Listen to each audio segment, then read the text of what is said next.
Chapter 73. The line outside the strange interest pavilion was getting longer and longer. Many people were shopping in other places in the East Market when their children saw Xiao Heng's fleet of scooters. They cried and dragged them over to buy scooters.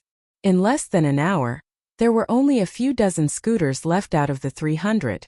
Some people at the back of the line saw that it was not their turn, so they said unwillingly, "Manager, when will you have more scooters?"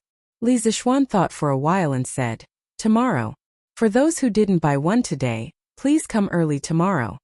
It seemed that he had to ask Faubert to make more scooters because the children who bought the scooters today would advertise the strange interest pavilion for free, as long as they came out to play with the scooters.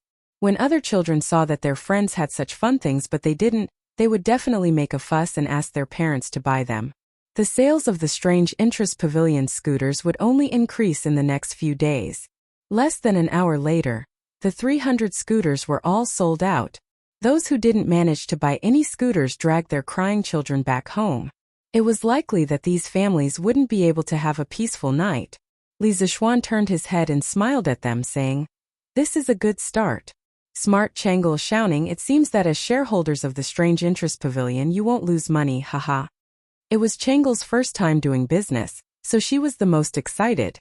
She smiled and said, "Not only won't we not lose money, not only will we not suffer a loss, but at this rate, Strange Taste Pavilion's monthly income will be at least 1,000 strings of coins. By then, Chang'e will be able to save money to buy beautiful jewelry for mother. Thank you, brother Xiaoxian. What a filial little girl." Li Chengqian couldn't help but rub her little head. Yin Xiaoning didn't care much about money. Although his family wasn't rich, they didn't lack money. Cheng Chumo was a little depressed. When Li Zixuan was going to open the store, he wasn't in Chang'an and didn't catch the bus. However, he saw that the scooters were a little childish and seemed to be only suitable for children. He felt relieved and said, "Xiaoxian, although your scooters look interesting, they are only for children." "Who said so? This scooter can be slightly modified so that adults can also play with it," Li Zixuan replied. In his previous life, weren't there many college students who skateboard as well? Li Zixuan had even joined a skateboarding club during his undergraduate studies. "Who are you trying to fool? If Milord were to play with this, wouldn't he be a laughing stock? Haha. Brother Chonyo, don't doubt me. Wait a moment, I'll show you." Li Zixuan went straight into Chitsu Pavilion and went to the second floor to get a skateboard he made a few days ago. It was the kind of skateboard that didn't have a handle at the front. Cheng Chumo was overjoyed when he saw Li Zixuan holding a broken wooden board without a handle. "Haha, little Xian, you're not talking about this thing in your hand, are you? It's just a broken wooden board. What's so fun about it? From what I see, it's not even as good as the scooters you sold before." Li Zixuan ignored this idiot and asked the waiter to bring over 4 stools. He placed them in front of the Chitsu Pavilion with a few feet between them.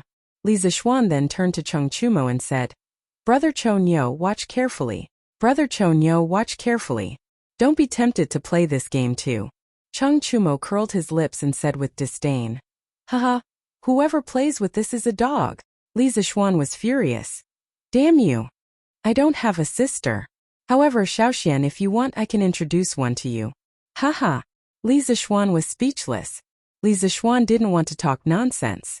He set up the skateboard and stepped on it with one leg while the other leg pushed off the ground to increase his speed. Everyone saw Li Zixuan getting closer and closer to the stools on the ground. Their hearts were in their throats and they couldn't help but worry for Li Zixuan. Just as he was about to hit the stools, Li Zixuan's entire body and the skateboard suddenly soared into the sky. He beautifully jumped over the stools and landed steadily. This guy even had time to strike a pose. Then, without slowing down, he jumped over the remaining 3 stools. After landing, he spun twice and stabilized himself. At this moment, there was already a circle of onlookers. Everyone saw Li Zixuan make a series of beautiful moves and land steadily. The onlookers all cheered loudly. "Wow, Brother Xiaoxian is so awesome." Chang'e clapped her hands excitedly. Li Zixuan and Yin Xiaoning were also dumbfounded by Li Zixuan's beautiful skills. Cheng Chumo was a little dumbfounded. He didn't expect that a broken wooden board could be played with by Li Zixuan. However, Cheng Chumo had always liked excitement. Now that he saw such a new way of playing, he couldn't help but want to try it. He ran to Li Zishuan's side and chuckled. Xiaoxian, this thing of yours is pretty interesting. Let me play with it for a while. I guarantee that I'll play it better than you, haha. This guy completely forgot what he just said. He didn't care if Li Zishuan agreed or not. He directly pushed Li Zishuan away and took control of the skateboard. He also copied Li Zishuan's movements. He stepped on the skateboard with one foot and accelerated with the other. Needless to say, this guy's learning ability was pretty good. He actually copied Li Zishuan's movements by 70 to 80%. Everything went so smoothly. Feeling the wind-like speed, Cheng Chumo was very proud. Just as Cheng Chumo was about to get close to the bench, he let out a cheering "awoo." He also copied Li Zishuan's movements and jumped up. However, although he jumped up, the skateboard didn't. Cheng Chumo also realized that something was wrong in the air. He quickly wanted to use his left foot to hook the skateboard up. However, at this time he had already touched the bench. His whole body was tripped by the bench.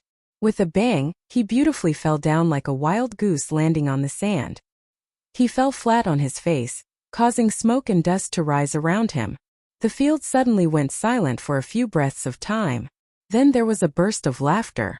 Ha ha ha! Li Zishuan was the first one who couldn't hold it in. He pointed at Cheng Chumo, who was sprawled on the ground, and laughed loudly. After a while he laughed so hard that his stomach hurt. He couldn't help but bend down. Li Chengqian and Yin Xiaoning reacted and also laughed loudly. Chang'e covered her mouth and turned her head away to giggle. She laughed so hard that her eyes narrowed into slits. The crowd was still cheering for Li Zishuan's wonderful performance. In the blink of an eye, Cheng Chumo, this funny guy, came up. The atmosphere changed too quickly. Everyone was stunned for a while before they couldn't help but burst into laughter. Cheng Chumo was so embarrassed that he wanted to die. He didn't dare to raise his head and let others see his face. He wanted to find a hole to hide in, so that he wouldn't embarrass the Cheng family. However, there was someone who didn't let him do as he wished. At this time, a little girl's voice came from beside him. Hey, isn't this Big Brother Chonyo? Big Brother Chonyo, what are you doing lying on the ground? Lan Er brought her previous friends back to the Strange Interest Pavilion. When she saw Cheng Chumo lying on the ground, the little girl thought that there was something fun on the ground. She hurriedly stepped on the skateboard and ran over to ask curiously. At this moment, Cheng Chumo only wanted to dig a hole and bury himself so that no one could see him. Chapter 74. Li Zishuan asked someone to bring the dusty Cheng Chumo to the second floor to clean up. Then he turned to look at Xiao Hang and the others and said with a smile, Xiao Hang, your performance today was very good. You will all be rewarded. 3 treasures, 20 coins each. The 6 children quickly stepped forward and bowed to thank him. Thank you, young master. Li Zishuan waved his hand with a smile and said, This is what you deserve. Go back and tell your leader that I am very satisfied. If there is a chance next time, I will look for you to cooperate. The children happily received the reward, handed in the scooters, and were about to leave. However, they couldn't help but look back at the scooters a few times. Anyone could see the reluctance in their eyes. Although they had only played with the scooters for a day, they were completely fascinated by this novel toy. However, they definitely couldn't afford it, so they could only look at it a few more times. Brother, those scooters are a little old. Anyway, we can't sell them. Why don't we give them to Xiao Hang and the others? Lan gently tugged at Li Zishuan's arm and whispered. She had a lot of fun with these little friends today. Everyone took care of her. At this time, seeing that Xiao Hang and the others were reluctant to part with the scooters, Lan thought of an excuse to ask her brother to give them the scooters. However, how could Li Zishuan not see through this little trick? However, he didn't care about this small amount of money. If he gave it to them, then so be it. So, he rubbed Lan's little head and called Xiao Hang and the others back. He smiled and said, Xiao Hang, this scooter is already old. It definitely can't be sold. I'll give it to you. The children were surprised, but Xiao Hang was more mature. He quickly bowed and said, Young master, this is too expensive. Xiao Hang doesn't dare to accept it. My brother already said that he would give it to you. Take it quickly. My brother doesn't lack this little money. Lan finally persuaded her brother. Seeing that Xiao Hang refused again, the little girl quickly ran over and pushed the scooter to Xiao Hang's feet. Li Zixuan smiled and shook his head. In fact, he felt quite good. Felt good to be thanked by others. It was still good to be a tycoon. When Xiao Hang and the others saw that Li Zixuan did not object to Lan Er's words, they hesitated for a moment before taking the scooter. Xiao Hang happily bowed and thanked them. Thank you, young master. Thank you, Miss Lan Er. The next time young master opens the shop, we will perform for young master for free. Okay. The others nodded in agreement. Li Zixuan smiled and waved his hand. Go back quickly. Be careful on the road. The children rode their scooters and left happily under the setting sun. Li Changqian and the others saw that there was nothing else to do here, so they left. When Chang'e left, Li Zixuan specially gave her a pink scooter, which made the girl very happy. Yunqi Restaurant, in a private room on the 3rd floor. Your Imperial Highness, the crowd surrounding the Pavilion of Wonders has dispersed. The Crown Prince and Princess Chang'e have already left. A black-clothed imperial bodyguard bowed and reported to a luxuriously dressed little fatty seated at the head of the table. This little fatty was Li Tai. Today, he had come to capture Li Zixuan and bring him back to write a story. However, he had never expected that the Pavilion of Wonders would be surrounded by so many spectators. Immediately, Li Tai felt somewhat terrified. Although he was Li Er's most beloved imperial son, if he caused trouble in front of so many people, and if an imperial censor were to bring this matter to court, Li Er would definitely not let him off easily. Moreover, his elder brother and younger sister were both there.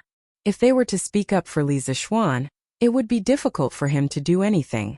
As a result, he had imperial bodyguards keep an eye on the Pavilion of Wonders, while he himself went to the Yunqi restaurant across the street. He ordered a table of dishes and sat there, eating as he waited for news. To his pleasant surprise, the Yunqi restaurant actually had gnawed chicken. Although the taste was slightly inferior to that of the Drunken Immortal, compared to the other dishes of the restaurant, this knockoff version was clearly more delicious. The little fatty was so engrossed in eating that he had nearly forgotten the reason for his visit today. Only now did he hear the imperial bodyguard's report did he remember that he had come to capture Li Zixuan. Li Tai belched and rubbed his round belly. With a sinister smile he said, Since they've all left, it's time for us to take action. Zhao Yu, take a few men and quickly follow this prince. Don't let him escape. Yes, sir. Pavilion of Wonders. Seeing that the eastern marketplace was about to close, Li Zixuan packed up his things and had the head steward support the bruised and battered Chang Chumo. He was about to close the door and return home. Just at this moment, a group of burly men blocked their path. Following this, an arrogant voice sounded out from behind them. Which one of you is Li Zixuan? Hurry up and stand out for this prince. As soon as the voice fell, a fair and clean little fatty slowly walked out from behind the group of burly men. When Li Zixuan heard the child in front of him refer to himself as this prince and his tone was obviously unfriendly, he was shocked. However, he was not someone who was afraid of trouble. He squeezed Lan Er's small hand to reassure her, then stepped out from the crowd and said in a clear voice, Your Highness, I am Li Zixuan. May I know why Your Highness is looking for this humble one? At this moment, Chang Chumo recognized the person. He asked in surprise, Prince Wei?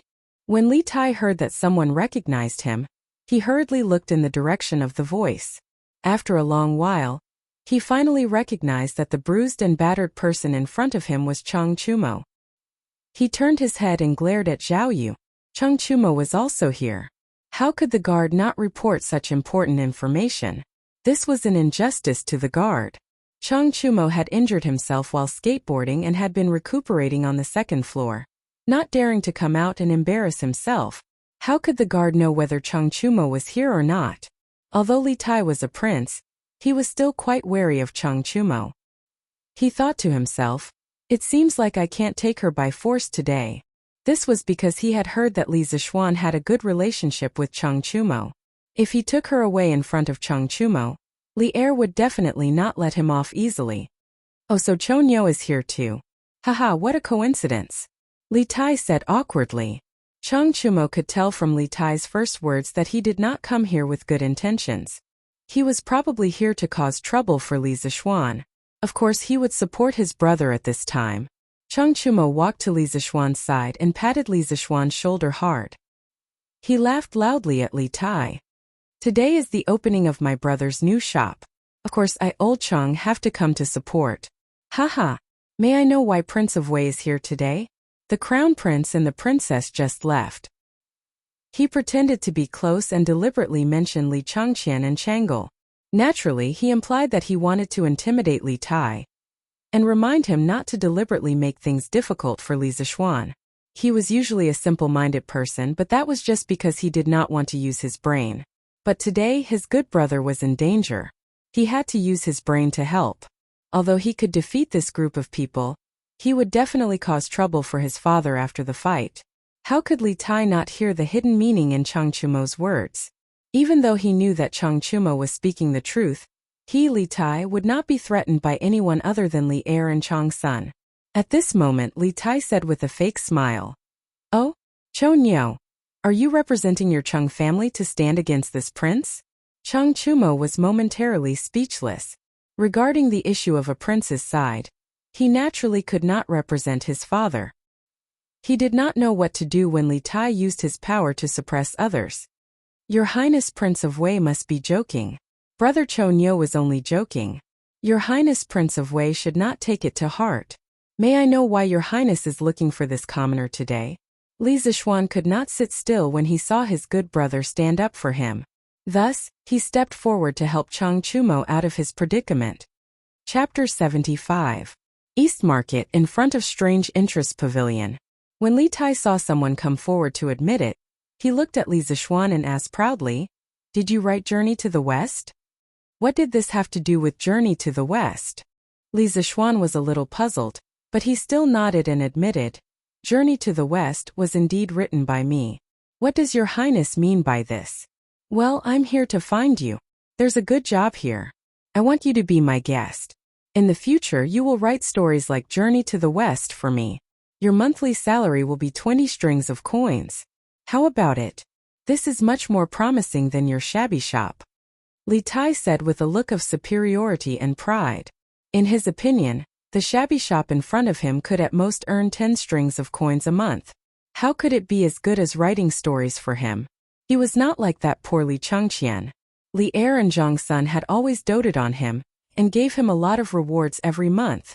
Therefore, he had the money to keep a guest. Chang Chumo was speechless. Although he did not directly participate in the operation today, he saw everything.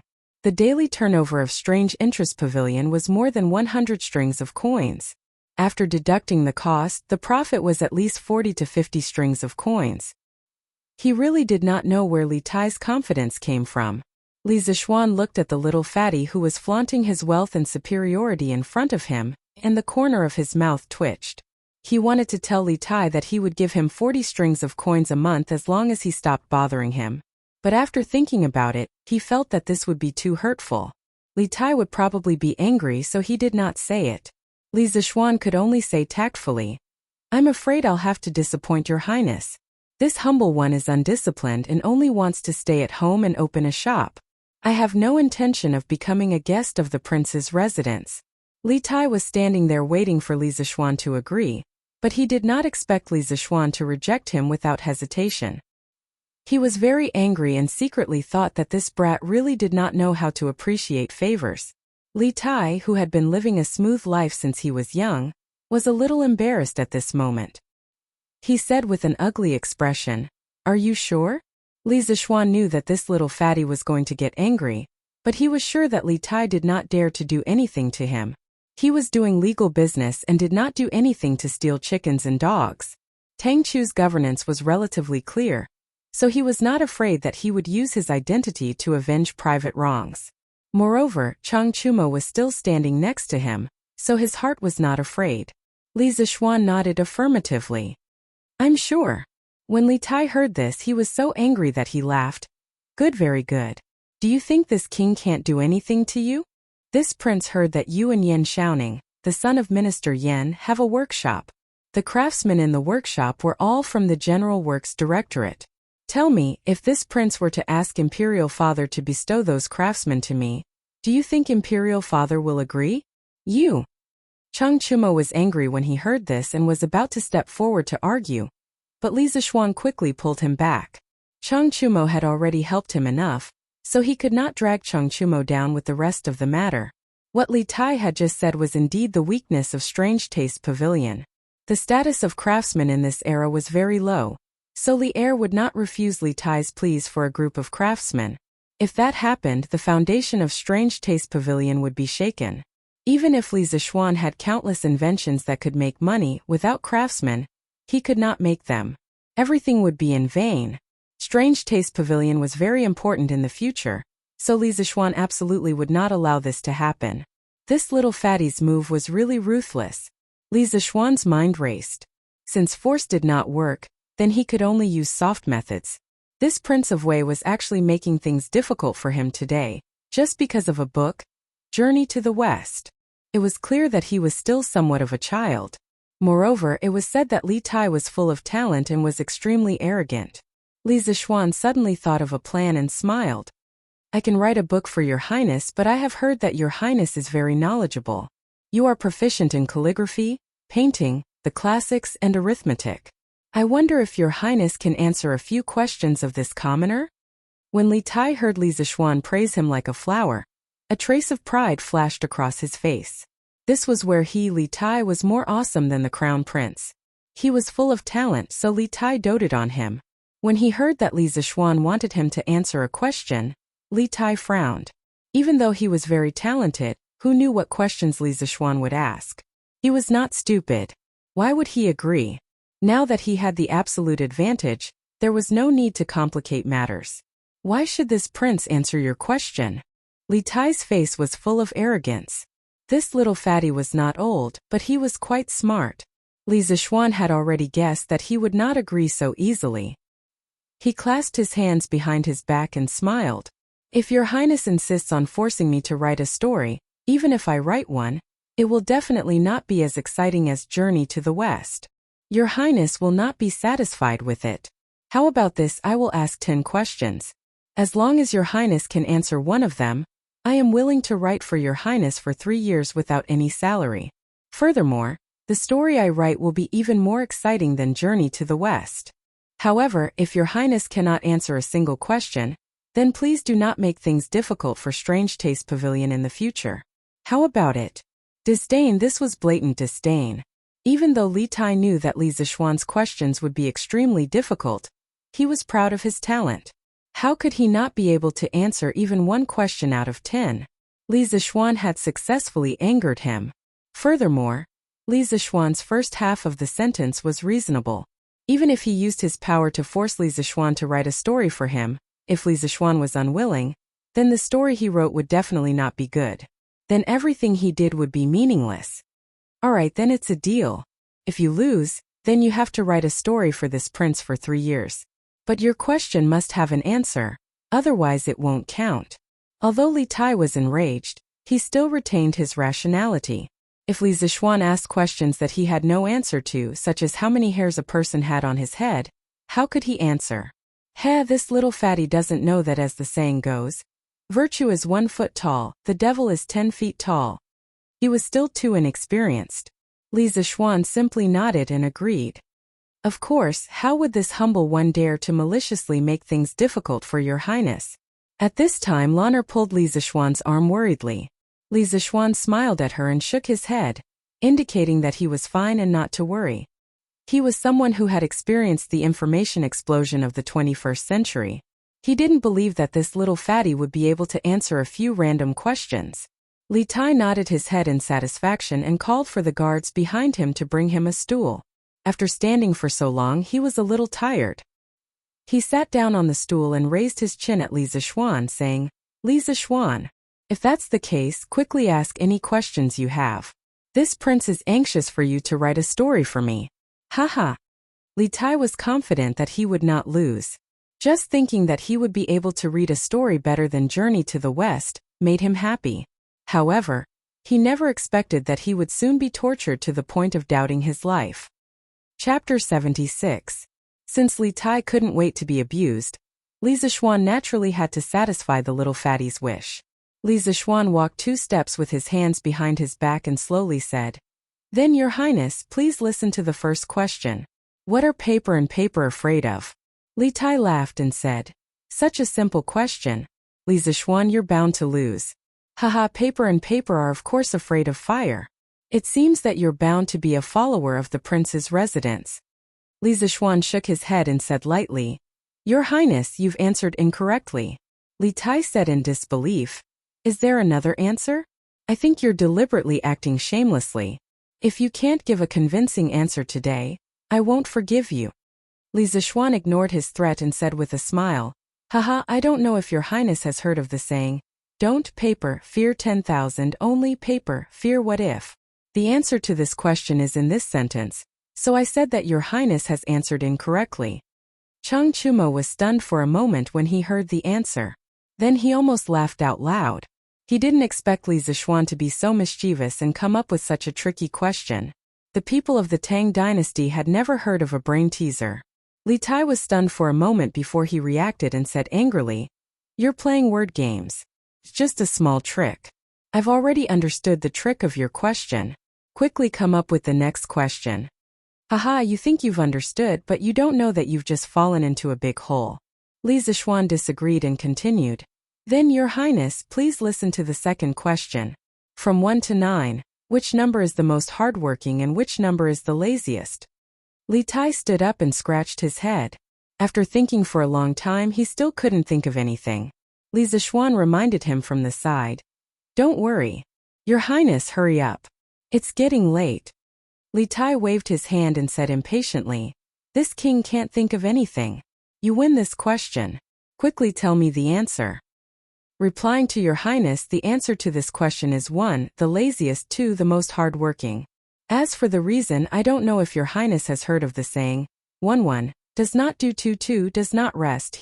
Another word game. Li Tai slapped his head in annoyance. He didn't think that he would make the same mistake twice. These two questions were very simple. He just had to start from the words themselves and find some idioms related to the questions. Then, he would be able to relate them to the questions. Li Tai warned himself that he could not give Li Zixuan another chance. After summing up the lessons of his 2 failures and making up his mind, Li Tai regained a bit of his confidence and said, "Let's continue with the next question. This king does not believe that I will make the same mistake a 3rd time." Li Zixuan chuckled. He also knew that these 2 brain teasers were very easy for people to find a way to solve the questions. With Li Tai's intelligence, he must have found a way to deal with such questions. However, he did not plan on continuing with this question with Li Tai. He wanted to change the topic. He did not believe that Li Tai would be able to guess it. Since Your Highness is so confident, then please listen to the 3rd question. May I ask why frogs can jump higher than trees? After Li Tai heard the question, he quickly searched his mind for an idiom or idiom related to frogs and trees. However, he could not think of anything. He could not help but feel anxious. Seeing that Li Zixuan was about to rush him again, he said angrily, "This king does not know. Quickly tell me the answer." Seeing the little fatty in front of him so anxious, Li Zixuan found it quite interesting. He chuckled and said, Why can frogs jump higher than trees? That's because frogs can jump. Trees can't jump.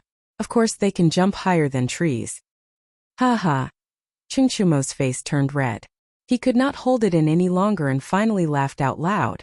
Li Tai was furious. "You are twisting words. You are clearly asking why frogs can jump higher than trees." Li Zixuan spread his hands and said with a smile, "Yes, that's what I asked. Is there a problem with the answer?" Li Tai carefully thought over Li Zixuan's question twice. Only then did he realize that there were actually 2 ways to understand the question. He had walked into the wrong line of thought from the beginning. This was another word game. However, Li Zixuan changed the way he played and he was tricked again. However, he could not say that there was a problem with Li Zixuan's answer. If you agree to bet, you must accept defeat. Li Tai still had gambling morals. At this moment, Li Tai was somewhat like a gambler. He said unwillingly, "You win this question. Continue to the next question." Li Zixuan originally thought that this little fatty was going to act shamelessly. He did not expect him to admit defeat so straightforwardly. He could not help but look at him in a higher light. He continued, "Well then, Your Highness, please listen to the 4th question. May I ask what part of a person's body is hard to lick and hard to not lick? If you want to sleep comfortably, you must first rub it. When Chang Chumo heard this, he staggered and almost fell to the ground. The first thing he thought of was a man's little brother. He really did not expect Li Zixuan to be so dirty. However, Lana was still here. Was it really appropriate for Li Zixuan to ask such a question? Chang Chumo looked at Lana worriedly. Li Tai's first thought was also a man's little brother. Although he was not even 10 years old, he was a member of the royal family. At this age, what did he not know? At that moment, he wanted to blurt out the answer. However, when he saw Lana beside Li Zixuan, he could not bring himself to say it. He could not help but curse Li Zixuan's shamelessness in his heart. In order to win, he actually came up with such a dirty question. If there were only the few of them here, Li Tai would definitely not have any scruples. However, there was also a delicate little girl like Lan. He really could not bear to say it out loud. Li Tai's face turned red.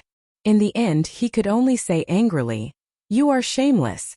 I can't answer, but I don't believe that you dare to say the answer." Looking at Li Tai's and Chang Chumo's reactions, Li Zixuan knew that these two fellows had misunderstood. The thoughts of these ancient people were not pure. Li Zixuan thought in his heart, "Haha, Your Highness, what are you saying? Why would I not dare to say it? The answer to this question is teeth." Looking at Your Highness and Cho-Ox's reactions, could it be that you have misunderstood? Lana asked curiously. Brother Cho-Ox, what answer were you thinking of? Chang Chumo's face turned red as he said awkwardly, I didn't misunderstand. The answer I was thinking of was teeth. Yes, teeth. Lana looked curiously at Li Tai. Li Tai hurriedly waved his hand and said, This king did not think of an answer. This question is my loss. Li Zixuan, quickly come up with the next question. This made it seem like he was trying to hide something. Lana's gaze turned even more suspicious, but she did not dare to ask. The impression Li Tai gave her previously was too fierce. Li Zixuan said with a smile, Your Highness has already lost 4 questions. Do you really want to continue? He was afraid that if this carried on, Li Tai would fly into a rage out of humiliation. That would not be good. The best outcome would be for Li Tai to take the initiative to end the bet, allowing everyone to reconcile. However, he had underestimated the persistence of a gambler. Li Tai said with reddened eyes, Continue. Why? Are you afraid that this king will go back on his word? He, Li Tai, had never suffered such a huge loss. He had to turn the tables, otherwise it would be too embarrassing. All right, in that case, let's continue. Li Zixuan said helplessly. Chapter 77. Looking at Li Tai's attitude, it seemed like he would not turn back until he hit a wall. Li Zixuan could only give him a hand and let him hit his head until he bled. Your Highness, please listen to the 5th question. Before I ask, I want to know if Your Highness has heard of Ode of Mulan? Li Tai nodded. Of course I have. Ode of Mulan, also known as Poem of Mulan, was a narrative poem written during the northern and southern dynasties in China. It told the folk story of the heroine Hua Mulan, who replaced her father in the army. The poem was written in the Northern Wei dynasty. It was originally recorded in the Southern Chun dynasty's ancient and modern music records. It was about 300 words long, and was later embellished by scholars in the Sui and Tang dynasties. Li Tai was well-read, so of course, he had seen this poem before. It's good that Your Highness has heard of it. The 5th question is, why was Hua Mulan, who had been in the army for 18 years, so surprised when she changed into women's clothing? Li Tai replied matter-of-factly, Wasn't it because her companions had never seen her in women's clothing before? Li Zixuan shook his head. Wrong, it was because her companions thought that it was more appropriate for her to wear men's clothing. Li Tai was speechless. He really wanted to curse in his heart, but he did not know if he should say it. Ptahaha. Tisk. Chang Chumo could not take it anymore. He laughed loudly, but tragically, the wound on his face was torn. Lana covered her mouth when she heard this funny answer. She could not help but giggle. Li Tai said with a dark face, Continue, next question. Ooh. Next question. Ooh. Next question. Ooh. As time passed, Li Tai's face became darker and darker. However, he couldn't help but listen to the next question every time. Putting aside the gambling, Li Zixuan's questions were all very novel, and the answers to each question were even more unexpected. He was like an opium addict. Although he knew that he would lose if he continued like this, he could not help but want to listen to the next question and the answer to the next question. Your Highness, this is the last question. Please listen carefully. After Li Zixuan finished, he sighed in relief. He was finally going to get rid of this troublesome fatty. Wait. Hearing that this was the last question, Li Tai was startled and quickly interrupted. He frowned, thought for a moment and said, "That's right. For the last question, you are not allowed to come up with such a crooked question. You must come up with a proper question." If he really couldn't answer a single question, then wouldn't his reputation be ruined? Although Li Tai liked those strange questions, it didn't mean that he was willing to lose the bet. Li Zixuan looked at Li Tai's face, which was as black as the bottom of a pot. He didn't want to push this little fatty too far. "I heard that Your Highness is also proficient in mathematics. How about I give you an arithmetic question for the last question?" Hey, since this little fatty is looking for a beating, then don't blame me. I can also play you to death with a proper question. Li Zixuan thought insidiously. Li Tai was energized. He was quite confident in mathematics. He didn't believe that Li Zixuan would be able to stump him. "Okay, then it's an arithmetic question. Quickly give me the question." "Your Highness, please listen to the 10th question. Let's say that our Tang Empire wants to attack the Turks. We need to transport 100,000 dan of grain from Qin province to the front line of Feng province. If we travel by water, we will lose 300 dan of grain for every 100 li. If we travel by land, we will lose 500 dan of grain for every 100 li. If the grain transport army travels a total of 1,000 li by water and land, they will have 95,800 dan of grain left. May I ask Your Highness, how many li did the grain transport army travel by water and land?" Li Zixuan casually came up with a two-variable linear equation. As for higher-order equations, he didn't bother. He was afraid that Li Tai wouldn't be able to understand it. Although this question wasn't as strange as the previous one, it was still difficult for the ancient people. The people of the Tang dynasty didn't have the concept of equations. Li Tai furrowed his brows. This question was open and aboveboard. He tested all the hypotheses in his mind one by one. Gradually, sweat appeared on his forehead. After a long time, he still couldn't find the correct answer. Li Zixuan reminded him, "Your Highness, the East Market will be closed soon." Li Tai looked at the sky and said unwillingly, "If I have another 2 hours, I will definitely be able to find the correct answer." Li Zixuan smiled and said, "Your Highness, the correct answer to this question is 400 li by water and 600 li by land. I can find the correct answer in 3 breaths." Li Tai subconsciously put Li Zixuan's answer into the question to check.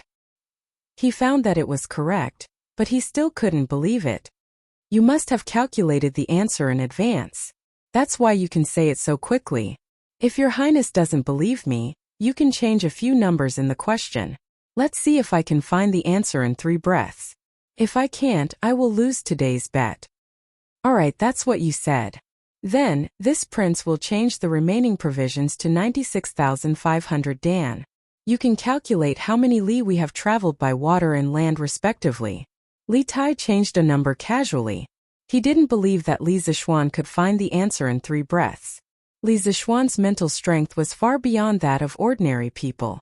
As soon as Li Tai finished speaking, he immediately got the answer in his mind.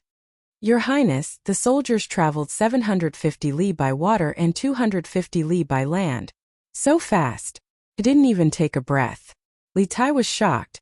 He quickly put Li Zixuan's answer into the question to check.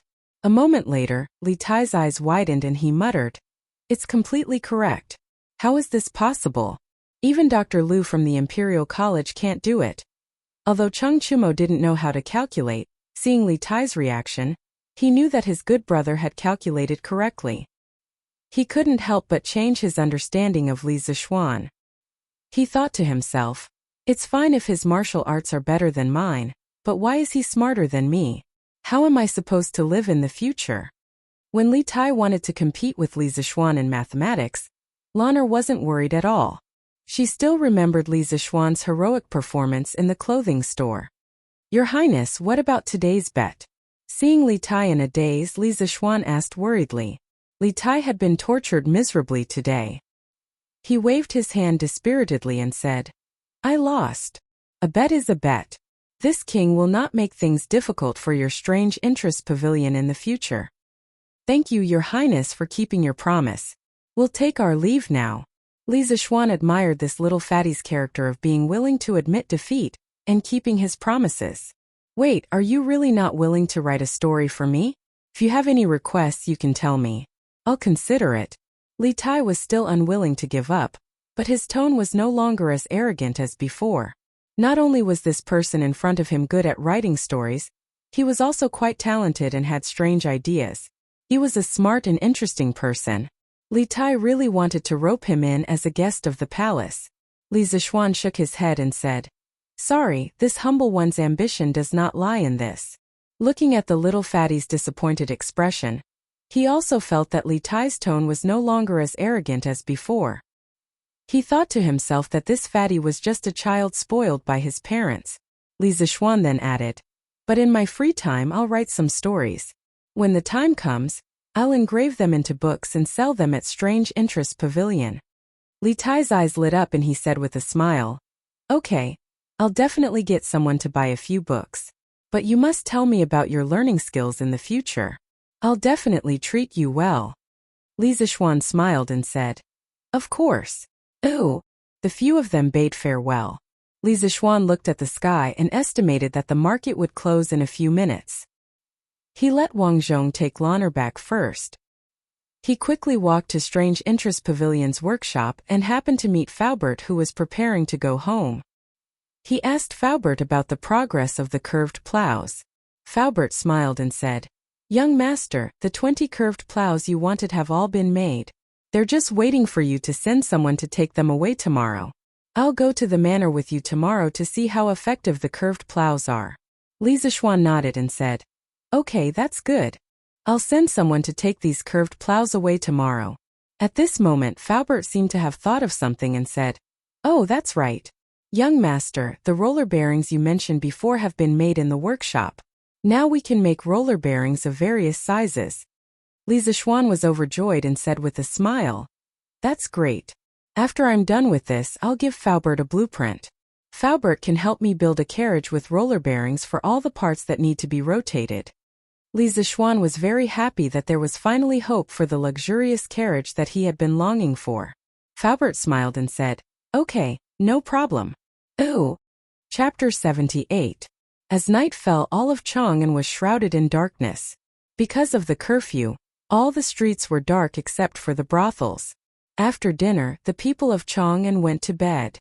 The entire city seemed to have fallen asleep, but some people were still awake. The Taiji Palace in the Imperial Palace was still brightly lit. Since the dynasty had just been established, there were many things that Li Er needed to decide. He would read memorials until very late every night. But what he was holding now it was a memorial written by a courtier. He not afraid of 10,000 but just in case. Why does this kid have so many strange things in his head? Li Er looked at the secret report in his hand and shook his head with a smile.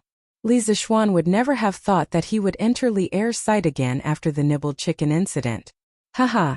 Qingke has been talented since she was a child. I didn't expect that she would suffer such a big loss today. But it's good for her to suffer some setbacks. But Li Zixuan is really interesting. Of course, Li Er wouldn't hold a grudge against Li Zixuan for his son's humiliation outside. His daughter was raised in a rich family while his son was raised in a poor family. Li Er had always adopted a let nature take its course attitude towards his sons. They could compete with each other, they could fight each other, but they couldn't cross that red line. Even if one of his sons was bullied, they could find a way to get back at him. Li Er would never stand up for him. Looking at the novel questions and unexpected answers on the secret report, the smile on Li Er's face grew wider and wider. However, when he read the last question, the smile on Li Er's face suddenly froze, and his face gradually became solemn. Li Er's face darkened and he asked the guard in black in front of him. Li Zixuan really calculated the answer in one breath? The guard quickly bowed and said, Your Majesty, it's absolutely true. Li Er waved his hand and asked the guard to leave. He turned around and clenched the secret report in his hand. The last question had touched the ambition that had been hidden in his heart for a long time. After the incident at the Xuanwu Gate last year, the Great Tang was in a state of turmoil. The Turkic Khaganate sent out an army of 100,000 and took advantage of the situation to invade. Like a hot knife through butter, the Turkic Khaganate actually managed to reach Jingyang, which was only 40 li away from Chang, shaking the entire capital. At that time the enemy was strong and we were weak. Li Er was forced to set up a deceptive tactic. He personally led Gao Shilian, Fang Xianling and the others 6 riders to the Wei River and spoke with Xieli across the Wei River. In the end the Turks retreated. Not only did they take away 30,000 Han slaves, they also received the promise of non-aggression from Emperor Li Er. All the treasures in Chang'an's treasury were emptied. These smug bandits left Yuanzhou state and fled into the vast grassland from Huayuan. Perhaps later generations would praise Li Er for not being afraid in the face of danger, and crafting a clever plan to set up the Wei River Alliance, winning a chance for the Great Tang to breathe. But in Li Er's view, the so-called Wei River Alliance was the shame of his life. All those years ago, he, Li Er, had followed his father to Taiyuan County and experienced 100 battles before finally conquering the world. When had he ever suffered such humiliation? Li Er still remembered that after the Turks retreated, Chang Yaojin held his handwritten letter and knelt on the ground like a child, wailing loudly. Tens of thousands of soldiers put on their armor and knelt in front of the commander's tent. Several valiant generals requested to go to war, determined to wash away the humiliation brought by the Wei River Alliance with blood. Although the Great Tang had just been established from the emperor to the people, there was a pride in their bones, a pride of being a Tang person. If the emperor was humiliated, the officials would die. If the emperor was humiliated, the people would die. In an instant, the entire country, from the generals to the people, was filled with fighting spirit. They all swore to take revenge for their emperor. But at that time the Great Tang army was weak. Their equipment was not complete, their provisions were not sufficient, and there were many rebellions. Tufan and Tuyuhun were eyeing them covetously. Li Er could only grit his teeth and swallow it down. For a gentleman to take revenge, 10 years was not too late. He swore in his heart that once the rebels in the country were wiped out and the soldiers were strong enough, he would hunt the grassland with everyone and fight to the death with the Turks. Today, seeing Li Zishuan give the last question to Li Tai, Li Er's heart was unable to calm down for a long time.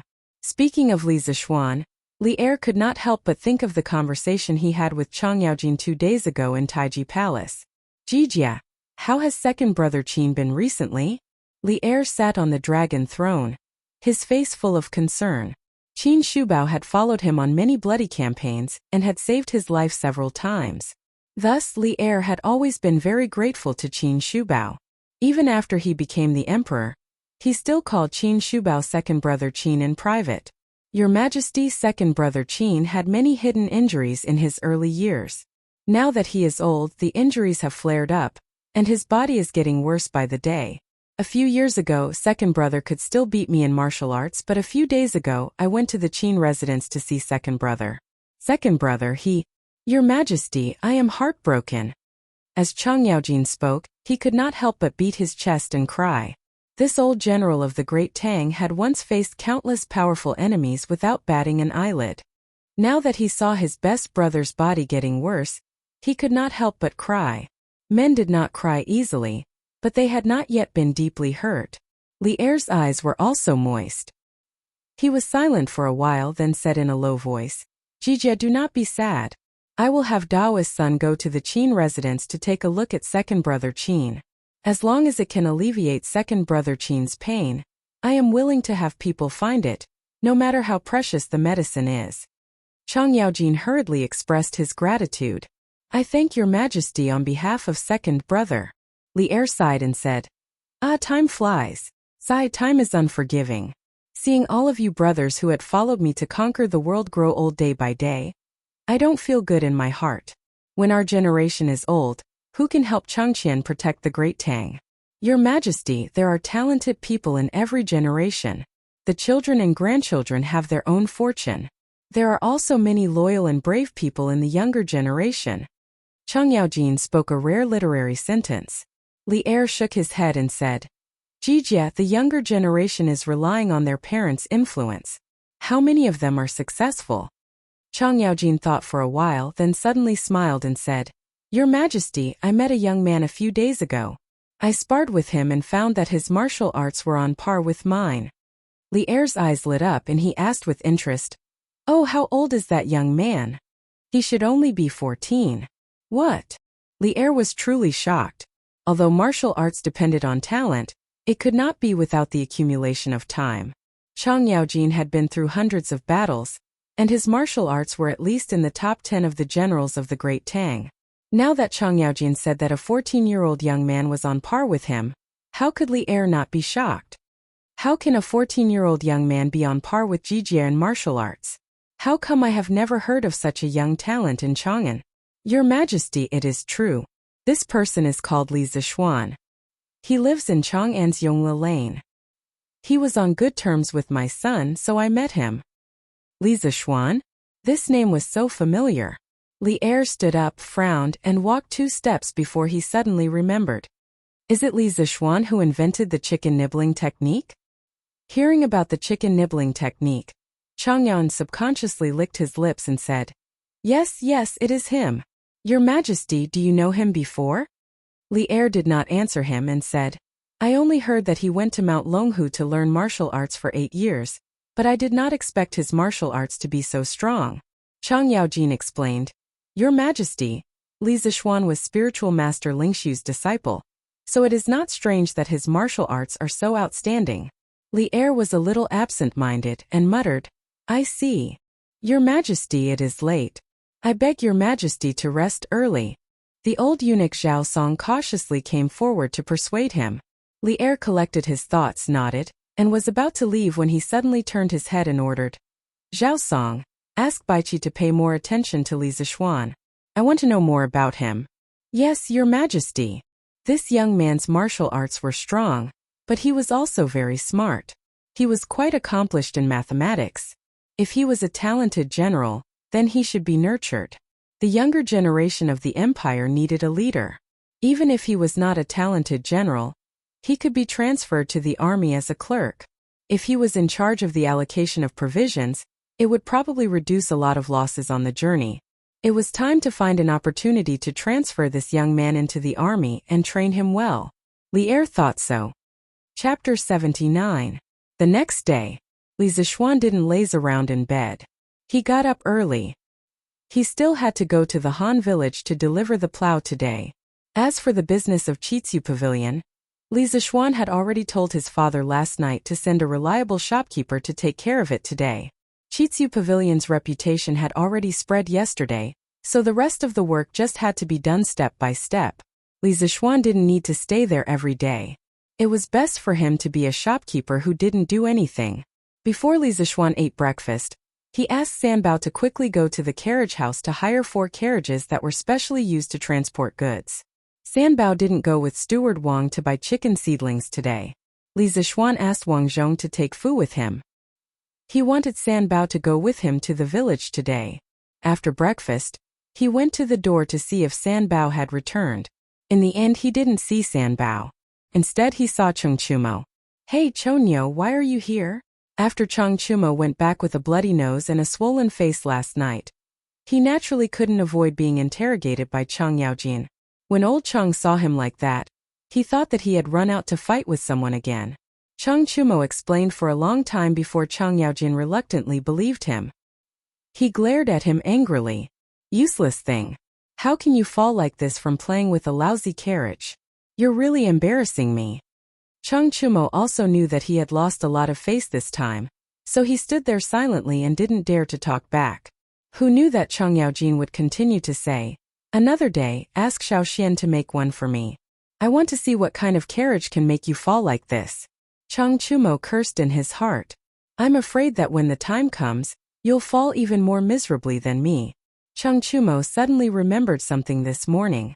Yesterday, he had planned to ask Li Zishuan why his family was buying so many chicken seedlings. However, he fell down and forgot about it. Therefore, he came to look for Li Zishuan right after breakfast. At this time, he saw Li Zishuan at the door. Cheng Chumo wanted to pull him to a corner and ask him about it. What are you doing? What are you doing? Pulling and pulling in broad daylight. What kind of scandal is this? Li Zixuan saw that Cheng Chumo didn't say anything and came to pull him. Suddenly, his chrysanthemum tightened. He was not gay. He quickly slapped away Cheng Chumo's claws. Cheng Chumo's face was full of black lines. Little Xian, what are you thinking? I have something important to discuss with you. Come here quickly. Oh, you should have said so earlier. Come in and talk. It's not appropriate to talk outside. Li Zixuan tidied up his clothes and brought Cheng Chumo to the front hall. After the two sat down, Cheng Chumo couldn't wait to say, Little Xian, I'm here to ask you something today. Don't fool me. Li Zixuan took a sip of tea and said casually, What's the matter? Cheng Chumo leaned over and asked in a low voice, Little Xian, why did your family buy so many chicken seedlings yesterday? How do you know? Li Zixuan was shocked and asked hurriedly, Hey, there are only so many things happening in Chang, and all year long. How can you hide such a small thing? Those who are observant will know as long as they pay attention. Little Xian, tell me honestly, why did you buy so many chicken seedlings? Will the price of chicken increase next year? Do you know that you've almost emptied all the chicken seedlings in Chang'an? Cheng Chumo laughed sinisterly. As long as there was profit to be made. He also wanted to go back and ask his father to buy a batch of chicken seedlings. Hearing Cheng Chumo's question, Li Zixuan fell silent. He couldn't tell anyone about the locust plague prophecy. Not only would no one believe him, but his family would also be in trouble. However, he couldn't tell Cheng Chumo nothing. This guy was the first brother he had made since he came to the Tang Empire. From the previous few things, Cheng Chumo was the kind of person who would sacrifice himself for a brother in a critical moment. Maybe he could give him a hint. After hesitating for a long time, Li Zixuan asked, Chou Niu, how many fields do you have in your family? Cheng Chumo was stunned by the question. He didn't know why Li Zixuan asked him this, but he still answered, I'm not too sure about this. It should be about 5,000 mu. Little Xian, why do you ask? So much. This was a big landlord. Li Zixuan sighed in his heart. He estimated that the locust plague next year would cause even more losses for his family. At this moment, he suddenly looked at Cheng Chumo seriously and said in an extremely serious tone, Chou Niu, if you really believe me, then go back and ask Uncle Cheng to buy more chicken seedlings for your family to feed. As for the specific reason, I really can't tell you now. In June next year, you'll know why. In short, if you really believe me, then do as I say. Don't worry, I, Li Zixuan, will never harm my own brother. Cheng Chumo was also shocked by Li Zixuan's serious expression. After Li Zixuan finished speaking, he carefully pondered over Li Zixuan's words in his heart, but still couldn't figure out the reason. However, the second half of Li Zixuan's words did make sense. Cheng Chumo also firmly believed that Li Zixuan wouldn't harm him. Little Xian, since you have difficulties that you can't tell me, I won't force you. When I go back, I'll try my best to persuade my father. I believe that you won't harm your own brother. I, Cheng Chumo, may not be as smart as those literati, but I'm quite good at judging people. Li Zixuan smiled. Thank you for your trust, Chou Niu. In June next year, you'll definitely be rewarded generously. Young Master, the carriages are here. Young Master Yan is also here to look for you. Sanbao suddenly came in to report. Li Zixuan nodded and quickly walked out. As expected, 4 carriages were parked in the courtyard. Yan Xiaoning was also here. Brother Xiaoning, you're here. Yes, I shouldn't be late. Chou Niu is here too? Yan Xiaoning was surprised when he saw Cheng Chumo coming out with Li Zixuan. Little Xian, Xiaoning, where are you guys going with so many carriages? Cheng Chumo couldn't help but ask curiously when he saw so many carriages and heard Yan Xiaoning's words. It seemed that they were going out today. Li Zixuan explained to Cheng Chumo since there was nothing to hide about the curved shaft plow. Little Xian, is this curved shaft plow really as amazing as you said? No, I'll go with you guys today. If it's really that amazing, Little Xian, you have to take care of me first. My family's farmers also complained that they didn't have enough cattle this year. Some of them might miss the spring plowing. No problem. Let's go to the workshop now to pull the curved shaft plow. Since Cheng Chumo wanted to go with them, Li Zixuan naturally wouldn't reject him. Li Zixuan let the 4 coachmen drive the carriages while he, Cheng Chumo, and Yan Xiaoning rode behind them. The group rushed to the workshop. What surprised Li Zixuan was that he actually saw a few naughty kids on the road. They were riding on scooters and racing with each other. The other naughty kids around them were looking at them enviously. Li Zixuan smiled knowingly. All of this was within his expectations. The naughty kids who bought the scooters would spontaneously promote the Strange Taste Pavilion. In the following period of time, the sales of the Strange Taste Pavilion scooters would snowball and experience an explosive growth. The title should be persuading people to buy chickens. I'm too lazy to change it now. It should be more interesting this way. I don't care if you guys believe it or not, I believe it. This isn't a clickbait, right? Chapter 80. After Li Zixuan and the others got the plows from the workshop, they brought Faubert to the Han village. Han Lijing remembered that Li Zixuan said that he was going to give them a new type of plows 2 days ago. Early in the morning, he brought Old Hu to the village entrance. The two men stood there and looked forward to it. A villager passed by and asked Old Hu what they were waiting for. Old Hu said that the young master was going to give them a batch of better plows today. When the villager heard this, although they didn't believe that there was a better plow in the world than the current straight plows, they thought that the young master had brought a series of benefits to the village recently. There was no reason for him to lie to them. Therefore, the villager who had nothing to do in the morning accompanied Han Lijing and Old Hu to wait at the village entrance. They looked forward to the stars and the moon, and they were about to turn into Amma stones. Finally, a group of carriages came into their sight. The person in the lead was Li Zixuan. Han Lijing quickly led the others to welcome them. "Young master, you must have had a hard journey." Li Zixuan smiled and said, "Uncle Han, it's okay. You guys came at the right time. I brought a total of 20 new plows. Help me move them to Uncle Han's house first." Li Zixuan stopped the carriage at the village entrance and called a few villagers to move the plows. He also introduced Cheng Chumo, Yan Xiaoning and Faubert to Han Lijing. Han Lijing was shocked and quickly greeted the three of them. They exchanged greetings for a while. When Li Zixuan saw the eagerness in Yan Xiaoning in the other's eyes, he said, "Uncle Han, leave one of the plows. We'll go to the field now and see if the new plows are good or not. Uncle Hu, let's go to your family's field and try it out." Old Hu grinned and said, "All right, young master. I Old Hu used to be a blacksmith. I Old Hu will be able to use your plow after studying it for a while. I'll try using this new plow later." Everyone followed Old Hu to the edge of the field. At this time, a farmer had already brought over an ox. Li Zixuan gave Old Hu a brief introduction of the use of the curved plow. Old Hu had been a blacksmith before, and he was also good at farming, so it didn't take him long to understand. He couldn't wait to tell Li Zixuan, and then he took the curved plow and led the cattle to the field. Old Hu tied the reins of the curved plow to the ox. He held the plow with one hand and drove the ox with the other. Old Hu was taken aback the moment he started the plow. It was obviously more effortless than before. It was completely different from the previous plow, which had to plow the land with a lot of potholes. If it weren't for the fact that it was his own field, Old Hu would have suspected that someone had filled the field with water before. It was too easy to plow. When he reached the end of the field and was about to turn, Old Hu experienced another benefit of the curved plow. At this moment, Old Hu gently turned the shaft of the plow, and the entire plow easily turned around.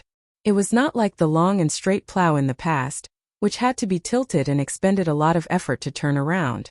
It was obvious that the curved plow was more flexible, effortless, and time-efficient. Old Hu was so excited that his hands were trembling. He had lived for more than half of his life, but he had never used such a good plow. The Han village was saved, and no one would miss the spring plowing.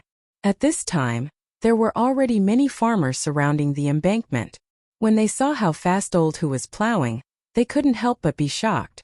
The farmers who had some experience quickly understood the superiority of this new plow. Everyone couldn't help but discuss spiritedly, "This plow seems to be more effortless. Look at the ox leading the plow. Why does it seem effortless?" Seems to be true. At this speed, won't they be able to plow 6 or 7 mu of land in a day? Haha, it's not just 6 or 7 mu. Han Xiaodong, you're already an adult, but you still don't have any eyesight. Can't you see that the plow is more than twice as fast as the previous plow? In my opinion, this new plow should be able to plow 10 mu of land in a day, and it doesn't even use the ox. A slightly older villager analyzed. 10 mu? So much? Old Hu increased the speed of the ox and quickly plowed a round trip.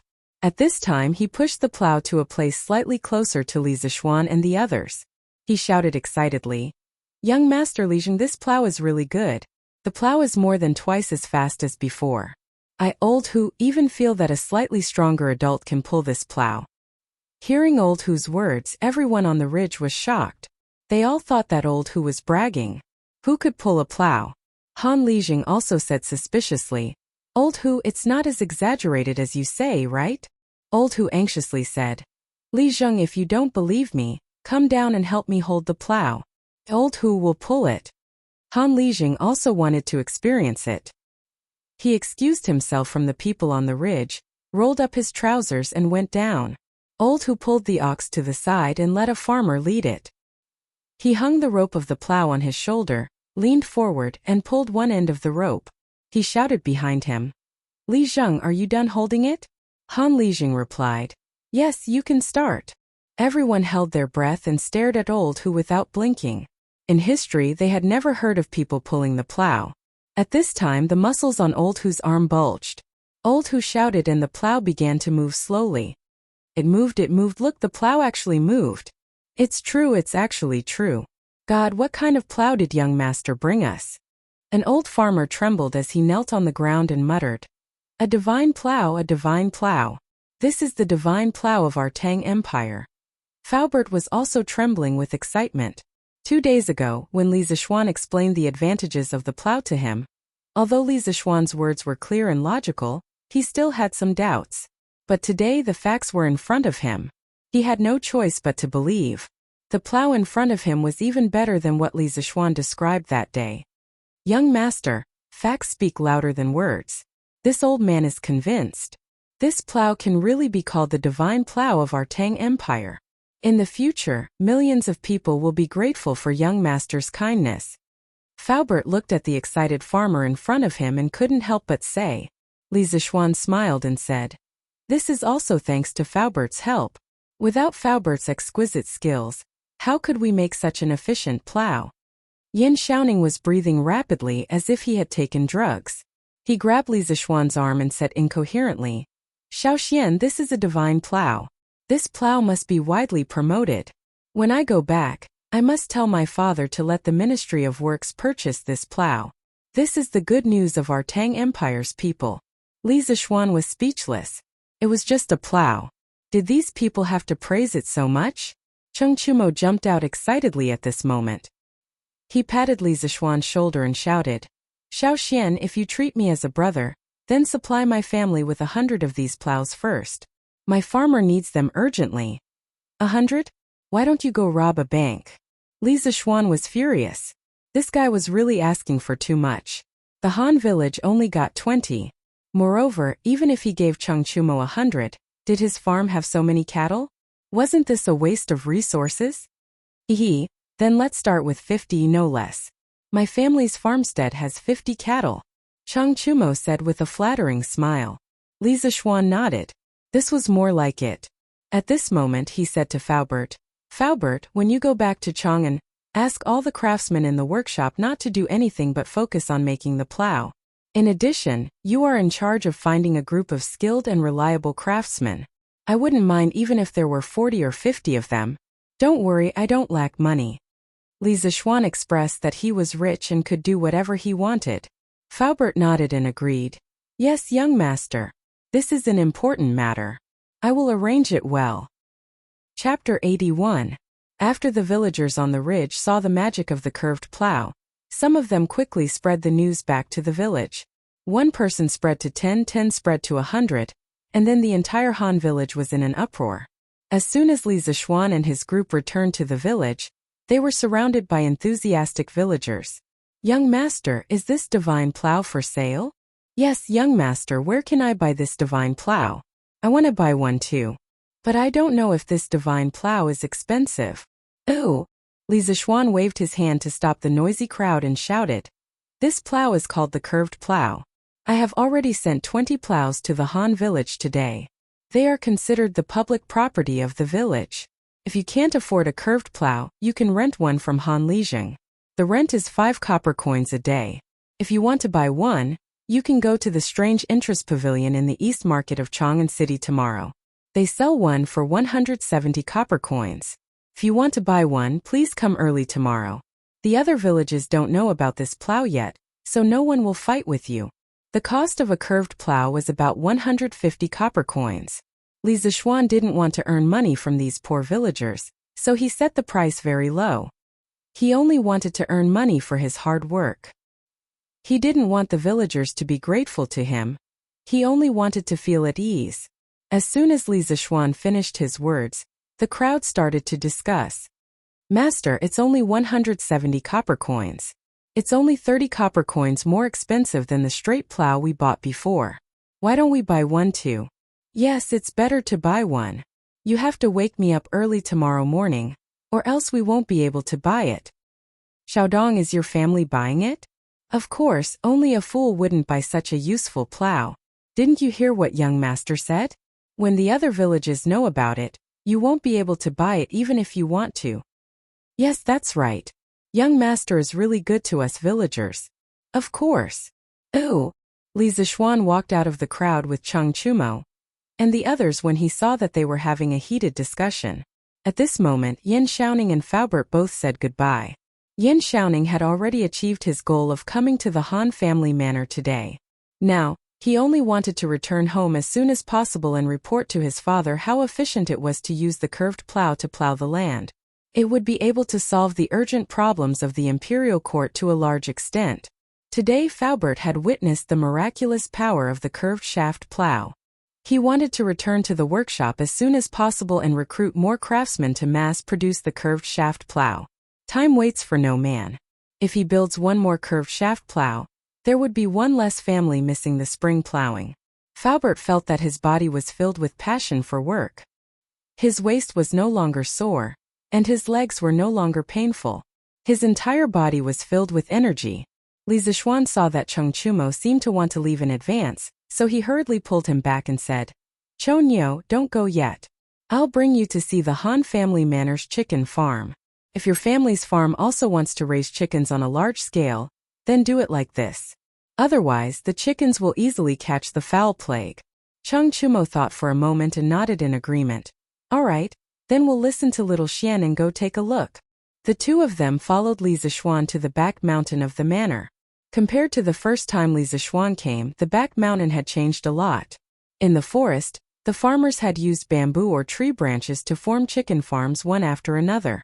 Each farm was about half a mu of land. Moreover, there was a sign hanging at the door with the name written on it. Li Zishuan nodded in satisfaction and turned around to ask, Uncle Han, how many chicken farms are there on this mountain now? Han Lijing smiled and replied, Young master, because the farmers know that these chicken farms are for themselves, and because young master is paying them wages, everyone in the manor is very motivated to work. In 2 days we have already surrounded more than 20 chicken farms. Young master, the 8,000 chickens that you sent before have all been settled down. The farmers have all used their own hens to raise these chickens. Everything is going smoothly.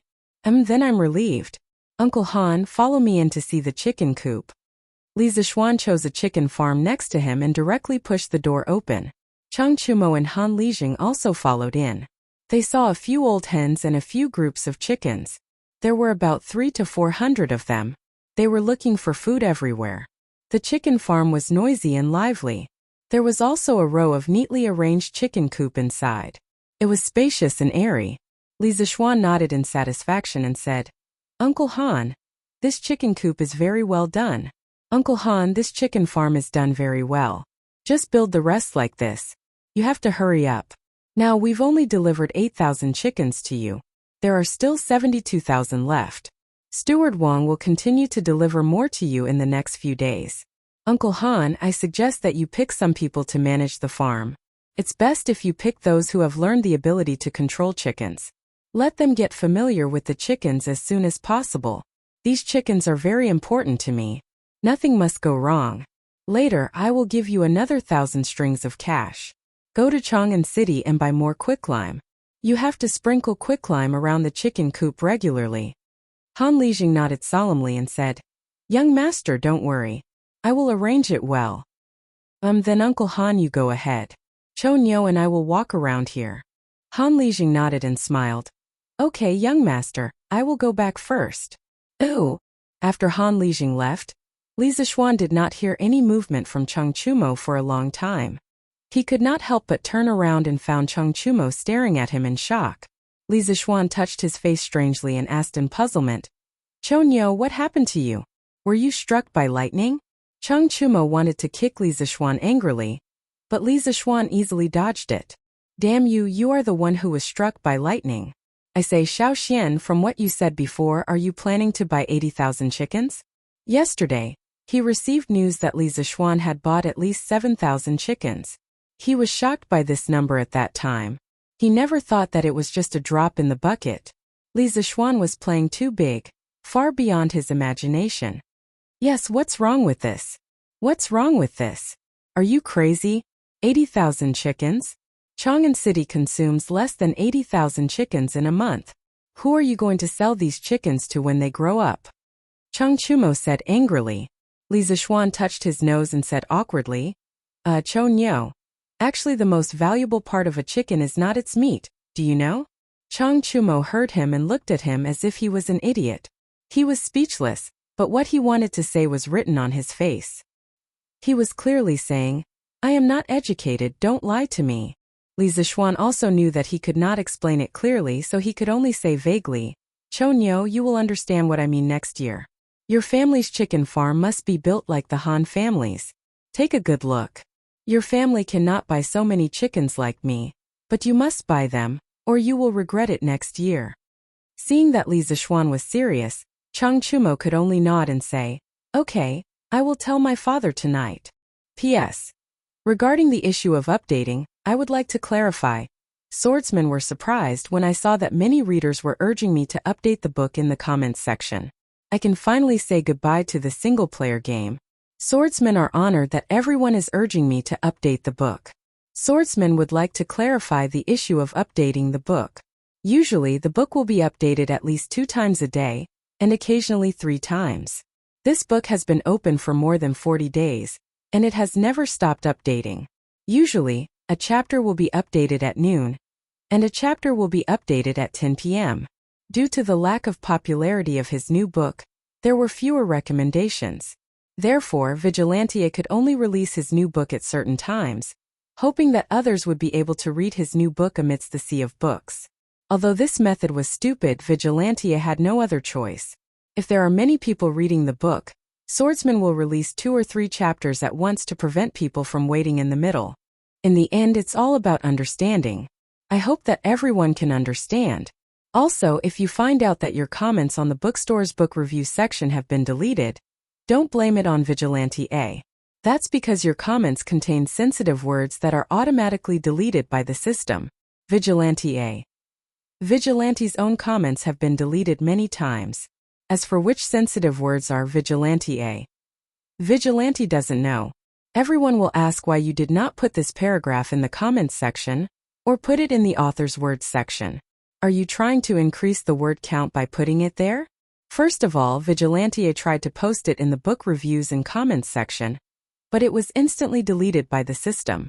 Then, I also wanted to put it in the author's words section at the bottom, but there was a word limit there, so I couldn't put it there. I am also in despair. I can't even post in my own comments section. Chapter 82. After visiting the chicken farm, Li Zixuan and Cheng Chumo left the Han family village.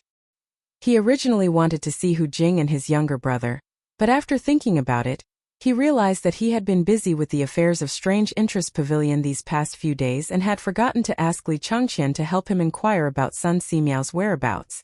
Even if he went to Old Hu's house now, he wouldn't be able to treat Hu Jing and his younger brother, so he left with Cheng Chumo. In his heart, he planned to find out Sun Simiao's whereabouts after these 2 days of work. Previously in Zhongnan Mountains, Sun Simiao had saved his life, and he hadn't thanked him yet. It wasn't Li Zixuan's style to not repay a favor. Chang'an East City, Curious Pavilion. It was noon and the sun was shining brightly. Although it wasn't as hot as summer, the midday sun still made people sweat a little when it shone on their bodies. In front of the curious pavilion, the hot sun overhead couldn't stop people's enthusiasm, and there was already a long line in front of the door. Shopkeeper, how many scooters do you have today? Yeah, there were only 300 scooters yesterday, and I didn't even get one. Last night when I got home, I was disturbed by that brat for the whole night. Shopkeeper, you're too unkind. Can't you prepare more? Aren't you cheating people? Yeah, you're cheating people. Last night, I was disturbed by that brat at home for the whole night, and I didn't sleep well. Ooh. Hearing the commotion outside, a skinny, dark-skinned, middle-aged man walked out of the Strange Interests Pavilion. He looked like a scholar. This man was the new shopkeeper that Li Jingmo recruited for his son. His name was Sun Huayuan, and he was the cousin of Sun Huaiming, the new shopkeeper of Li Ji clothing store. He was quite talented. Previously, he was the shopkeeper of a calligraphy and painting store in Chang'an City. Later, because he offended the owner's son, he was fired and had been idle at home. Yesterday, when he heard that Li Jingmo wanted to recruit a shopkeeper for his son, Sun Huaiming strongly recommended his cousin. Li Jingmo had always been very satisfied with Sun Huaiming's performance in the clothing store, so he gave Sun Huaiming some face and let his cousin try out the Strange Taste Pavilion first. However, before Sun Huayan was appointed, Li Zishuan called him to his side and gave him some instructions. In the end, Li Zishuan handed him the future development plan of Strange Interest Pavilion, written by Li Zishuan, and asked him to follow it. Sun Huayuan originally had the arrogance of a scholar, so he was disdainful of the development plan written by a 14-year-old boy, who knew that when he opened it, he would see business plans that he had never seen before. He couldn't help but be shocked. He thought to himself, could it be that the boss's son is a monster? At the same time, he also made up his mind to follow the plan. Otherwise, if he didn't do a good job and got fired, not only would he fail to live up to his cousin's good intentions, but his wife would also fall out with him. Sun Huayuan walked out of the Strange Interest Pavilion and shouted to the crowd, "Everyone, please don't be impatient. Today there will be 500 scooters. Please don't cut the queue. Also, I just received a notice from the master in my workshop. For the next 5 days, Strange Interest Pavilion will stop selling scooters. Because of my young master's order, Strange Interest Pavilion's workshop will focus on manufacturing a more important tool in the next few days. The scooters will be sold next time. Please forgive us." Sun Huayuan gracefully cupped his hands and apologized to everyone. He was actually quite helpless. After Uncle Fu came back this morning, he immediately sent someone to the Strange Taste Pavilion to inform him that the workshop would not be producing scooters for the next few days. It was said that they were going to focus on producing a batch of more important tools. For Faubert, a national treasure like the curved plow was obviously more important than a child's toy like the scooter. At this critical time, how could he be distracted? Naturally, he would give up on the scooter first. However, the crowd in the queue didn't think so. They were originally happy when they heard that there would be 500 scooters available today. Who knew that Sun Huayuan would tell them that Strange Interest Pavilion would stop selling scooters for the next few days, and that it was unknown when they would be able to sell scooters again. If they couldn't buy scooters for their children today, wouldn't they not have peace for the next few days? Sun Huayuan's last sentence poked a hornet's nest. "Shopkeeper, how can you do business like this? We're going to boycott your shop. We'll never buy scooters again." "Yes, we're not buying anymore." Brother, if you don't want to buy it, can you give your seat to me?" "Bah, who said I'm not buying anymore?" Didn't you just say that?" "I didn't say that. Go away." "Hey, why are you scolding me?" "I'm scolding you. What, you dare to look at me?" "I'm looking at you, so what? Why don't you try looking at me again?" "Fine, I'll try. What can you do?" "Ooh." At first, there were people who wanted to put pressure on Sun Huayuan to cancel the suspension of the scooter sales. Sun Huayuan panicked when he heard the commotion. Who knew that the commotion didn't get everyone's response? Instead, there was an internal conflict. There were already signs of a big fight. Sun Huayuan was stunned at the door. It was the first time he saw such a weird customer. However, he couldn't let them fight. If Wu Ho was alerted, it would probably implicate Strange Fun Pavilion.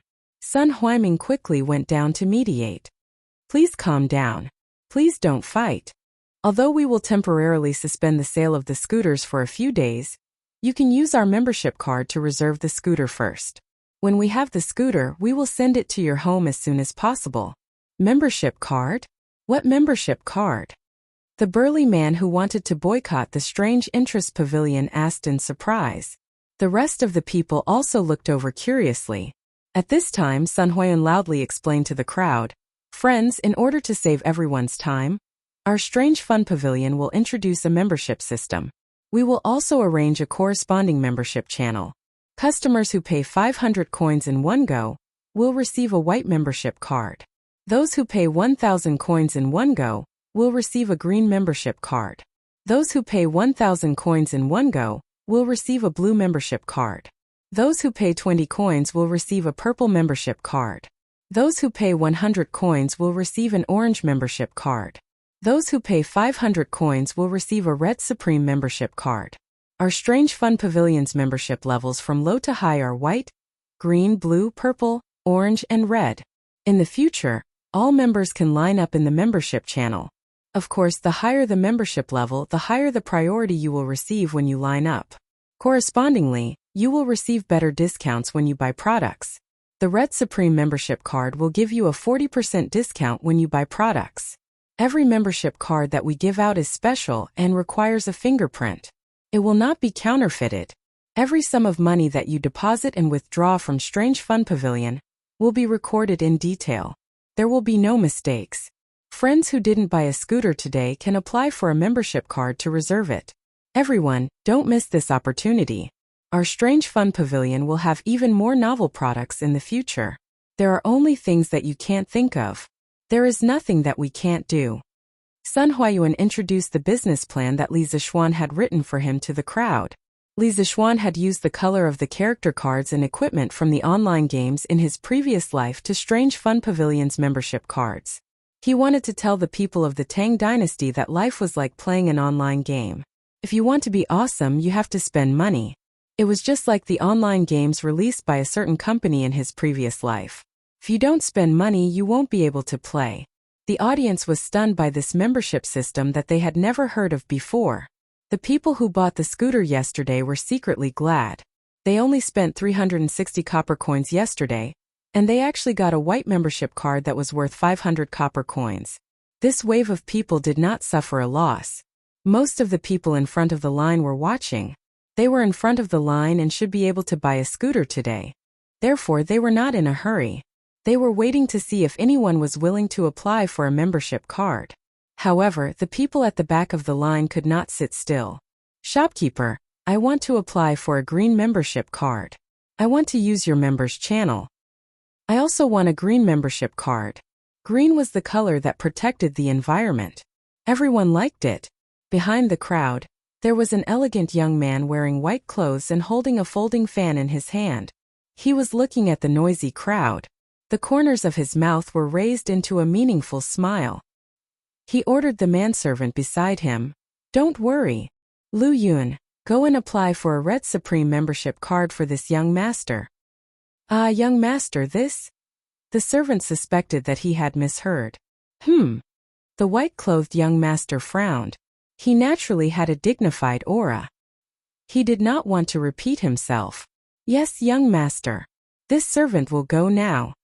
Seeing the young master frown, Lu Yun was so scared that he did not dare to ask anymore and went to apply for a membership card. Only then did the white-clothed young master relax his frown. He muttered to himself, "Strange Fun Pavilion, how interesting." Chapter 83. Outside of Strange Interest Pavilion, there were dozens of people crowding around Sun Huiyun to register for a membership card. Sun Huiyun hurriedly helped these people register, but he was pleasantly surprised. He didn't think that there would be so many people willing to buy a membership card. These people would most likely become loyal customers of Strange Interest Pavilion in the future. At this moment, some of the people at the front of the line couldn't sit still. Originally, according to the order, they would be able to buy a scooter today, but now there were so many people who wanted to buy a membership card. According to the membership system that Manager Sun had just introduced, these members could use the member channel to cut the line. If this was the case, then the people at the front of the line would most likely not be able to buy a scooter today. Thinking that if they couldn't buy a scooter today, They would definitely be disturbed by their naughty children for several days. These people couldn't help but shiver and clench their teeth. Isn't it just a membership card? I'll buy it. Thus, more and more people wanted to buy a membership card. Seeing this, Sun Huayuan smiled like a flower and quickly called a few employees to help him register. In fact, most of these people wanted a green membership card. Sun Huayuan had been registering for a long time, but the highest number he saw was 10 blue membership cards. There wasn't a single purple membership card. People were greedy.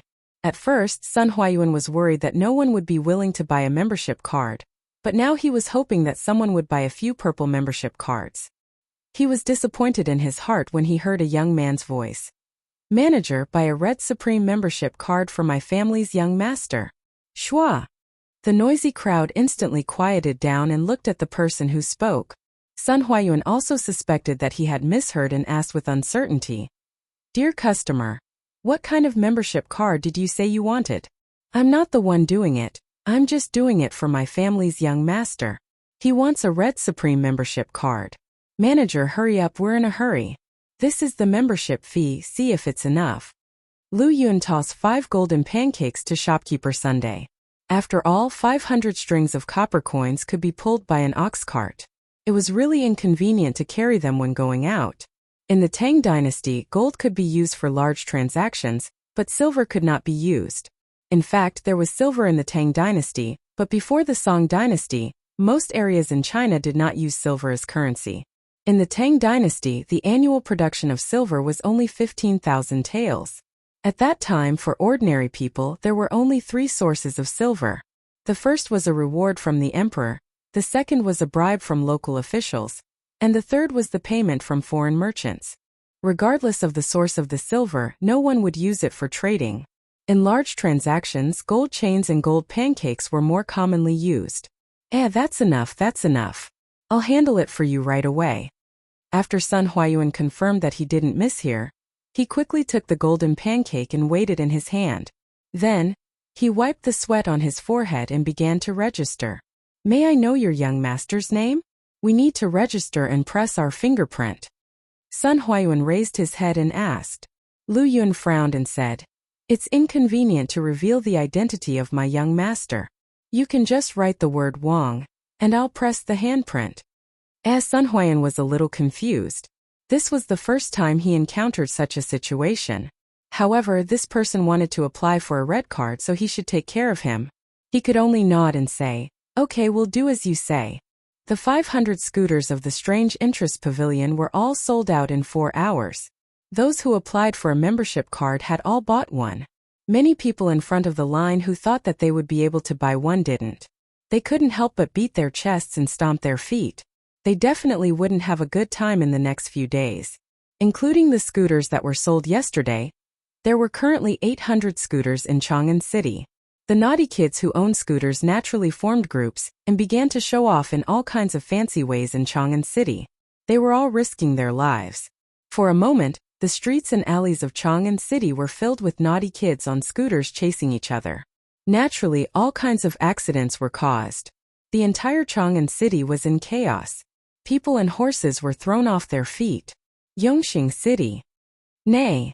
A coachman suddenly pulled the reins tightly. The horse raised its front hooves high and neighed. The speeding carriage behind suddenly stopped. The people in the carriage staggered and almost fell out of the carriage. "Lai Fu, what happened?" There was a hint of anger in the middle-aged man's voice. He had just come out of the palace and was thinking about the deeper meaning of Emperor Li Er's words. He didn't expect to be interrupted by this sudden breaking. "Master, there are a few kids playing on a moving plank in front of us. I was afraid of hitting them, so I pulled the horse. Please forgive me." The coachman named Lai Fu quickly got off the carriage and bowed to the inside of the carriage. At this time, the middle-aged man in the carriage lifted the curtain and looked at the kids playing in the middle of the road. He couldn't help but be curious when he saw that they could easily slide on a plank. He walked forward and asked, "Little kids, what are you playing on?" A little girl with a ponytail answered, "This is a scooter. Grandpa, don't you know?"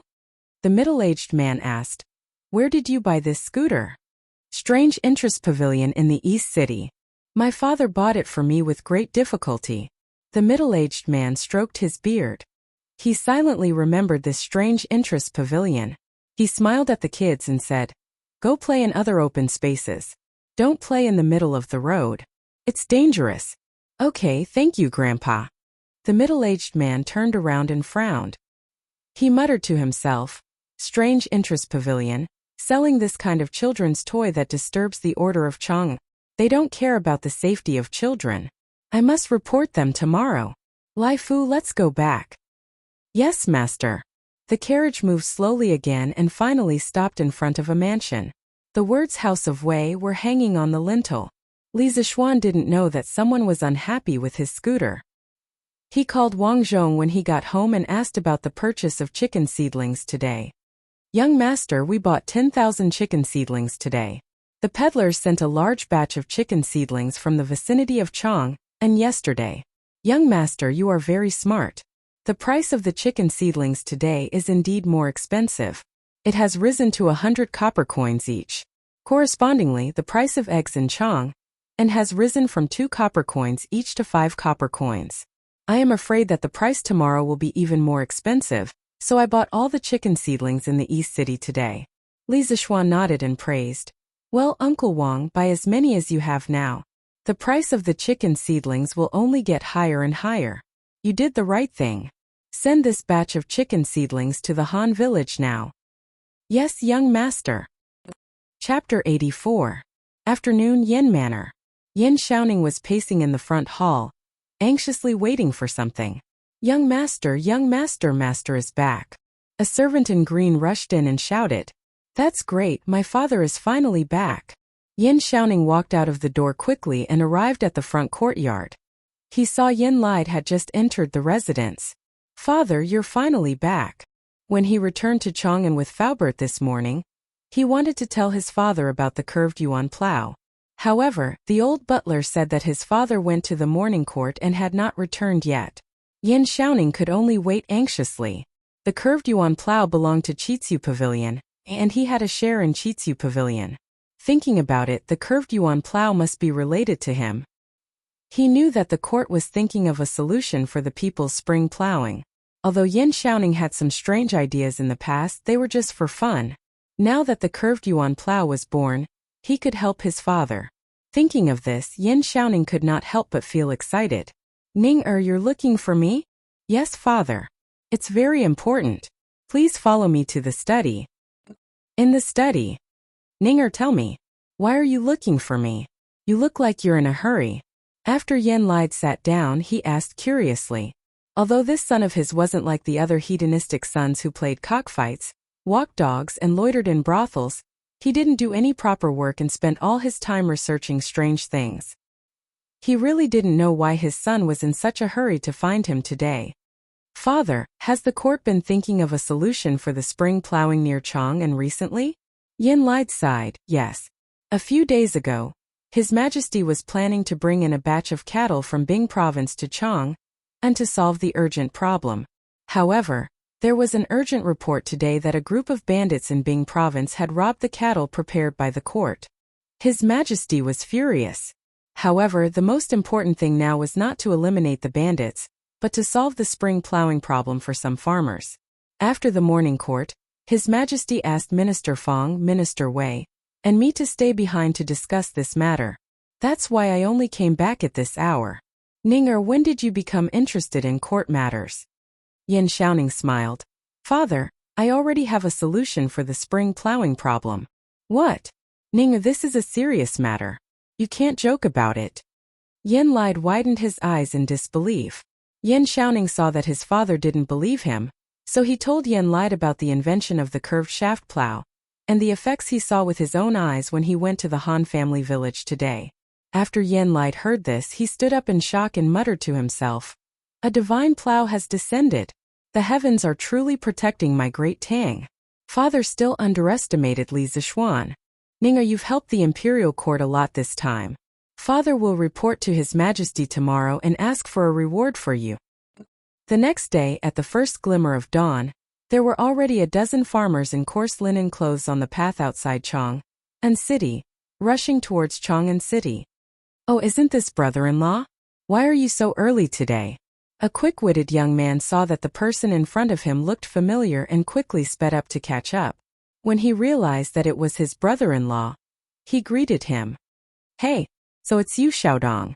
I heard that the price of eggs in Chang'an City has risen recently. Your sister asked me to get up early today and sell the eggs at home. Later I can buy a new set of clothes for my son." The man carried a wicker basket and answered when he saw that it was his brother-in-law. The quick-witted young man was Han Xiaodong from the Han family manor. Today, his father had woken him up early in the morning and told him to go to the Strange Interest Pavilion to buy a curved plow. A few years ago, his elder sister had married into the Plum Village. This man was his brother-in-law. His name was Mei Jun, but he was big and burly, not handsome at all. Usually, the two families had a good relationship and they visited each other frequently. Well, I also heard about this. It said that eggs in Chang'an City are sold for 5 coins each. Haha, my sister is still as smart as before. Hee. The man scratched his head embarrassedly. At this moment he seemed to have thought of something and asked, "Xiaodong, why are you so early today?" Han Xiaodong was a little hesitant. He had seen the efficiency and flexibility of the curved shaft plow with his own eyes. Even if he was not educated, he knew that if everyone knew about the curved shaft plow, the Han family village would definitely not be able to buy it. However, his brother-in-law's family usually treated him very well. Han Xiaodong scratched his ears and cheeks. After hesitating for a long time, he finally made a decision and whispered, "Brother-in-law, come here. I want to tell you something. You must not tell anyone else, okay?" Mei Jun saw that his brother-in-law was speaking so mysteriously and could not help but be curious. He patted his chest and promised, "Xiaodong, who doesn't know that your brother-in-law is the most tight-lipped person in this area? You can rest assured." Han Xiaodong was speechless when he heard his brother-in-law bragging. At this moment, he remembered that his brother-in-law was nicknamed Big Mouth Mei. He could not help but regret it. However, since he had already said it, it was too late to make up another excuse. Han Xiaodong could only say, "Brother-in-law, you must not talk about what I told you. Otherwise, I will ask my sister to punish you by making you kneel on the washboard. I came to Chang'an today to buy a curved shaft plow at the Strange Taste Pavilion in the East Market. Let me tell you, this curved shaft plow is awesome. It can increase the speed of plowing by at least 3 times. Yesterday, my young master personally brought a batch of curved shaft plow to our village to do an experiment. The speed of plowing was witnessed by everyone in our village. My young master also said that the curved shaft plow will be sold at the Strange Taste Pavilion today, for only 170 copper coins. Almost everyone in our village will come to buy it today. Now, other villages do not know about it yet. We will definitely be able to buy it. Brother-in-law, if you want to buy one, you can also buy one. However, you must not tell anyone else. Otherwise, if the people in our village know that I am the one who told others, they will beat me to death. You must not trick me." Mei Jun heard that the curved shaft plow was so awesome and could not help but drool. He secretly made up his mind that after selling all the eggs today, he must buy one. When he returned home, his wife would definitely praise him for being quick-witted. At this moment, when he heard his brother-in-law ask him to keep it a secret, he quickly raised his hand and swore, "Xiaodong, don't worry. I will definitely not tell anyone about it to trick you. Thank you for telling me all this. Our family's land will not miss the spring plowing. Your sister and I did not dote on you for nothing." Han Xiaodong was still worried and reminded him again, "Yes, brother-in-law, you must remember not to tell anyone. Otherwise, my sister will punish you by making you kneel on the washboard." Han Xiaodong's thinking was a little simple. Which villager in the Han village did not have relatives in other villages? Even if he did not say it, many villagers would secretly inform their relatives. An undercurrent was gradually surging and was about to engulf the Strange Taste Pavilion. The name of the divine plow would soon spread throughout the world. Chapter 85. The morning drum of Chang'an City finally sounded. The soldiers on the city walls opened the city gates and let the peddlers in. However, the general guarding Yangxingmen was surprised to see that most of the people entering the city were farmers in linen clothes. In the past, when the city gates opened, it was mostly peddlers from outside the city. He didn't expect so many farmers to come in today. Didn't the farmers need to plow in spring? After entering the city, the farmers went straight to the East Market. They asked around and finally found the Strange Interest Pavilion. The gate of the Strange Interest Pavilion was not open yet, but many farmers were lining up in front of the gate. So this is the Strange Interest Pavilion. It's the first time I've seen it. It's so cool. Old Who also came today.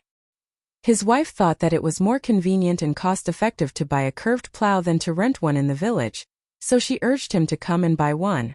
Hey Old Who, I heard from my daughter that the things in the Strange Interest Pavilion are very expensive. 2 days ago they were selling something called a scooter. It's just a wooden board with a few small wheels under it. One scooter costs 400 coins. Oh, then we have to thank the young master. This curved plow is so easy to use, but it only costs 170 coins. I guess the young master didn't make any money from us. That must be it. I admire the young master. It's a pity that I don't have a daughter. Otherwise, I would definitely send her to the young master as a concubine. Li Zishuan got up early today to check on the preparation of the curved plow. He didn't expect to hear Han Er's silly words as soon as he arrived. He almost fell to the ground. Han Er's first sentence reminded Li Zishuan of a classic joke from his previous life. I admire you even if you don't help me when I go to the toilet. As for Han Er's last sentence, Li Zishuan automatically ignored it. Even if Han Er had a daughter, Li Zishuan wouldn't dare to have her. Hey, the young master is here. Greetings, young master. Old Who saw Li Zishuan coming. He hurriedly greeted him. Young master. Greetings, young master. When the villagers heard Old Who's words, they hurriedly greeted Li Zishuan warmly. They were grateful to this young master from the bottom of their hearts. Li Zishuan nodded to everyone and entered the Strange Interest Pavilion. Shopkeeper son, how many curved plows did the workshop send today? After Li Zishuan entered the room and greeted Sun Huayuan, he went straight to the point.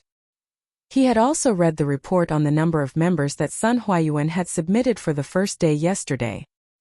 He was very satisfied with Sun Huayuan's ability. Sun Huayuan no longer dared to belittle this 14-year-old youth in front of him. His performance yesterday was all in accordance with the business plan that Li Zishuan had given him.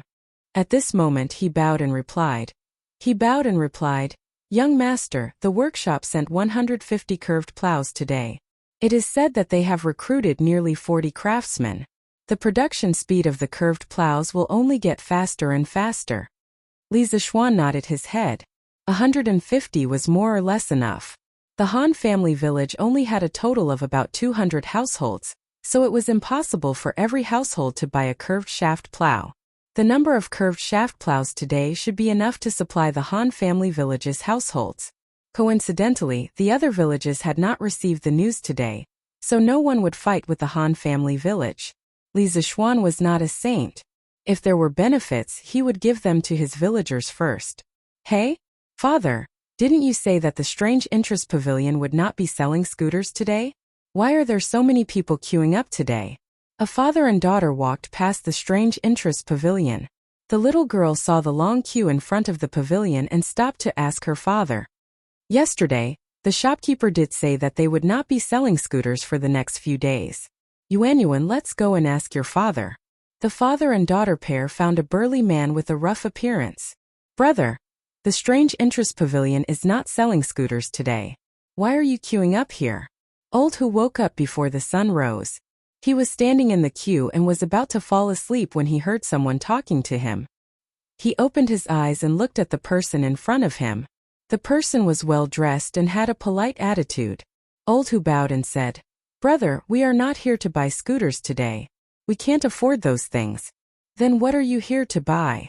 Old Who looked around and whispered, We are here to buy plows. Judging from your attire, you are definitely not a villager. Let's leave quickly. Meijun hurriedly sold the eggs in the East Market and was about to go to the Strange Interest Pavilion to buy the curved plows. Hey, isn't this Big Mouth Mei? You sold out so quickly. Are you going home? At this time, a skinny old man came over with a basket of eggs. He seemed to be here to sell eggs as well. Hey, Second Master Lu, why are you here to sell eggs personally today? I just finished selling my eggs and was about to go to the Strange Interest Pavilion to buy something. Just so happens that you are here at my stall. Mei Jun saw the man and quickly greeted him with a smile.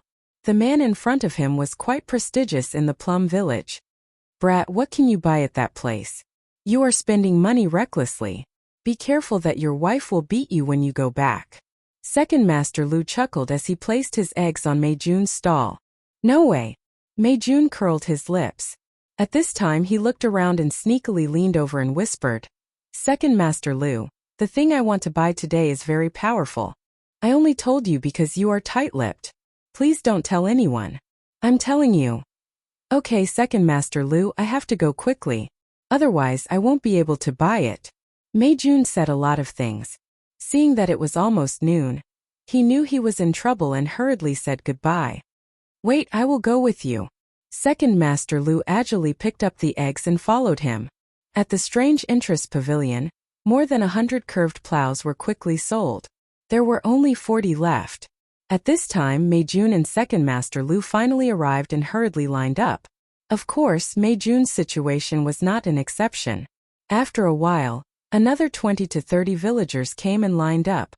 Li Zixuan looked at these people and saw that they did not seem to be from the Han village. He could not help but frown slightly. He did not know how these people knew about the curved plows, but he could not say anything about the situation. Since he was open for business, there was no reason to be picky. In fact, these people's situation was similar to Mei Jun and Second Master Lu's. They were all secretly told by their relatives in the Han village. Some people were like Mei Jun and did not know how to keep their mouths shut. Thus, more and more people knew about the curved plows. Li Zixuan silently estimated that there were about 50 to 60 people outside the Han family manor. From the looks of it, there were still some Han family manor's villagers who would not be able to snatch the Tuan plow today. He could not help but feel that it was a pity. But he did not know that at this moment, a storm was sweeping over the imperial court with him as the center. Oh! Chapter 86. Taiji Palace, Imperial Palace. The officials arrived and divided into two sides according to civil and military officials. Li Er put down a memorial and looked at a young official in the civil official line. He asked, "Minister Yuan, do you want to impeach the son of Li Jingma, a wealthy merchant in Chang?" The young official hurriedly stepped out and bowed. "Your Majesty, I do want to impeach Li Zixuan, the son of Li Jingma. According to the East Market Bureau, this person has been buying chicken seedlings in Chang, and for the past 2 days. Not only has the price of chicken seedlings skyrocketed, but the price of eggs has also more than doubled. This person has disrupted the market and driven up prices. I implore your Majesty to punish him severely." This person was the Taifu Temple's Vice Minister Yuan Wandao. The Taifu Temple was one of the 9 temples of the Tang Dynasty's central government. The chief minister of the Taifu Temple was a secondary 3rd-rank official. The vice minister of the Taifu Temple was a secondary 4th-rank official. Taifu Temple was in charge of the country's finances and government decrees. It was in charge of the officials in the 4 cities of Jingdu, Pingzhuan, Zhuozong, and Chongping. In addition to managing the country's finances and treasury, it directly led the 4 cities of Jingdu and Pingzhuan in the market management. It provided macro guidance and used measurement and balance to implement specific regulation. The East Market Bureau was only a 6th-rank official. Of course, he was not qualified to attend court. He could only report the abnormalities in the East Market to Yuan Wandao. Li Er curiously asked, "This Li Zixuan is just a commoner. Why didn't Taifu Temple directly punish him?" "Your Majesty, according to my investigation, this Li Zixuan has a close relationship with the eldest son of Duke Lu and the Crown Prince. I don't dare to make a decision without your Majesty's permission." Yuan Wandao originally wanted to arrest Li Zixuan directly, but then the East Market Bureau reported to him that Li Zixuan had a close relationship with Chang Chumo and Li Changqian. Yuan Wandao was not sure about their relationship, so he directly reported it to Li Er. When Li Er heard this, he looked meaningfully at Li Changqian, who was standing below. At the same time, he was somewhat dissatisfied with Yuan Wandao. This person held a high position, yet he was so timid. When interrogating someone, he actually treated them differently based on their status. He was really unqualified. Li Changqian hurriedly lowered his head, not daring to look at Li Er. Yen Lide, who was in front of the civil officials, was shocked when he heard that someone was impeaching Li Zixuan. Just as he was about to defend Li Zishuan, he heard an angry shout. Bullsh *T, you're full of nonsense. Is it illegal for Li Zishuan to spend his own money to buy things? Cheng Yaojin was so angry that he was the first to jump out and scold Yuan Wandao. Yesterday when Cheng Chumo returned home, he repeated Li Zishuan's advice to Cheng Yaojin about raising chickens. Hearing this, Cheng Yaojin thought carefully. After pondering for a while, he waved his hand and slapped the table. Since that's the case, our family will also raise chickens. Tomorrow, we'll have the housekeeper buy 30,000 chickens and distribute them to the farmers. Let them raise 100 or 200 chickens per household. The conditions for raising chickens will be the same as Li Zishuan's family. Cheng Chumo was flabbergasted. In his mind, his father would at most agree to raise 7,000 or 8,000, but he never thought that his father would be so bold as to ask for 30,000. Cheng Chumo muttered, That's right. That's right. Father, aren't you afraid that when the time comes, you won't be able to sell the chickens and lose everything? Cheng Yaojin patted Cheng Chumo's head and laughed. Chonyo, you're still too inexperienced. You haven't seen through it yet. Do you think that Li Zishuan is someone who is willing to suffer losses? Since he dares to raise 80,000 chickens, why should we be afraid of raising 30,000 chickens? Haha, I dare to conclude that there must be a big secret that no one knows. It's just that Li Zishuan doesn't want to talk about it.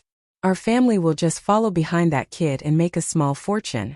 Cheng Yaojin's appearance was rough, but in fact, his heart was as meticulous as hair. He understood the twists and turns in this matter with a little thought. At this time he proudly pinched his beard, walked 2 steps and continued. Besides, you forgot who that kid's master is. He is an immortal figure of the Taoist lineage. Li Zishuan's unreasonable actions this time may be a heavenly secret revealed to him by Taoist priest Spirit Void when he was alive. Alas, if it weren't for the fact that our family isn't as rich as that kid, I also want to buy 80,000 chickens. Haha. This kid is a little interesting. After listening to Cheng Yaojin's analysis, Cheng Chumo couldn't help but admire his father. The older the ginger, the spicier it is. In the imperial court, Yuan Wendao's face was tragically sprayed by Cheng Yaojin's spittle, and his ears were buzzing because of Cheng Yaojin's loud roar.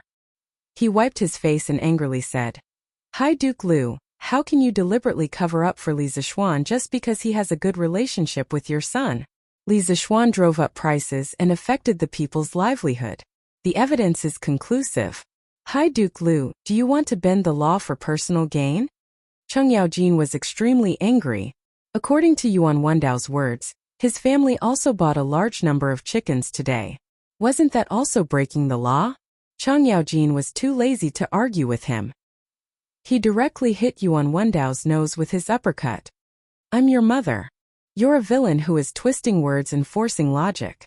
I'm not afraid to tell you that my Cheng family also went to the East Market to buy tens of thousands of chickens today. Are you also going to punish me for my crime? Yuan Wendao was just a weak scholar. How could he withstand Cheng Yaojin's big fist? He was directly hit by this punch and flew far away. His nose was bleeding and he almost fainted. At this time he knelt down to Li Er and cried, Your Majesty, High Duke Liu maliciously hurt people in the imperial court. He also intended to protect the suspect. Your Majesty, please punish him. Cheng Yaojin was furious and wanted to come up and beat him again. Qin Xiong, who was standing next to him, quickly came over and stopped him. Jijie, you're not allowed to be presumptuous in the imperial court. Qin Shubao's old injury in the past 2 years was acting up. His legs and feet were not very good. Cheng Yaojin did not dare to struggle. Only then did he calm down and looked at Li Er pitifully. Your Majesty, I was rude in front of you just now. Your Majesty, please forgive me. Li Er was angered by this reckless guy. Cheng Jijia, why didn't you think of asking me to forgive you when you hit people before? In the imperial court, you actually hit a minister. It's really outrageous. Qin Shubao quickly bowed and begged for mercy. Jijia was just confused for a moment. Your Majesty, please forgive me. Niu Jinda Yuqigong and the other generals in the army also pleaded for mercy for Cheng Yaojin. Although Li Er had a good relationship with Cheng Yaojin, Qin Shubao, and the other old generals in private, he could not disappoint the other ministers. He shook his head and said, Cheng Jijia, your salary will be deducted for 3 months. We will see what happens next. Well, he had taken out so much money to buy chicken seedlings. Now his salary was gone. It seemed that he would have to tighten his belt in the future. But Chang Yaojin also knew that this punishment was very light. Chang Yaojin bowed and thanked him. Your Majesty. Li Er looked at Yuan Wendao and asked, Shaoqing Yuan, you said that Li Zishuan was driving up prices. Did he use this to make profits? Yuan Wendao covered his nose and replied in a muffled voice. Your Majesty, I didn't notice this. Li Er muttered. Since he didn't use this opportunity to make profits, then he didn't disturb the market. But he needs to explain why he bought such a large number of chicken seedlings. Guards. A big Han general immediately walked in from outside the hall and bowed. This general is here. Li Er ordered. Go to Yongla Lane and bring Li Zishuan here. Yes. Although the big Han general did not know Li Zishuan, he still bowed and hurried out to find Li Zishuan. Chapter 87. Chang'an City East Market. As the last curved plow was sold, there was a commotion outside the Strange Taste Pavilion. That's it? I haven't bought it yet. Who asked you to come so late? Nyo Dahai, you should have come earlier. Those who came early today have already bought the curved plow. I guess old Nyo woke up late because he was sleeping with his wife at home? Haha. A man beside him said in a wretched manner. Nyo Dahai's face turned red. He pushed the man and said angrily, Bulsh *T, I went to sell eggs just now. I thought only people from our village would buy the curved plow, so I didn't rush to buy it. But now it seems that many people here are from other villages. How did they know about young master's curved plow? Sigh, I'm also puzzled. I saw a few people from Plum Village and Liujia Village just now. I asked them where they got the news from, but they didn't want to tell me. It must have been someone from our village who leaked it out. What a traitor. If Old Ox knew who leaked it out, I would definitely beat him up. Nyo Dahai waved his fists and said angrily. At the side, Han Xiaodong shrank his neck and quickly slipped away with his tail between his legs. Get out of the way, get out of the way. At this time, a burly general in full armor and a group of soldiers squeezed into the crowd. Beside the general was a servant. Young master, His Majesty sent someone to bring you into the palace. Sanbao shouted as she entered the Strange Taste Pavilion. Today, the young general brought people to the Li mansion to find Li Zishuan. Li Jingma and Mrs. Li were shocked. They quickly asked the general if their son had caused any trouble. The general shook his head and explained. His Majesty didn't punish him. His Majesty is not here to condemn anyone. He just has something to ask of your son. Would Master Li please ask your son to come out and follow me into the palace? Li Jingma and Mrs. Li were relieved. They let Sanbao bring them to the Strange Taste Pavilion. Li Zishuan was chatting with Sun Huayuan in the Strange Taste Pavilion. He found that Sun Huayuan's style of conversation was quite good. He wanted to chat with him. At this moment, he heard Sanbao shouting outside that Li Zishuan wanted him to enter the palace. Li Zishuan subconsciously clamped his legs together to protect his balls. He did not want to enter the palace and become a eunuch. Sun Huayuan was quite knowledgeable. He looked at Li Zishuan and said, Young master, it should be someone from the palace. You'd better go out and have a look. Li Zishuan had no choice but to walk out of the Strange Interest Pavilion. Along the way, he glared at Sanbao, who didn't know how to speak. Are you Li Zishuan, young master Li? The young general stepped forward and asked. Li Zishuan saw that this man was tall and burly. His posture was tall and straight, and his lower body was steady. He had an imposing appearance. He was dressed in Mingguang armor. When the sun shone on him, he almost blinded Li Zishuan's titanium alloy eyes. This man's kung fu was probably not weak. Li Zishuan quickly cupped his hands and said, That's me. How should I address you, General? I am Du Gumao. Since you are Li Zishuan, please follow me to the palace to have an audience with His Majesty. Du Gumao? Li Zishuan was a little familiar with this name, but he couldn't recall it. However, people with the surname Dugu were usually more powerful. Therefore, he learned from the TV dramas in his previous life. He quickly took out a golden biscuit from his sleeve and stuffed it into Dugu Mao's hand. He smiled and said, General Dugu, may I ask why His Majesty is looking for me? Dugu Mao's expression changed. He quickly returned the golden biscuit and said coldly, "Don't ask too much. Follow me to the palace." Alright, it seemed like this man wasn't greedy. Li Zixuan had no choice but to follow Dugumao to the palace with a worried heart. At this moment a loud shout was heard. "Hold on, General. What crime did our young master commit? Why are you arresting him?" Niu Dahai stopped Dugumao and asked loudly. "Yes, you can't leave. Our young master didn't commit any crime. Let go of our young master." Ooh! When the surrounding Han family manors villagers heard Dugumao's cold words, they thought that he had brought people to arrest Li Zixuan. They all came out to stop him. Although commoners were afraid of officials at this time, the villagers of the Han family manor still stood out bravely. Young master had shown great kindness to their Han family manor. Young master could show kindness without asking for repayment, but they couldn't be ungrateful.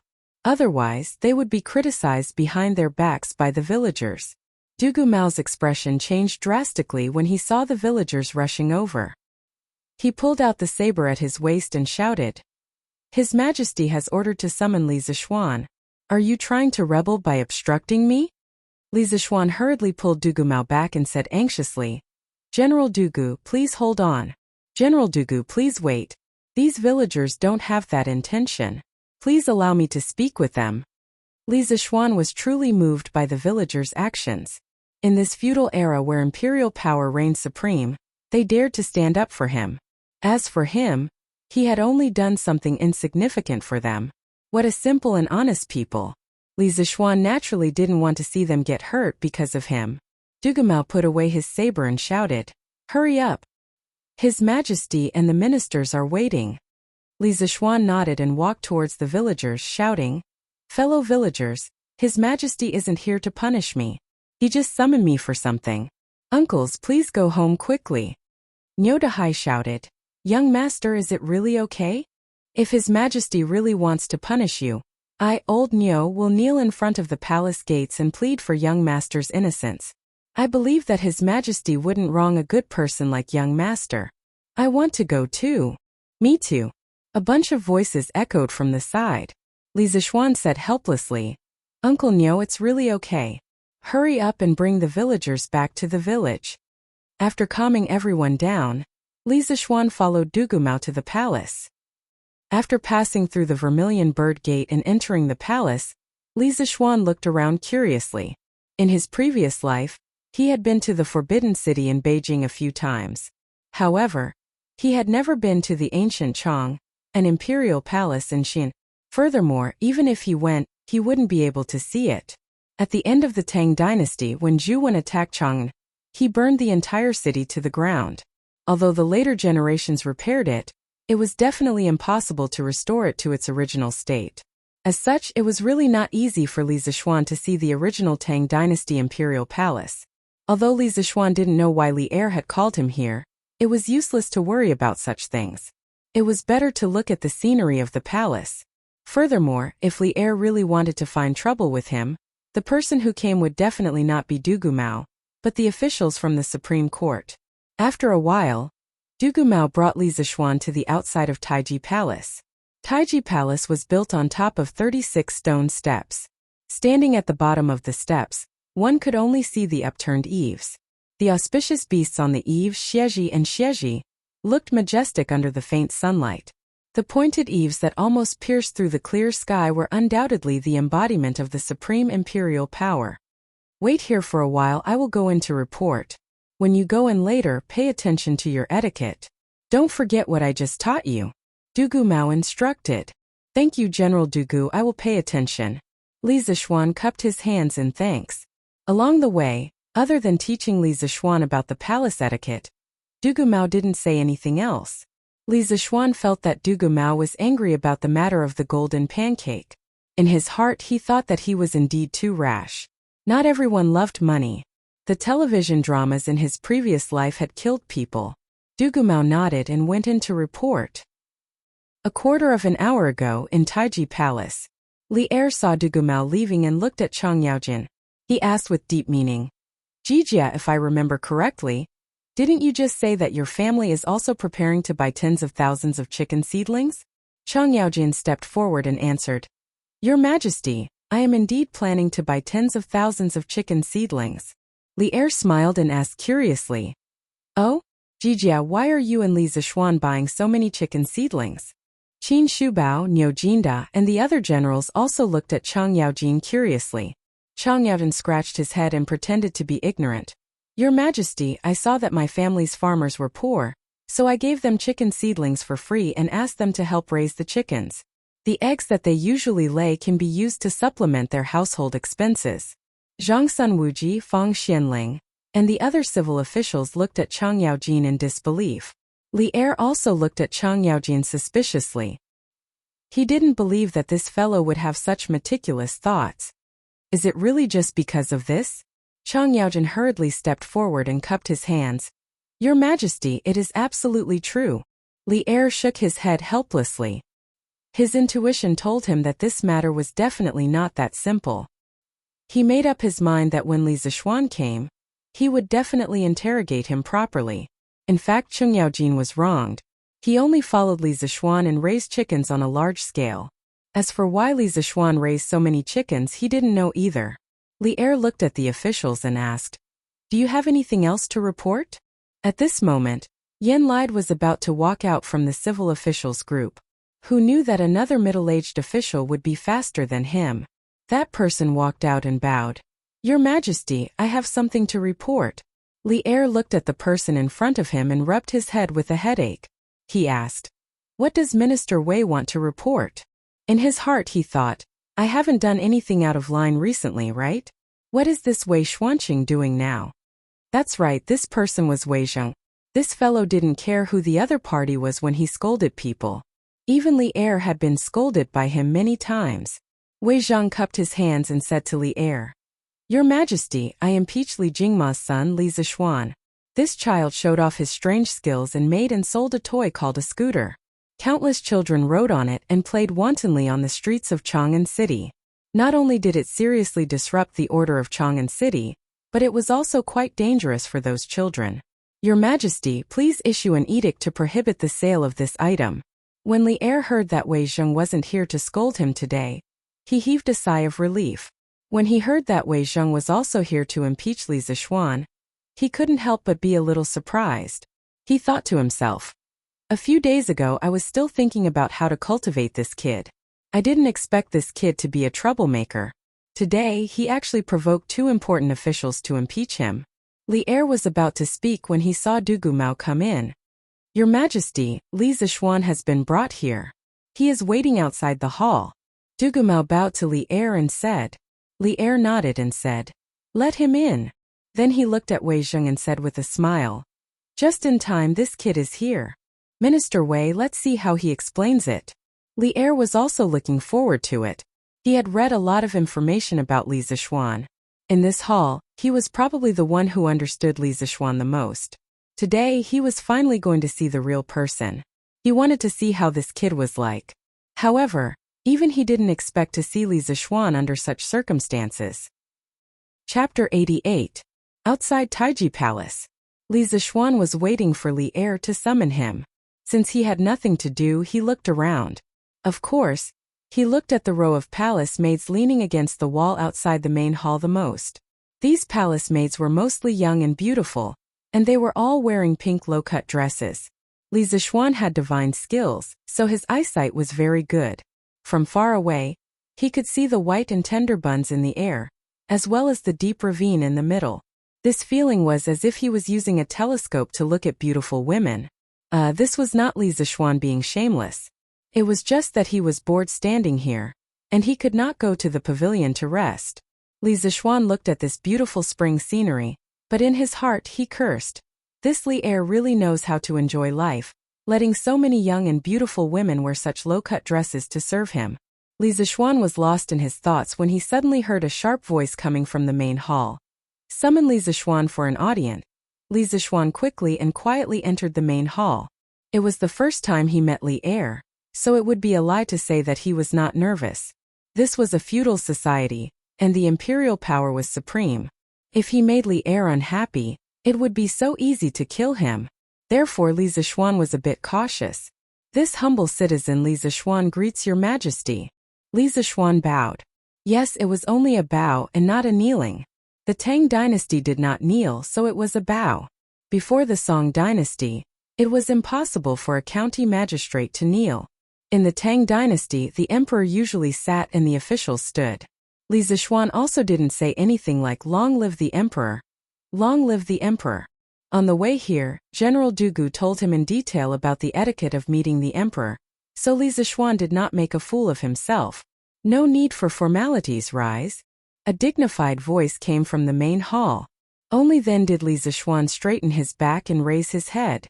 Li Er saw that the young man before him had delicate and pretty features that were sharp and angular. His brows revealed a resolute look, and there was a unique kind of ethereal handsomeness. What surprised Li Er the most was that this was the first time this young man had met him, but he was neither servile nor overbearing, and there wasn't the slightest trace of fear in his eyes. Li Er secretly nodded. This young man could be considered a talent. One must know that during the Tang dynasty, one's appearance was the standard for selecting officials. Those who were too ugly would not be able to become officials. However, Chang Yaojin, Yuqigong, Niu Jinda, and the other founding generals were exceptions. While Li Er was sizing up Li Zixuan was also secretly sizing up Li Er. He was very curious about this legendary Emperor Taizong of the Tang dynasty, and wanted to see what he looked like. He saw Li Er wearing a heavenly crown and a python dragon robe. The pearls hanging down were at the same level as his eyes. Under the illumination of the 99 candles, they shone in all directions. He looked like a singer from the later generations who threw flirtatious glances at him, making people dizzy. It was impossible to see what he looked like. This was probably the greatest effect of the heavenly crown. Li Zixuan was quite depressed.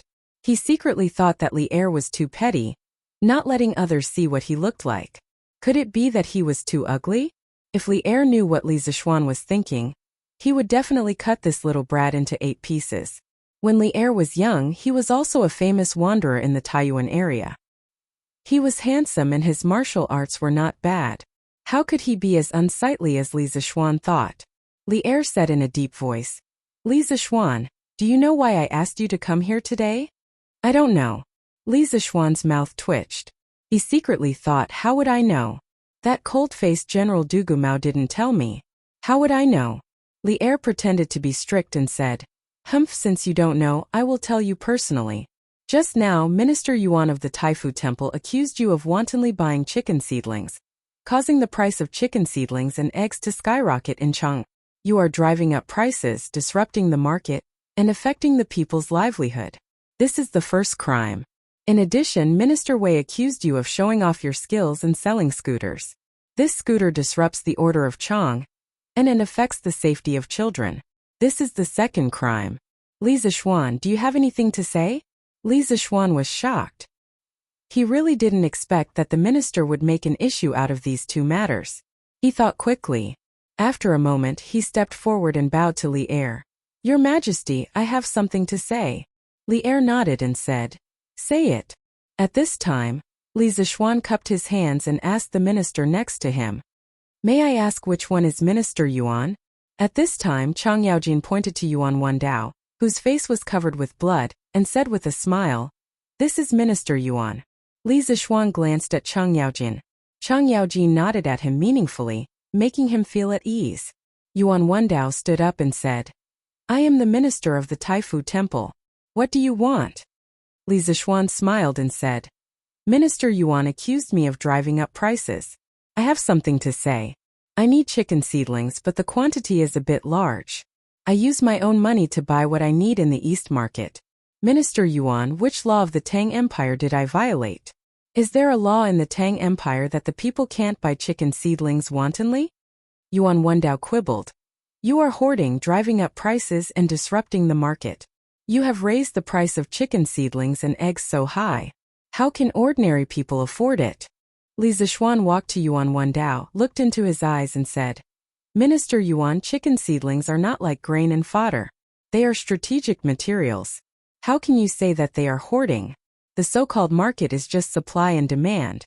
The supply is less than the demand, so the price will naturally rise. Do you think that when I need something I have to consider whether it will cause the price to rise after I buy it? If so, what is the benefit of this market to the people? What's more, Minister Yuan, you only see the price of chicken seedlings and eggs rising. The people can't afford eggs. But why don't you see that because of the rising price of chicken seedlings and eggs, there are tens of thousands of farmers near Chang, and who make extra profits by selling their own eggs? The world is full of profit. Where the supply is less than the demand, the market will naturally balance the supply and demand through the mutual circulation of goods in different areas. The market has its own regulation ability. If people forcibly intervene, it will only produce the opposite effect and make the market lose its vitality. Good, well said. Although Cheng Yaojin didn't understand these market theories, he felt that Li Zixuan was very good at what he said. After hearing Li Zixuan's words, Feng Xianling was quite surprised. At this time, he stood up and bowed to Li Zixuan. Your Majesty, Li Zixuan's words are rather reasonable, and this old subject also feels that it is time to reflect on the market management system of my great Tang. Li Zixuan looked at Feng Xianling gratefully. Although he didn't know the official in front of him, he was able to see the limitations of the current market system. Li Zixuan was grateful and admired him. The market in the Tang dynasty, as a commodity trading place, could not spontaneously form because of the certain development of the commodity economy in a certain place. It was also not a natural product or inevitable result of economic development. In the Tang dynasty, the right to set up and abolish the market was clearly owned by the government. This market system, which was completely dominated by the government, was certainly not conducive to the development of the market. It would only make the market gradually lose its vitality. Li Er didn't expect Li Zixuan to be so reasonable. What was even more unexpected was that Feng Xianling would stand up for him. This old subordinate of his was well read in the classics and history. He was farsighted and had extremely high standards. He didn't expect him to agree with Li Zixuan's words. Today Li Er just called Li Zixuan over to see him. He didn't mean to punish him, but he didn't expect to be surprised. He nodded to Feng Xianling thoughtfully and said, Feng Xianling, let's talk about this later.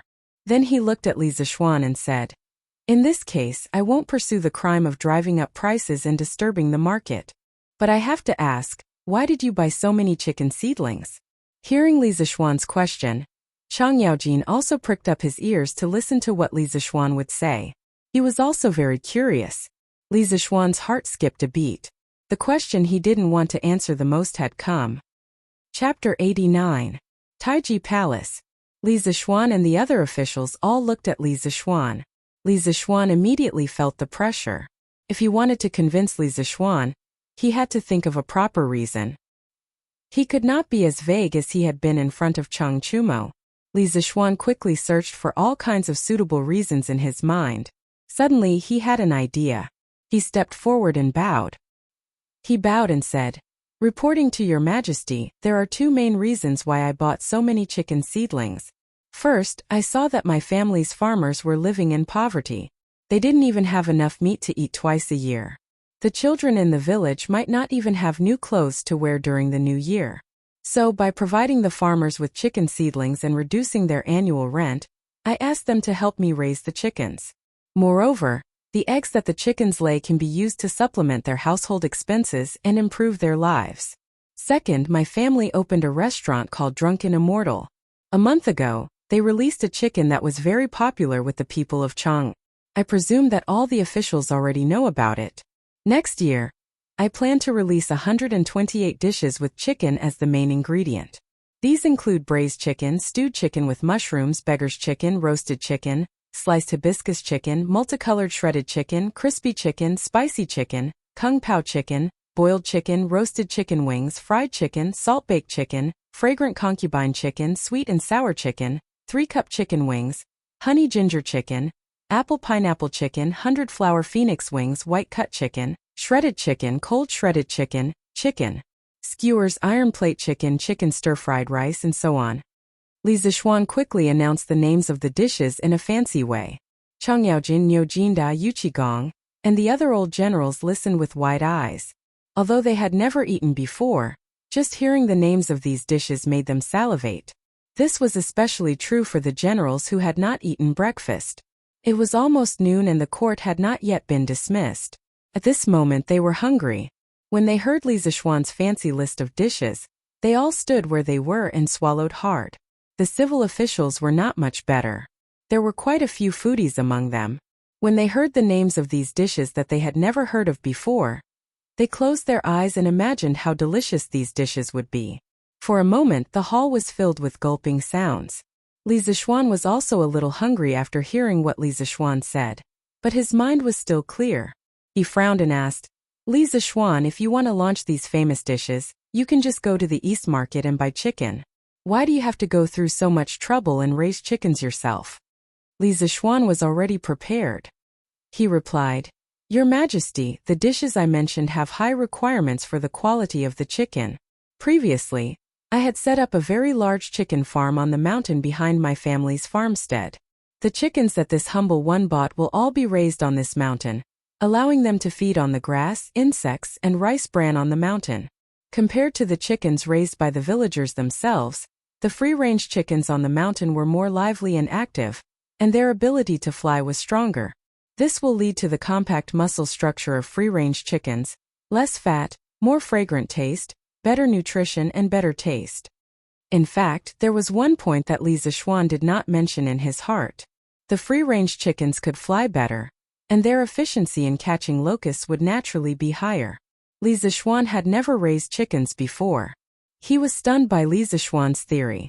In the end he asked suspiciously, Are free-range chickens really as good as you say? Li Zishuan was still confident about this. He nodded and said, Your Majesty, it's absolutely true. Chang Yaojin swallowed his saliva and stepped forward to help. Your Majesty, I can testify about this. When I was still in Wagong village, I caught a few chickens that escaped from the villagers in the mountains. Those chicken wings were obviously longer, and the taste of the chicken was better. Li Er nodded and said, Well, Li Zishuan, you have passed the first test. How do you explain Minister Wei's impeachment of you? Li Zishuan first heard about Wei Zheng from Han Yushi. He heard that he liked wine and was a master winemaker. On the other hand, there were many stories about Wei Zheng and Li Er. In the end, Wei Zheng became a famous minister and was ranked in the Lingyan Pavilion.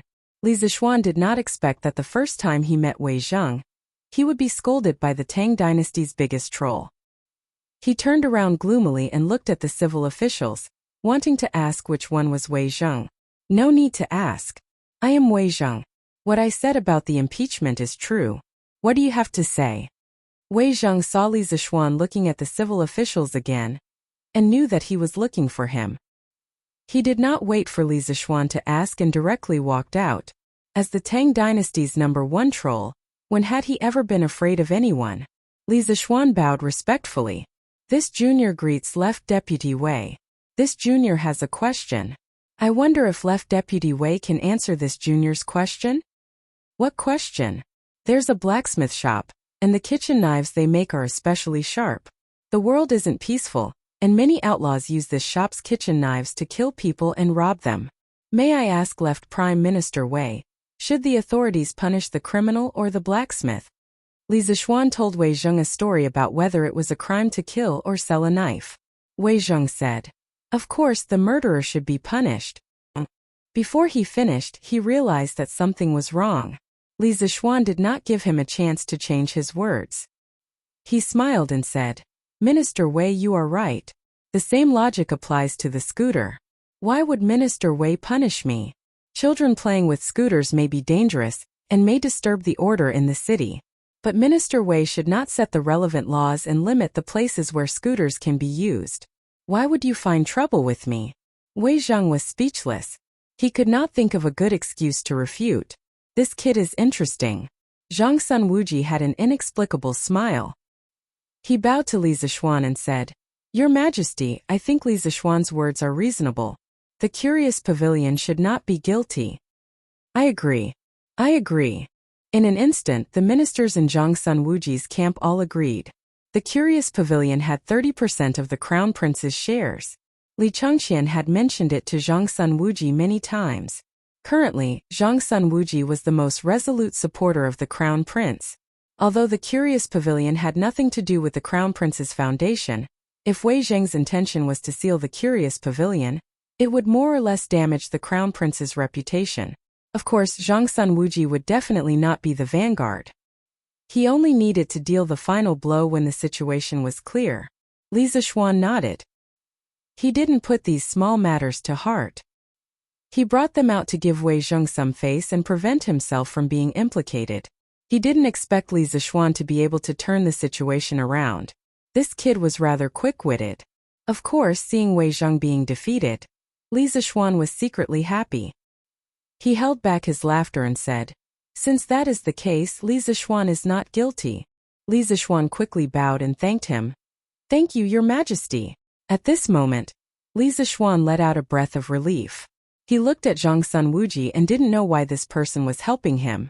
He had to ask Cheng Yaojin later. The imperial court was indeed a little complicated. Li Zixuan felt a little tired. As expected, he wasn't suitable for this scheming officialdom. Chapter 90. The situation in the imperial court had suddenly changed. Li Zixuan, who was originally charged with 2 crimes, actually managed to resolve the dangerous situation with just a few words, allowing him to escape danger. This quick-wittedness and calmness did not seem like a brat who had just entered the imperial court for the first time. Chang Yaojin, Qin Shubao, Niu Jinda, and the others all looked at Li Zixuan with admiration.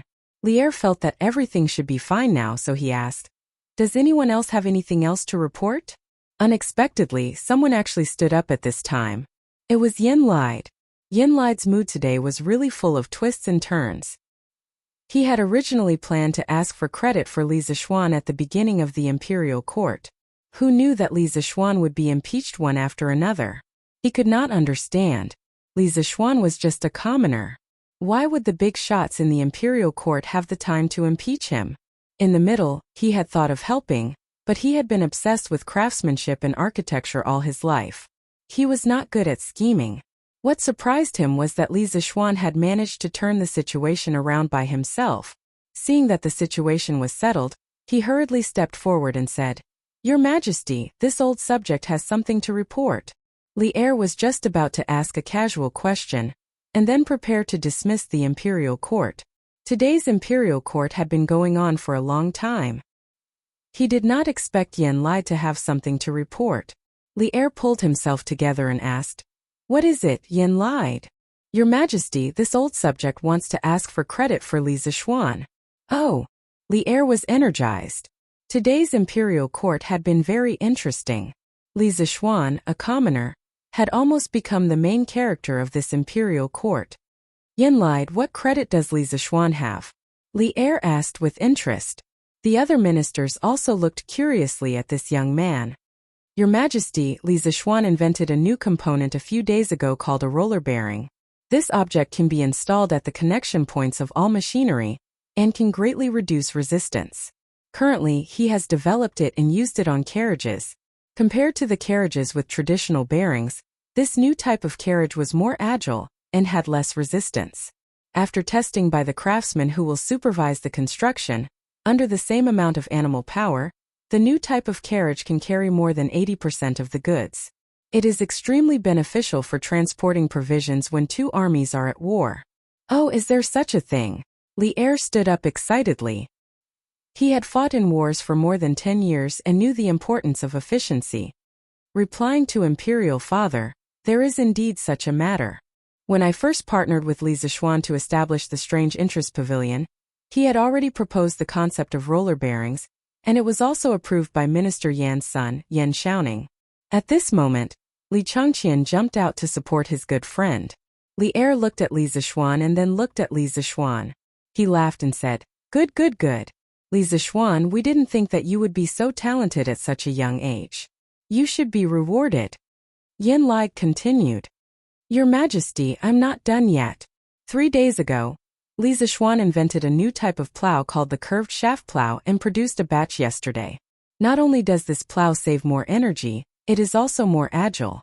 After testing it yesterday, it has been proven that the curved shaft plow is at least 3 times faster than the long shaft plow we used before. I believe that the Imperial Court should promote the curved shaft plow to solve the problem of the lack of cattle in Tang." Emperor Li Er, who had always been calm, could not remain calm at this moment. He said in disbelief, "Official Yen, is there really such a magical plow in this world?" Yenlide bowed and said, Your Majesty, I am willing to guarantee with my life that this is absolutely true. Chang Yaojin also stepped forward and said, Your Majesty, I can also guarantee. Yesterday my family's Chou Nyo also went with Li Zixuan to the farmstead. He also saw it with his own eyes. This curved shaft plow is indeed faster and saves more energy. Even a man with slightly more strength can pull it.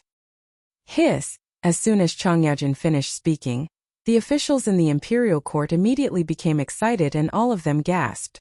Previously, Yenlide had said so much, but many of them did not have a direct understanding of the curved shaft plow. Now that Chang Yaojin said that people could actually pull the plow to plow the land, they were instantly shocked. To them, pulling pears to plow the land was simply a fantasy. Was this curved shaft plow really that magical? Li Er also felt that Chang Yaojin's words were a bit exaggerated. He looked at Li Zixuan and asked, Li Zixuan, is this curved shaft plow really that magical? Just now, when Yenlide came out and said that he wanted to claim credit for himself, Li Zixuan was a little dumbfounded. Coming to Taiji Palace today was really like riding a roller coaster, with ups and downs. It was King exciting. Li Zixuan took a long time to react. When he heard Li Er's question, he quickly replied, Your Majesty, it is true. Yesterday, hundreds of villagers in the Han village witnessed the speed of the curved shaft plow with their own eyes. I dare not hide anything. Also, the Chitsu Pavilion workshop has already started to produce the curved shaft plow.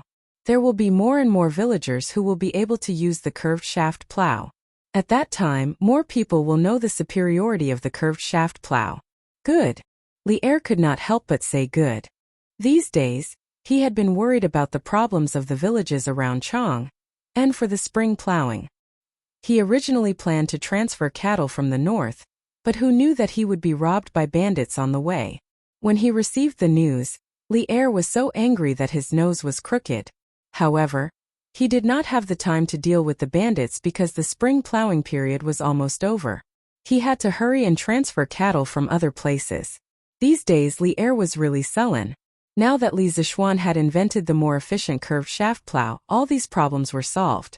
Moreover, this thing could be regarded as a divine tool that benefited the country and the people. It was really too important. Li Er, who had been sullen for a few days, could finally breathe a sigh of relief. Can this curved shaft plow be mass-produced? Li Er was not overly excited. He knew that time was tight. The villagers were anxious for the spring plowing.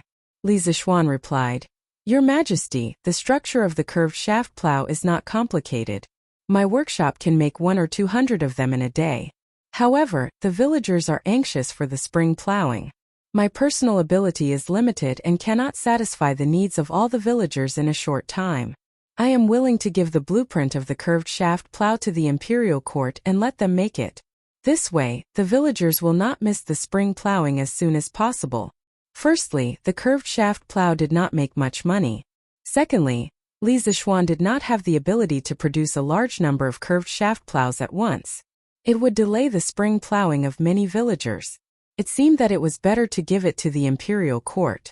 Li Er laughed and said, You are quite righteous. Not bad, not bad. Yenlide, this matter will be handed over to your Ministry of Works. During this time, order all the craftsmen to work overtime and rush out a batch of curved shaft plow. Yenlide quickly cupped his hands and said, Yes, Your Majesty. I will personally supervise. That would be best. But I will have to trouble you. Li Er nodded and smiled. Chapter 91. Inside the Taiji Palace. After Li Er finished explaining to Yenlide, he looked at Li Zixuan with mixed feelings. He had originally planned to transfer Li Zixuan into the army and nurture him. He never expected Li Zixuan to be so talented in machinery. Could it be that priest spirit void taught him all this? The roller bearings were indeed very useful. Li Er also planned to reward Li Zixuan with some gold and silver as a reward. However, the significance of the curved plow was too great. It was not an exaggeration to say that its merits were in the present and its benefits were in the future. In a feudal society, the rulers attached great importance to agriculture. If he only rewarded some gold and silver for this merit, it would seem that Li Er was stingy. Li Er pondered for a moment and said to Li Zixuan, I heard from Jijia that you learned martial arts from Priest Spirit Void when you were a child. Recently, you even created a strange object like the roller bearings. This is one merit. Today, you presented the technique of making the curved plow, so that countless farmers would not miss out on the spring plowing. Your merits are in the country and its benefits are in the future. I am very grateful. This is the second merit. In the imperial court, rewarding merits and punishing faults, making the best use of people's talents, this is the right that the heavens have bestowed upon me. It is also my life's ambition. Li Zishuan, tell me, what do you want? I will satisfy you. Damn, as long as one's IQ was not lacking, they would be able to tell that there was a trap in Li Er's words. If you really want to reward me, why don't you just say it out loud? Why do you need me to say it myself? If I say too much, you'll definitely be unhappy. If I say too little, won't I suffer a huge loss? Li Zishuan thought for a moment and simply pushed the question to Li Er.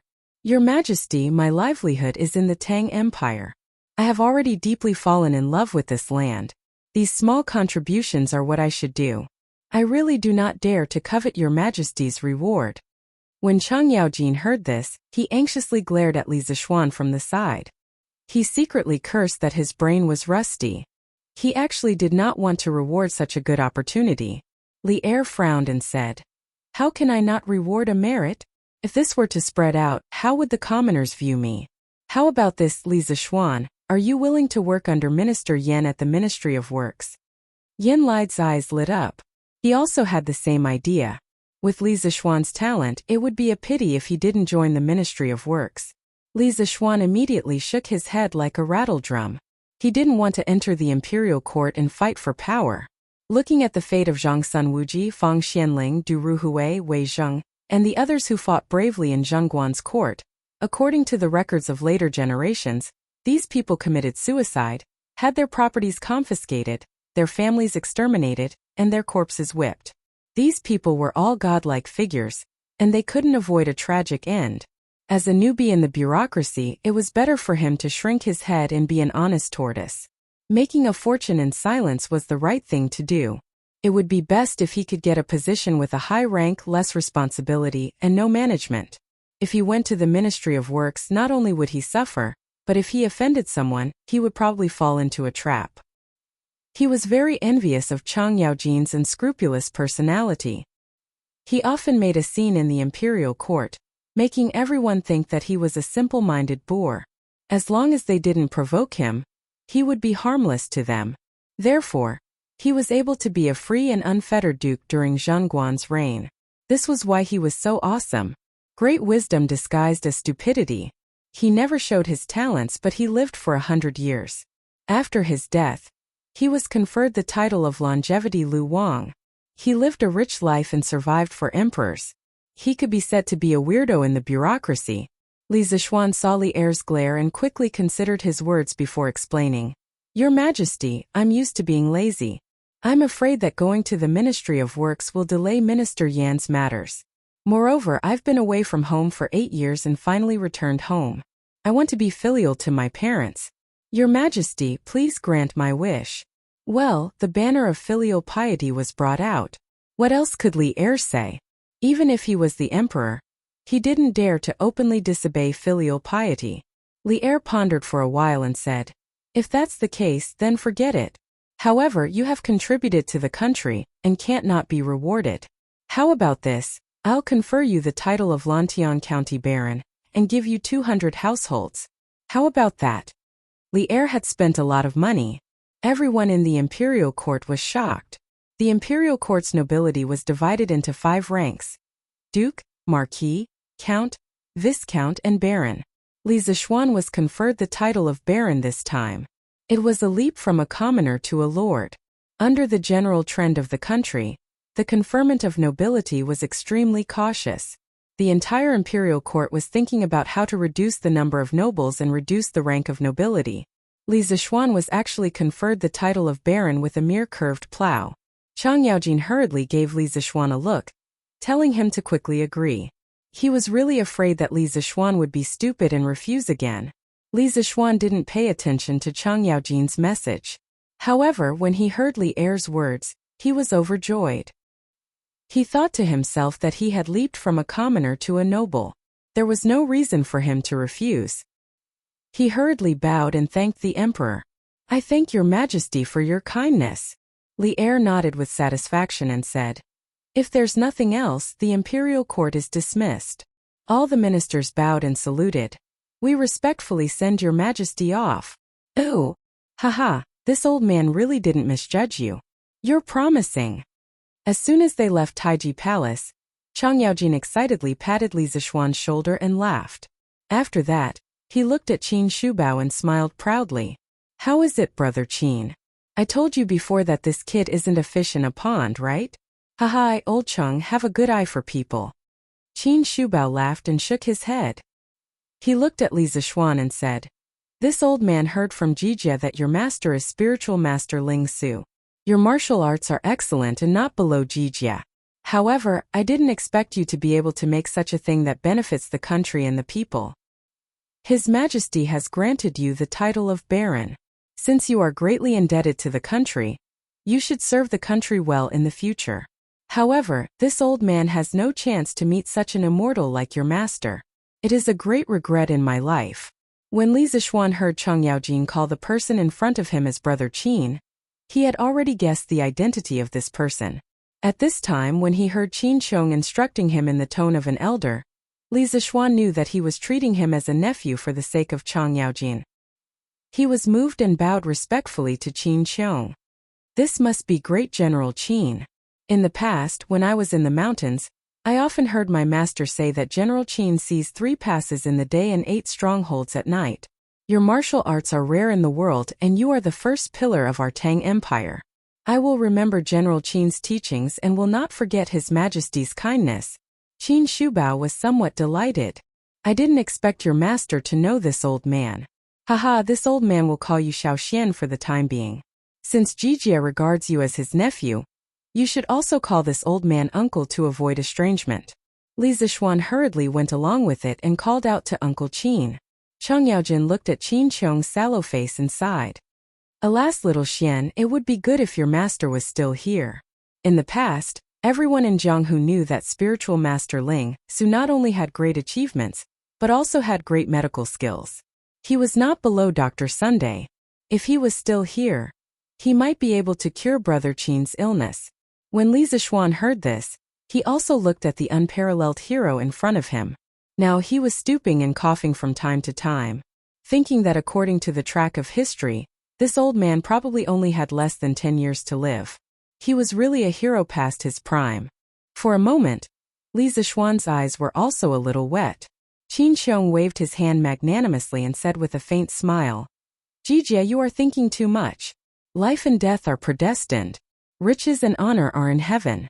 I have been in the military all my life and killed countless people. Perhaps this is the retribution that I, Qin Xiong, should suffer." Oh!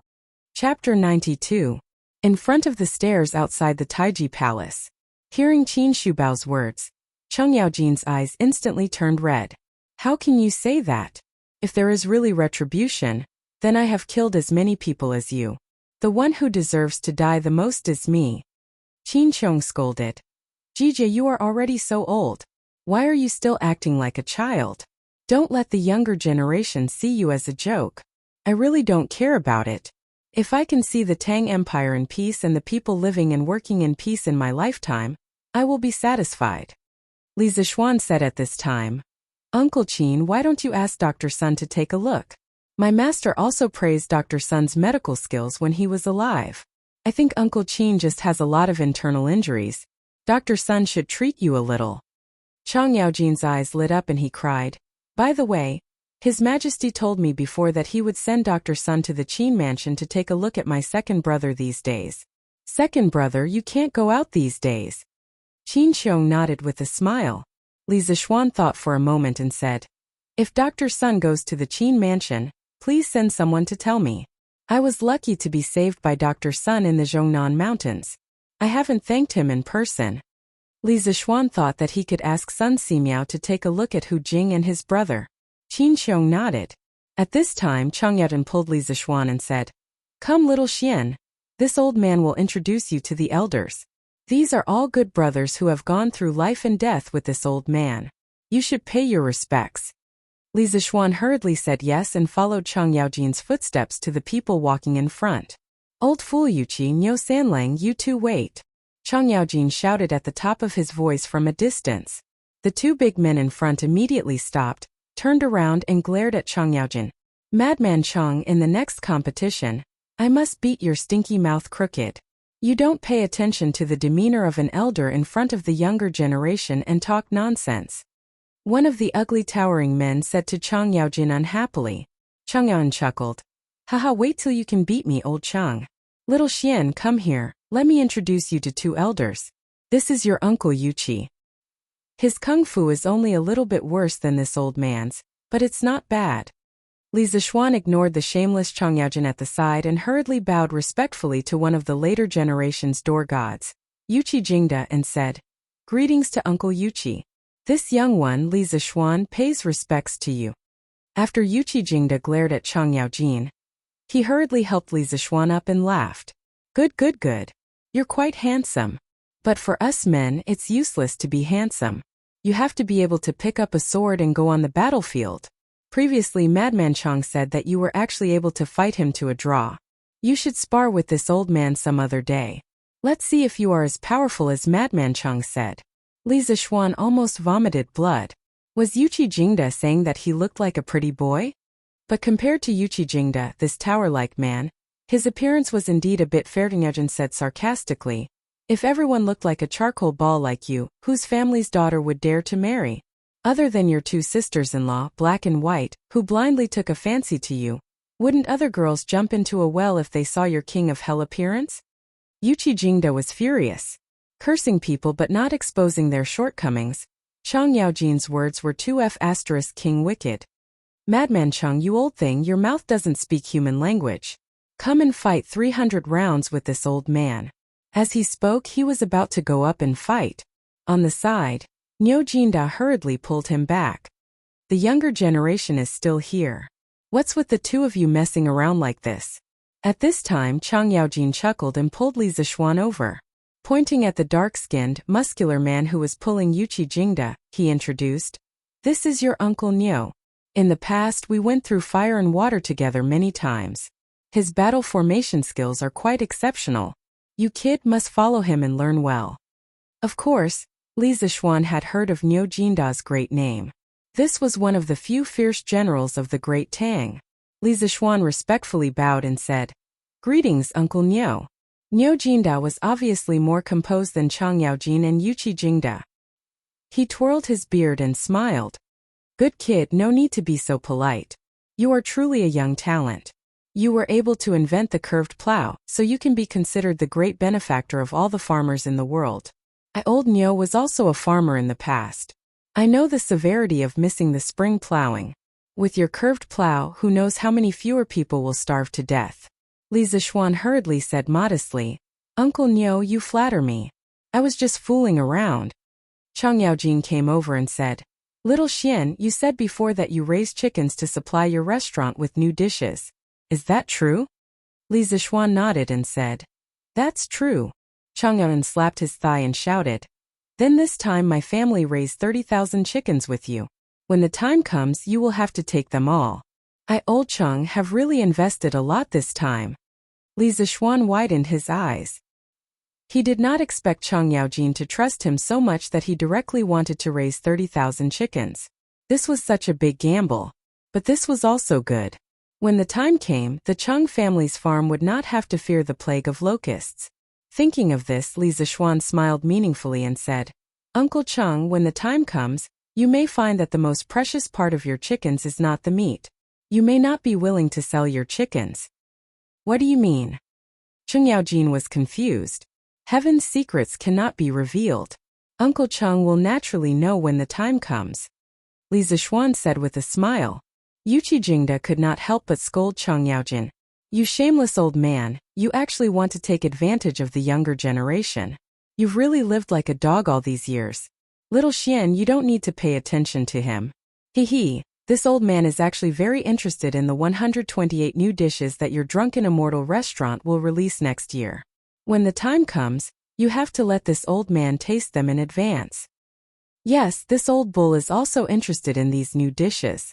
The chicken that your drunken immortal restaurant released before is really the most delicious thing this old bull has ever eaten. When the new dishes come out, you have to send some to this old man to taste in advance." Li Zishuan hurriedly nodded and agreed. "Two uncles, don't worry. When the time comes, I will definitely send some to your residences. And this old man, you can't forget the old when you have a new person." Chang Yaojin immediately jumped out and added. Qin Qiong, who had just rushed over, was speechless. "Jijia, how come you don't know how to pay attention to the demeanor of an elder at all? Inside the imperial palace." "Your Majesty, I heard that you conferred Li Zishuan the title of Baron today?"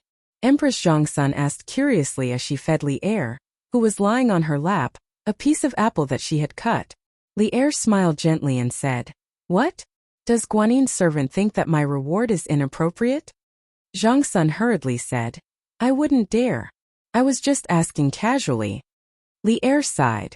"Perhaps many people think that my reward is a bit too heavy. Haha. But how many people in the world know Li Zishuan's true value? This kid is far from being as simple as you think. We even suspect that what he said in court today about the reason he raised so many chickens was not the truth. After court was dismissed, I thought about it carefully and felt that there was something else going on. There seems to be something that doesn't make sense." It had to be said that Li Er's eyes were very sharp. He was almost close to the correct answer. Zhongsun didn't understand and asked, "I heard Changqian say before that Li Zishuan invented the gnawing chicken and wrote Journey to the West. Now this book has spread throughout the palace. However, this child is only 14 years old. Is he really worth a baron?" Li Er stood up and frowned with his hands behind his back. Actually, Li Zishuan's identity as spiritual master Ling Su's disciple is also worth a baron. Guanin's servant, you might not know what kind of immortal spiritual master Ling Su is. His disciple definitely won't be bad. I originally planned to send Li Zishuan to the army to gain experience, but today I found that this kid is very lazy. He has a lot of ability, but he would rather stay at home and wait for death. I might as well give him a baron first and drag him into court first. I will give him a good beating in the future. Jade can't be made into anything without being polished. I don't believe that this kid is so useless that he can't be helped up." Chapter 93. After bidding farewell to Chang Yaojin and the other old generals, it was already past noon. The morning court session had been going on for so long. But Li Zishuan didn't provide any food. He really wasn't a good boss. Li Zishuan could only go home hungry. "Sinister, are you all right? Why did His Majesty look for you? He didn't give you any trouble, did he?" As soon as he entered the door, Madame Li ran over and hugged Li Zishuan. Her two eyes constantly looked at Li Zishuan's body to see if her son was missing any parts. Li Jingma also stood not far away and looked over with concern. It was obvious that the husband and wife had been waiting in the courtyard for him to come back. They probably hadn't even eaten lunch yet. Brother, are you all right?" When Lana heard the commotion in the courtyard, she ran out with her little legs. Behind her was a worried Tai Dan. Li Zishuan looked at the worried faces of his family members and couldn't help but feel a surge of warmth in his heart. Although he hadn't been in this world for long, he had received too much love and care from this small family. "Mother, I'm fine. His Majesty didn't make things difficult for me. Let's go in and eat lunch. I haven't eaten yet." Front hall. Li Zishuan briefly told the two elders about what happened in the morning court session as he ate. Of course, he didn't mention the matter of Yuan Wandao and Wei Zheng impeaching him. Since it was already in the past, there was no need to mention it and make everyone worry. Even so, the few people in the family were so shocked that their jaws dropped. "Sinister, you're saying that His Majesty made you a baron?" Madame Li excitedly pulled Li Zishuan's arm and asked in disbelief. Li Jingma was also a little short of breath. He had been in business for many years and knew how lowly a merchant's position was. If what his son said was true, then who would dare to look down on him, Li Jingma? Li Zishuan's mouth was still stuffed. Seeing his mother constantly urging him, he hurriedly said, "It's true, mother. The imperial edict will probably be sent over in the afternoon. It's just that Lantian County is so big. I wonder where my fief will be? Who cares where he is? You brat, don't take it for granted. This title is the most important. Our family doesn't lack land. Hurry up and eat. You still have to receive the imperial edict in the afternoon." Li Jingma grumbled from the side. In fact, he was more excited than anyone else. His son had gone from a commoner to a baron. When the time came, the entire Li family would rise along with him. They would not be far from becoming a wealthy family. It was just that he couldn't bear to see Li Zishuan act like he was the victim of a bargain, so he couldn't help but say a few words. "Dad, aren't you going to the shop in the afternoon?" Li Zishuan asked curiously. In the past, at this time, Dad Li would usually be busy with his business. Li Jingma glared at him and said, "Why do you still care about business at a time like this? Do you think your father is as clueless as you?" Li Zishuan rubbed his nose awkwardly. "Wow, then Lan'er will be the baron's sister in the future. Does that mean she's also a high-ranking official?" Lan'er cheered at this time. Madame Li couldn't help but laugh and said, "Yes, yes, yes. Our Lan'er will also be a high-ranking official in the future." Iron Egg congratulates Master on receiving the title of Baron. Iron Egg at the side also very sensibly bowed and congratulated him. Li Zishuan smiled and nodded. He asked casually, "Iron Egg, have you been slacking off these few days? How many words have you learned?" Lan'er rushed to say, "Brother, with Lan'er here, Brother Iron Egg doesn't dare to slack off. Lan'er has already taught Iron Egg more than 100 words these few days." Li Zishuan praised. "Not bad. In a few days I'll invite a teacher back. Lan'er, you should also learn some scriptures from Iron Egg. I don't expect you to become a scholar through scriptures, but I hope you can understand some principles of life from them." "Ah, why does Lan'er have to learn too?" Lan'er pouted her small mouth and said unwillingly. Li Jingma and his wife watched the siblings bicker and didn't interrupt. Since Li Zishuan returned, Lan'er didn't need to worry about them anymore. After the meal, Li Zishuan was urged by his mother to go back to the west courtyard to take a bath. She said that to receive the imperial edict, one had to take a bath and change clothes in advance to show respect to the emperor. Li Zishuan snorted at this, but there was nothing he could do. This era's deep-rooted ideology of imperial power was supreme, and no one could change it. After taking a bath, Li Zishuan saw his mother's head maid Qing trot over and say, young master, young master. Young master, young master, master and madam want you to hurry to the front yard. Has the angel arrived?" Li Zishuan said in surprise. "So fast? Then let's go quickly." When Li Zishuan arrived at the front courtyard, he saw that the incense table had been set up. Li Jingma was chatting with a middle-aged man with a pale face and no beard. When he saw Li Zishuan, he quickly waved for him to come over. "Xianer, quickly come and say hello to Chamberlain Lu." Li Zishuan walked over and cupped his hands. "Greetings, Chamberlain Lu. You've worked hard to come here to announce the imperial edict." The eunuch smiled and returned the greeting. He said in a sharp voice, "This must be young Master Li. You're really young and talented. To be recognized by the emperor at such a young age, you have a bright future ahead of you. Young Master Li, you should hurry and receive the imperial edict." When he finished speaking, the eunuch stood facing the south with his back facing the north. Li Zishuan, Li Jingma, and the others also cupped their hands at the side. Chamberlain Lu coughed softly. "The emperor of the Tang dynasty has decreed that there is a good son named Li Zishuan. Since he was young, he has been adhering to the virtues of good. He created roller bearings, created the divine plow." The eunuch recited the edict for the time it took to drink a cup of tea. Other than the beginning, Li Zishuan didn't understand what the ancient text was saying. He finally heard the words roller bearings and divine plow, which should be praising his achievements. Then, he heard the words Mail of Lantian County. "This is my title. But where is my fief? Didn't they say that there were 200 households in the fief? There should be 2,000 or 3,000 mu of land, right? Why didn't he hear anything?" When Chamberlain Lu finished reciting, Li Jingma pressed Li Zishuan to the ground and kowtowed 3 times and 9 times. The eunuch smiled and said, "Congratulations, Lord Ju. You have been conferred the title of male at the age of 14. The day you become a marquis is just around the corner." When he finished speaking, his eyes were fixed on Li Zishuan. Li Zishuan's hair stood on end under the eunuch's gaze.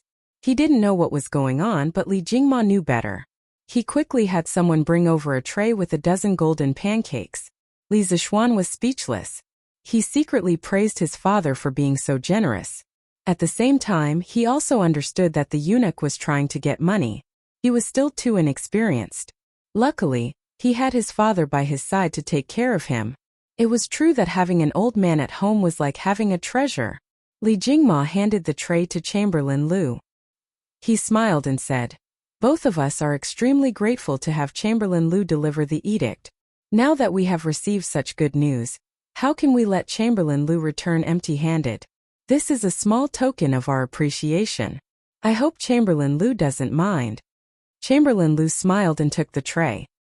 He bowed to Li Zishuan and said, "Thank you, Lord Zhu, for your reward." Li Zishuan nodded. This Tang dynasty eunuch wasn't bad. However, he was most concerned about where his fief was. Chapter 94. After the eunuch left, the Li residence became a sea of joy. Li Jingma and his wife held the imperial edict and flipped it over and over. From time to time they would whisper and laugh. Their joy was evident in their words. Li Zishuan estimated that if there was an ant on top of the imperial edict, Li Jingma would be able to catch it. "Father, have you seen enough?" His parents had been looking at it for almost an hour. Li Zishuan couldn't take it anymore. "What, your mother and I raised you. Now that you've finally made a name for yourself, why can't you look at it more?" Father Li was unusually happy today. It was rare that he didn't scold Li Zishuan. When Li Zishuan said that he was going to be knighted, Father Li was excited. However, he was still worried that something might happen. Now that the imperial edict was in his hands, Father Li's heart was finally at ease. He could laugh out loud. No, Mother, you can look as long as you want. I just want to ask, where is my fief?" Li Zishuan scratched his head awkwardly. Who told him to not study Chinese? He didn't understand the imperial edict just now. He was at a disadvantage because of his lack of knowledge. Father Li glared at Li Zishuan. "Ignorant and incompetent. You can't even understand the imperial edict. Didn't Lu just tell you the location of your fief? You also said that you wanted to find a teacher for Lan. I think you need a teacher to teach you." Li Zishuan was very embarrassed. Madame Li covered her mouth and laughed. "Xiander, why are you so concerned about your fief? Coincidentally, according to His Majesty's edict, your fief is about 2,000 mu of fertile farmland in Plum Village in Lantian County. It's not far from the Han family village." Ignoring his father's scolding, Li Zishuan heard his mother's words. He opened his mouth in shock and asked, "Plum Village's farmland? Didn't Lu Shuren buy it?" Li Jingma snorted. "He spent money to buy it, but that doesn't mean it's his. If the imperial court wants to take it back, would he dare to not hand it over? However, the imperial court will also give him some compensation." Li Zishuan also knew that Lan Er had been bullied in the Han family manner. If it wasn't for the fact that Li Zishuan had already punished Lu Haojian severely, Li Jingma would have gotten someone to do it himself. Li Zishuan nodded in understanding and asked, "Father, then if the imperial court wants to take away our Han family manor's land in the future, will it be like Lu Shuren now?" Li Jingma nodded. "In theory that's true. However, Xiander, you're already a baron. As long as you don't commit any crimes, the imperial court shouldn't casually take away the Han manor's land. As far as I know, all the civil and military officials in the court basically spend money to buy some land in other places other than their own fiefs. His Majesty usually doesn't take away their land. So that's how it is. In that case, I'll be in charge of 2 farmsteads in the future. That's more than 5,000 mu of land. I'll have to link the 2 farmsteads together and build a new feudal village." Haha, Li Zishuan thought happily. In a private room on the top floor of the Yunqi restaurant, a young master was holding a wine cup and sipping wine while looking down at the pedestrians on the street. A soft sound came from the door. Then, a middle-aged scholar in black carefully walked in and respectfully said to the young master, "Second young master." Without waiting for him to finish, the young master didn't even turn his head. A cold aura suddenly filled the room. Even though the middle-aged scholar couldn't see the young master's expression, he knew that he had said something wrong. He quickly slapped himself and corrected himself. "Young master." The young master then asked, "How did it go? Did Yuan Wendao's impeachment succeed?" The middle-aged man in black didn't dare to raise his head and whispered, "Young master, Yuan Wendao's impeachment failed. Li Zixuan was instead made a baron by His Majesty. Humph, what a piece of trash. The young master slammed the table and snorted angrily. Please forgive me, young master. The man in black immediately kept quiet out of fear and quickly knelt down to beg for mercy. After a while, the young master picked up his wine cup and took a sip of wine. He said lightly, "Tell me what happened." The black-clothed man then reported in full detail how Li Zixuan had rebutted Yuan Wendao and Wei Zheng's impeachment during the morning court assembly. After listening to the story, the young master closed his eyes and meditated for a long time before muttering to himself, "Oh, I didn't expect that Li Zixuan not only escaped this disaster, but also benefited from it. It's like this kid was sent by the heavens to go against me. Half a month ago, when I was sent to take over Yunqi restaurant, that kid pushed out the chicken he ate at Drunken Immortal restaurant. At first I thought he was just an ant and could easily kill him. I didn't expect that he would soon become friends with Chang Chumo and the Crown Prince. The ant turned into a grasshopper and had the strength to fight. And now, he was unexpectedly made a baron. This grasshopper turned into a tiger and had its own teeth. Things are getting more and more interesting, haha." The middle-aged man in black was ashamed. "It's my fault. Please punish me, young master." "Is there any use in punishing you? This young master will remember this matter. If you fail again, don't come back to see me." The middle-aged man in black hurriedly said, "Don't worry, young master. There won't be a next time." The young master nodded and asked, "Is Wang Eru still unwilling to come to Yunqi restaurant?" Reporting to young master, this subordinate offered twice the monthly salary of Drunken Immortal restaurant, but Wang Eru is still unwilling to come. "Young master, this person doesn't know how to appreciate favors. Should this subordinate send someone to teach him a lesson?" The young master shook his head. "Times are different now. Now that Li Zixuan has been made a baron, if we go overboard it'll be easy to expose ourselves. Besides, even if we get Wang Eru to our Yunqi restaurant, Li Zixuan can still train a second Wang Eru. To me, Yunqi restaurant's business doesn't matter. But this young master isn't willing to lose to that person." The middle-aged man in black didn't dare to reply. The room fell into silence. After a short moment, the young master spoke and asked, "How many customers have we robbed from the Drunken Immortal restaurant?" The middle-aged man pondered for a few breaths of time and answered, "About 30 to 40%. But I heard that the Drunken Immortal restaurant has started to lower their prices.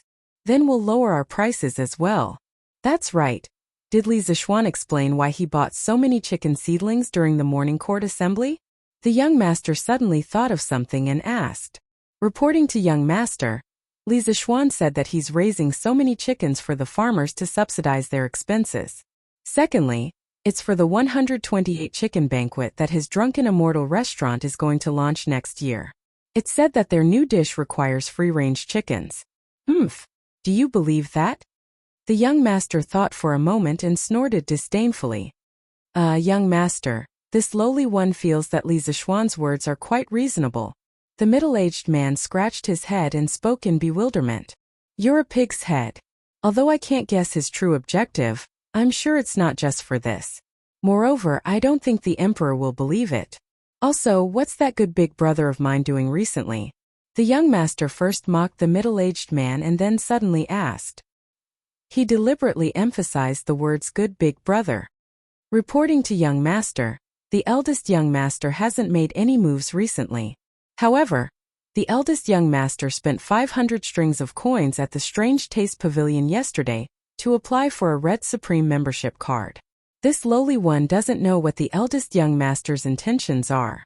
The middle-aged man replied respectfully, "Humph, this good big brother of mine is probably interested in my sworn enemy, isn't he?" The young master snorted coldly and the room fell into silence again. Oh. Chapter 95. From tomorrow onwards, he would be a happy person. He would feed the horses, chop firewood, and travel around the world. From tomorrow onwards, he would care about food and vegetables. He would have a house that faced the sea. He would have a house, land, and a title. He would finally have a place to settle down in the Tang dynasty. Thinking about this, Li Zixuan felt extremely relaxed. He lay on the bed and did not want to get up. He even wanted to spend the rest of his life eating and waiting for death.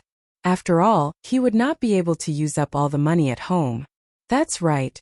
Li Zixuan had no ambition and was content with his wealth. What was the point of earning so much money? He was not going to raise a flag or gather people to rebel. The money at home was enough for him to use for a few lifetimes. Young master, it should be Lord Ju. It's time to get up. Xiaoxi entered the room and said with a face full of smiles. It was just that she was not used to being called Lord Ju.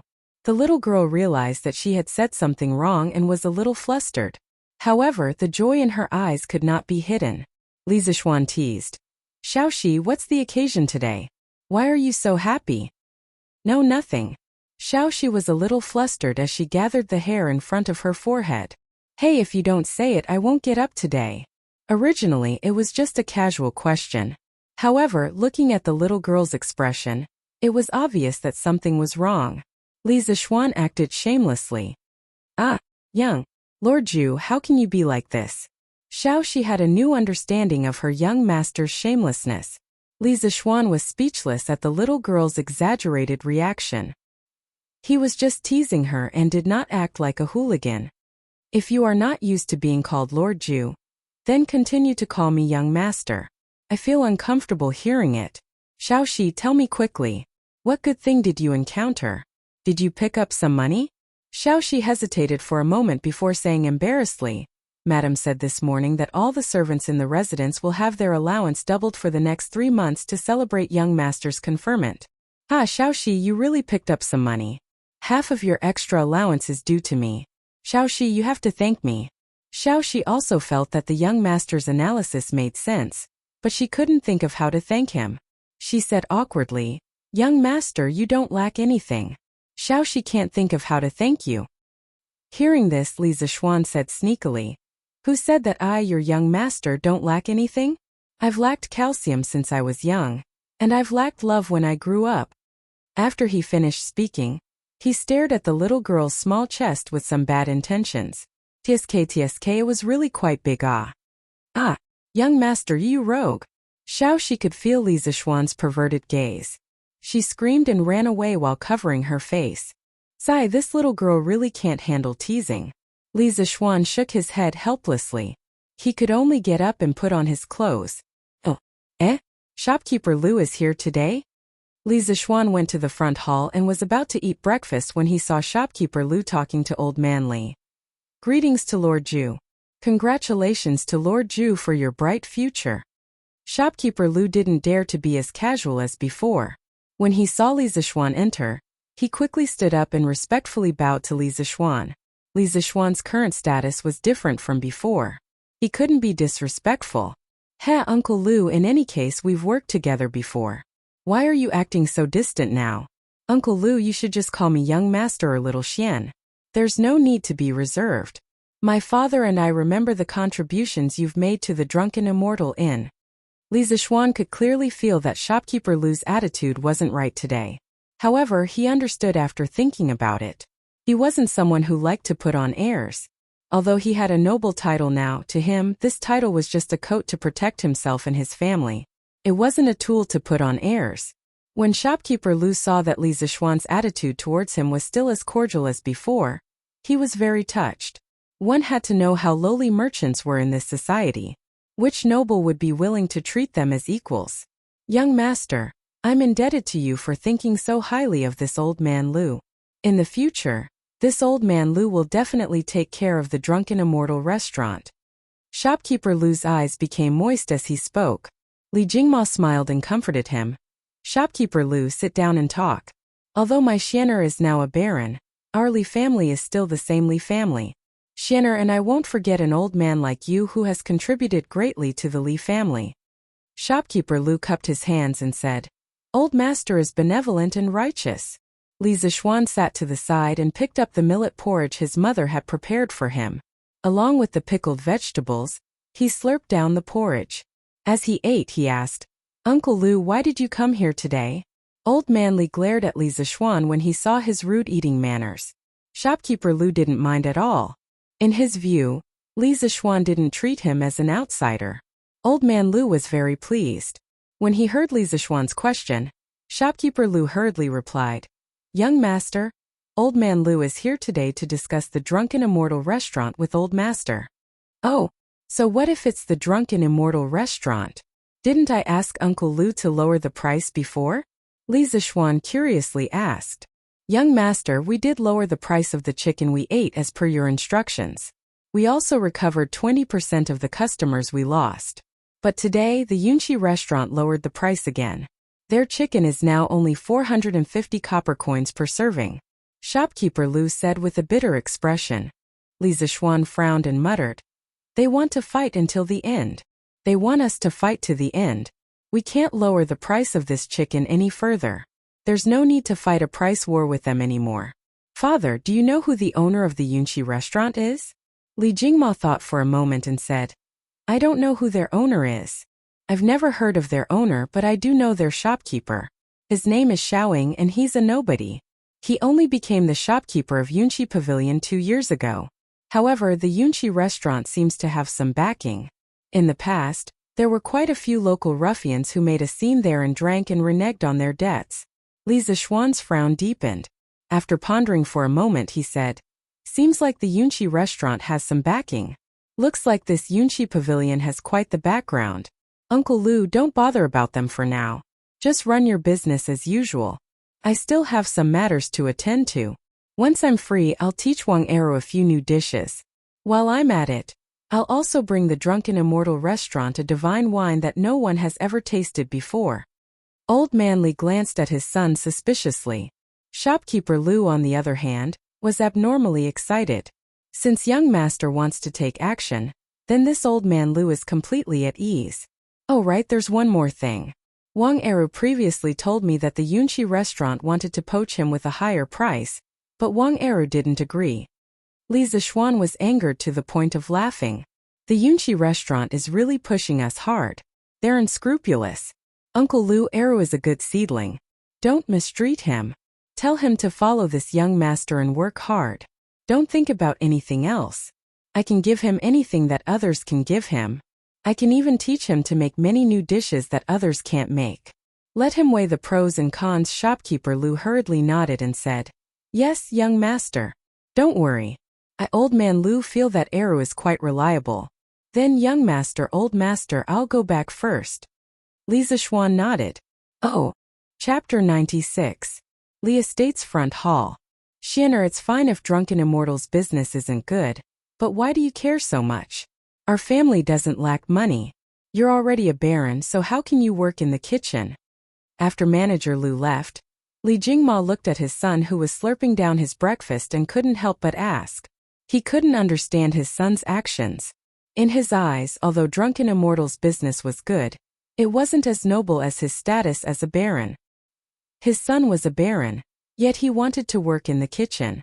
Old Man Li felt that it was beneath his status. Li Zishuan swallowed his food and smiled. Oh father, you're looking down on cooks? Li Jingma shook his head. That's not it. When I was young I was a peddler. How could I look down on others? I'm just worried that you'll be impeached, saying that you don't care about the dignity of an official. Li Zishuan curled his lips in disdain. Let whoever wants to impeach me. I don't believe that His Majesty will punish me for such a small matter. Besides, those who impeach me, if they have the ability, don't eat anything from our strange taste pavilion for the rest of their lives. Li Jingma helplessly shook his head. He could only follow his son's wishes. After breakfast, Li Zishuan went to the Strange Taste Pavilion's workshop. Inside the workshop, everyone was busy and in full swing. Moreover, there were clearly more craftsmen here compared to the last time Li Zishuan was here. Faubert, how many curved plows can we produce in a day? Li Zishuan had someone find Faubert and asked.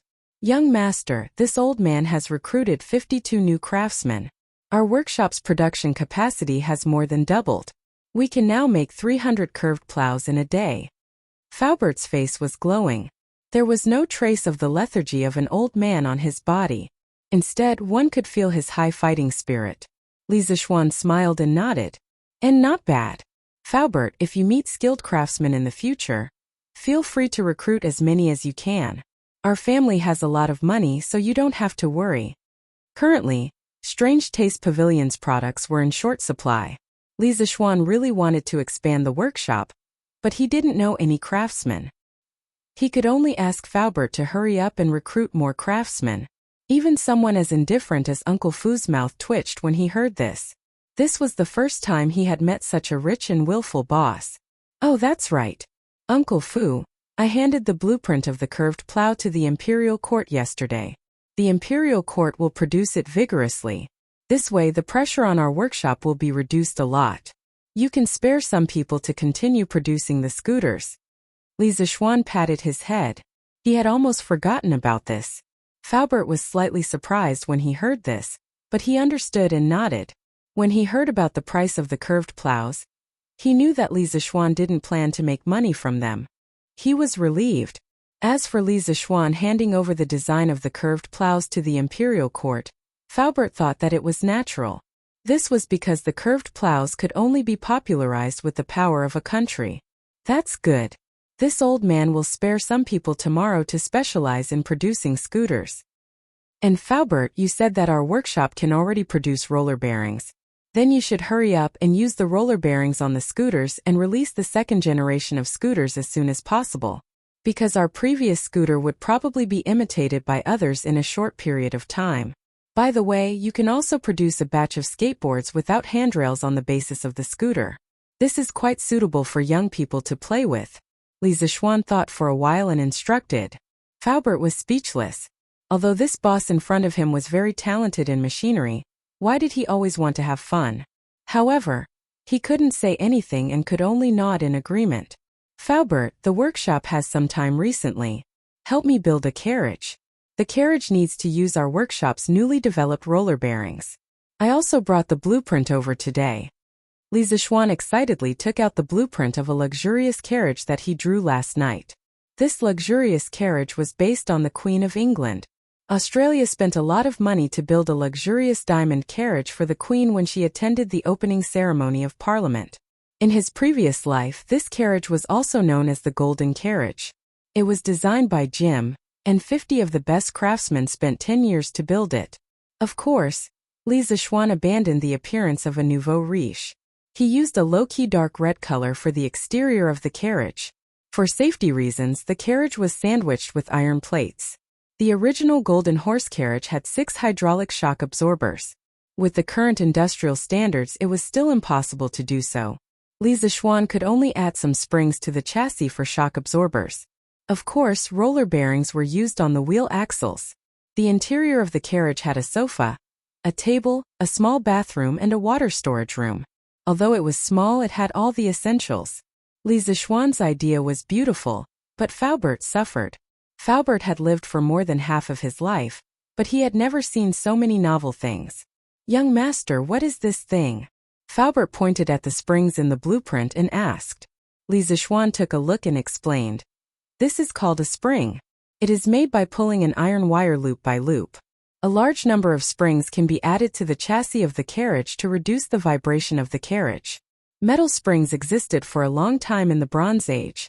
Strictly speaking, the inventor of springs should be the British scientist Hooke. There were no metal springs left in ancient China, so let's just assume that there were none. With Li Zixuan's explanation, Faubert understood. He smacked his lips and sighed. Young master, your idea is really ingenious. Then what is this? This is a sofa. In the future, we can also make it as a separate piece of furniture and sell it.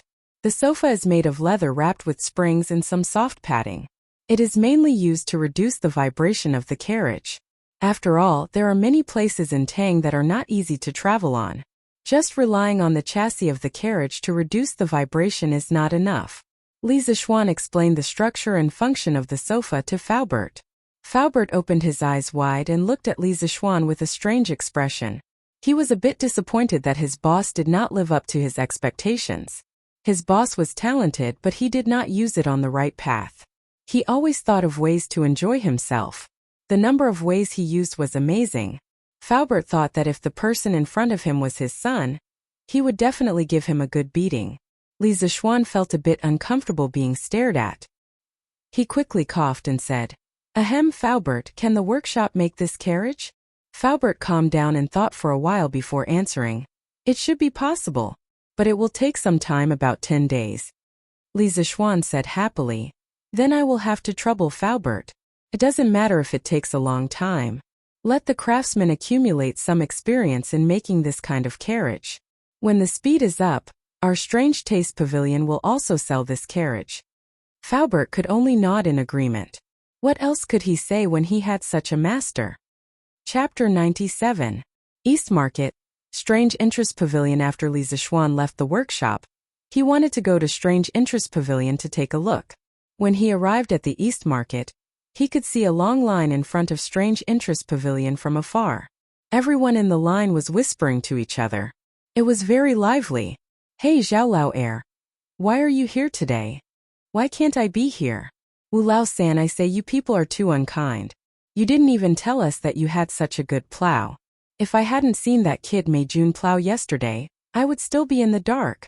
A scar-faced man scolded. Hey, you can't blame me for this. I also heard from the sister-in-law of the child's mother's cousin's eldest uncle yesterday afternoon. Our Liujia village is so far away from your plum village. I can't possibly go over and inform you, right? Sigh, actually the people from the Hanja village were the first to know about the curved plow. We all came too late. That's right. However, this curved plow was invented by their main family's young master. Sigh, I heard that their main family's young master was conferred the title of Baron yesterday. No one will dare to bully the Hanja village in the future. I also heard about this. I just don't know where this lord's fief is. If it's in our plum village, then our plum village's villagers will have good days.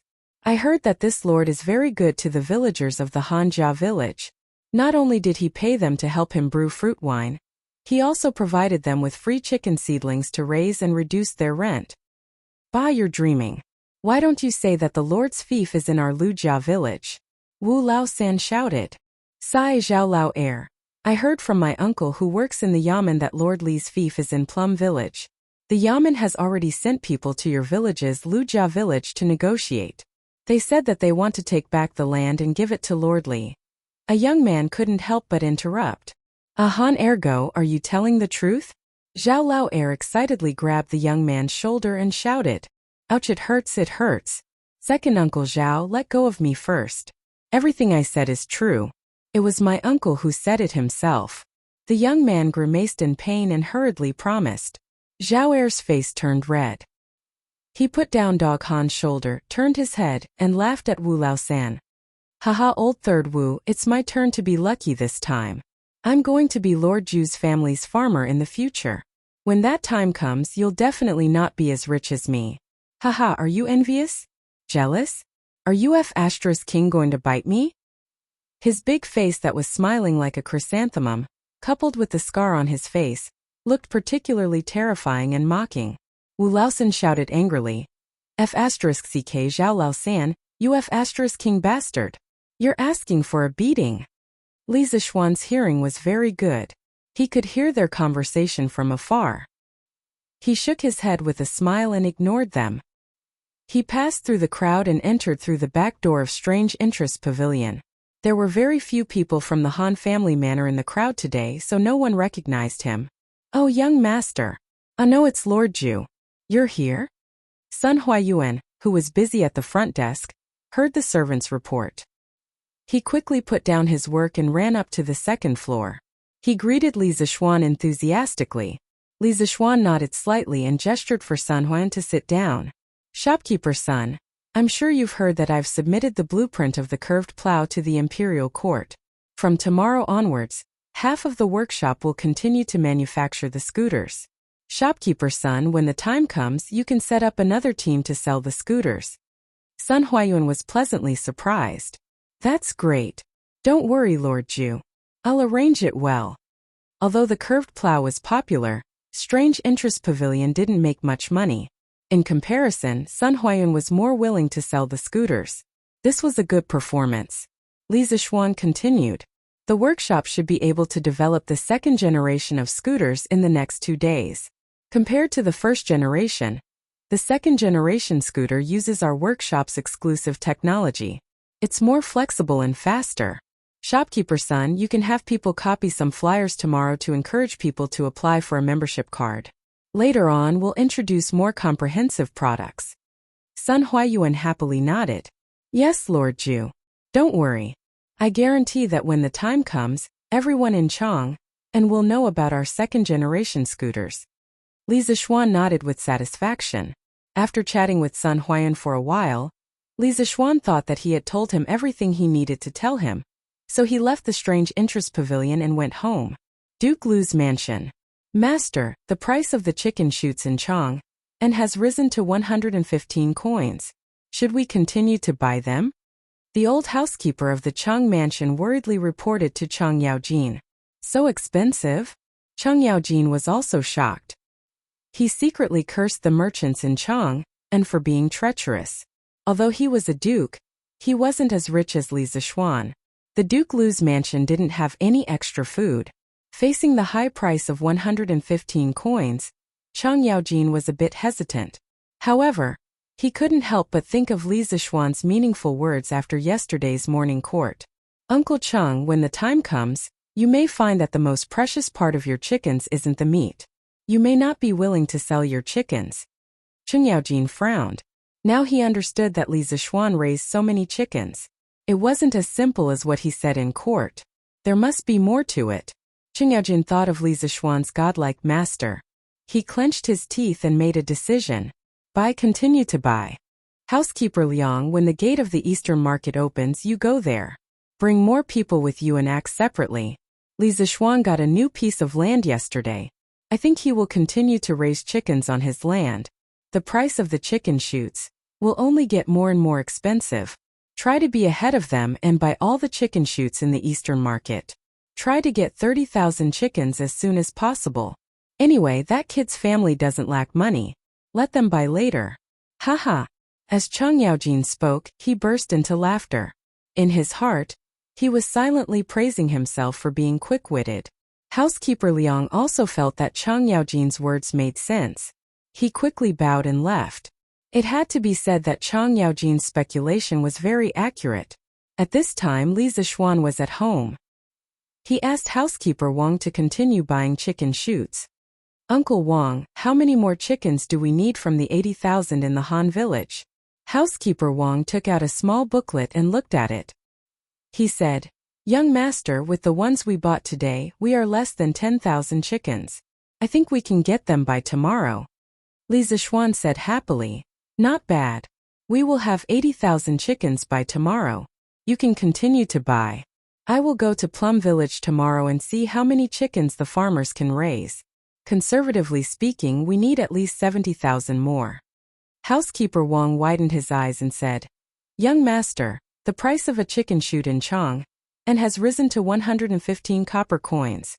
Do we still need to buy so many? So expensive? It was almost double the initial price of 70 copper coins. Li Zishuan pondered for a moment and asked, Uncle Wang, how much will it cost to gather all 80,000 chickens for the Han family village? Housekeeper Wang silently calculated for a moment and answered, Young master, it will cost about 13,000 strings of cash. A string of cash in the Tang dynasty was only 800 copper coins. Therefore, it was reasonable to ask for 13,000 strings of cash for 80,000 chickens. Li Zishuan nodded. It was still within the range he could afford. He said, Uncle Wang, continue to buy. We can still afford it. Although housekeeper Wang did not understand, he still nodded. Chapter 98. The next day, after Li Zishuan finished his breakfast, he called for Iron Egg and asked, Iron Egg, come with me to the Han village today. You've been here for so long, it's time for you to go home. Iron Egg was happy to hear that. After being here for so long, he was indeed homesick, so he said, Thank you, master. Brother, I want to go too. Lanner immediately shouted. Li Zishuan and Iron Egg had both left, so it was meaningless for her to stay at home alone. Li Zishuan thought about it. If he let one sheep go, he would let a flock of sheep go as well. So he nodded his head indifferently. Li Zishuan carried Lanner and rode the big white horse at home. Iron Egg didn't know how to ride a horse, so Li Zishuan asked Sambao to get him a little donkey. Just like that, the three of them rode 2 horses and headed to the Han village. Greetings, Lord Zhu. Greetings, Lord Zhu. As soon as they entered the Han village, many farmers who were working in the fields hurried over to greet Li Zishuan. Among these people there were old people and young adults. Now that Li Zixuan had become a Lord Jew, the farmers of the Han village were even more proud. Li Zixuan didn't put on airs. He smiled and greeted everyone one by one, then brought Lanner an iron egg to the small courtyard of the Han village. When they passed by Old Hu's house, Li Zixuan heard the sound of Gigi Goo Goo from afar. It was abnormally noisy, so he looked over and found that the courtyard door was wide open. Other than the Hu siblings, there were 8 or 9 children inside. Li Zixuan also found Niu, who had reported to him when Lanner was captured. Li Zixuan was curious, so he said to Iron Egg, "Iron Egg, bring Lanner to your house first. I'll come later." Iron Egg replied, "Yes, master." Li Zixuan led the big white horse towards Old Hu's courtyard. Niu, you have to treat these chickens as your friends. Have some patience. Then pay attention to the rhythm when sure enough and I call the chickens. You'll be able to learn it very quickly. In the courtyard, Hu actually gently gathered the hair on her forehead and squatted on the ground, patiently explaining to Niu and the other brats the essentials of making the chickens obedient. It had been a while since they last met, and Hu's complexion was much better than the last time. Moreover, she looked more energetic. It should be because her family's life had improved recently. Niu scratched his head and said naively, "Thank you, sister. I'll try again with Zhu Zi and the others." At this time, Hu Zhan smiled happily and said, Niu, don't be in a hurry. Take your time. Young master is here." Sure enough, when Hu saw Li Zixuan, who had just entered the door, he suddenly jumped up and shouted excitedly. He knew that the reason why the siblings were so popular in the village was entirely because of Li Zixuan's help. Therefore, he was very grateful to Li Zixuan. When Hu Zhan heard her brother's cheers, she quickly stood up and looked at the door. Although she couldn't see, she could feel it. She rushed in the direction where Li Zixuan was standing and bowed slightly. She smiled sweetly and said, "Greetings, Lord Jew." That sweet smile was like a pure lotus blooming, decorating the entire farmhouse courtyard. When the other brats saw Li Zixuan, they quickly imitated the adults and bowed. "Greetings, young master. Greetings, young master. Greetings, Lord Jew. Greetings, Lord Jew." The brats all addressed him differently, and it was a mess. When Li Zixuan saw that Hu Zhan and her brother were living so happily, he was also very gratified. He took a package from the horse's back and took out a bag of snacks. He handed it to Niu and shouted to the brats, "All right, everyone come over and share something to eat. I'll talk to Hu Zhan and Hu Zhan for a while. Zhenzhen, you two come out." The brats excitedly surrounded Niu and shared the snacks. No one in the village was willing to buy such exquisite food. Hu Zhan and Hu Zhan followed Li Zixuan out of the courtyard. "Zhenzhen, tell me, how have you been recently?" In front of the courtyard, Li Zixuan found a large rock and sat down. The Hu siblings stood on both sides of him. "Yes, young master." Hu Zhan softly agreed and began to talk about some of the things that happened in the Han village after Li Zixuan left last time. Ever since Li Zixuan had made that strange request last time, although the villagers of the Han family manor were too embarrassed to come over and learn this strange skill from the 2 children, the adults of each household had all rushed their own brats over to learn this skill. One had to know that if they learned it, they could receive a reward of 500 copper coins. This was not a small amount of money. It was enough to buy 2 new sets of clothes for their children for the new year. Thus, the small courtyard of the Hu family had almost become the village's school. The Hu siblings were naturally the teachers of this school. Those children who learned the ability to train chickens were naturally praised by their parents when they returned home. They were provided with good food and drinks, as if they had obtained good results in the school. Those brats who couldn't learn after a few days when they returned home, their parents would feel that they were not as good as the children of other families. Naturally, they couldn't avoid being beaten up. Just like those brats who didn't do well in the exams, they wouldn't have a good ending when they returned home. Just like this, the Hu siblings became the leaders of the brats in the Han village. Even the adults in the village had to smile and greet them when they saw them. In these few days, Hu Zhan really made some good friends. She became more cheerful and talkative. When Hu Zhan saw that her brother was happy, the smile on her face became more and more. There was a bit more vitality that a young girl of her age should have, and she was no longer as lethargic as when Li Zixuan first saw her a few days ago. After hearing this, Li Zixuan was very happy for the siblings. Well, not bad, Jinjin. I hope that you will always be so happy. Oh right, how many people have you taught now? Hu Zhan said proudly. Young master, with 45 people. Li Zixuan smiled and said, well, you two have done well. In the next few days, I should be able to find Dr. Sun Simiao. When the time comes, I will ask him to come over and take a look at you too. Hearing this, Hu Zhan's little face was full of surprise. She said in disbelief, young master, you said that you would find a famous doctor to treat me and Zhan. Are you talking about Dr. Sun? Li Zixuan nodded. Then he remembered that Hu Zhan could not see, so he quickly said, yes, it's Dr. Sun Dezhen. Have you heard of Dr. Sun? Hu Zhan said with a face of admiration. Of course I have. I admire people like Dr. Sun who saves people and helps the injured without asking for anything in return. Li Zixuan did not expect Hu Zhan to be a loyal fan of Sun Simiao. He asked half-jokingly, have you ever thought that if your eyes are cured, Dr. Sun wants to take you as his disciple? Would you be willing? Hearing this, Hu Zhan's face was first excited, and then a trace of sadness flashed across her face.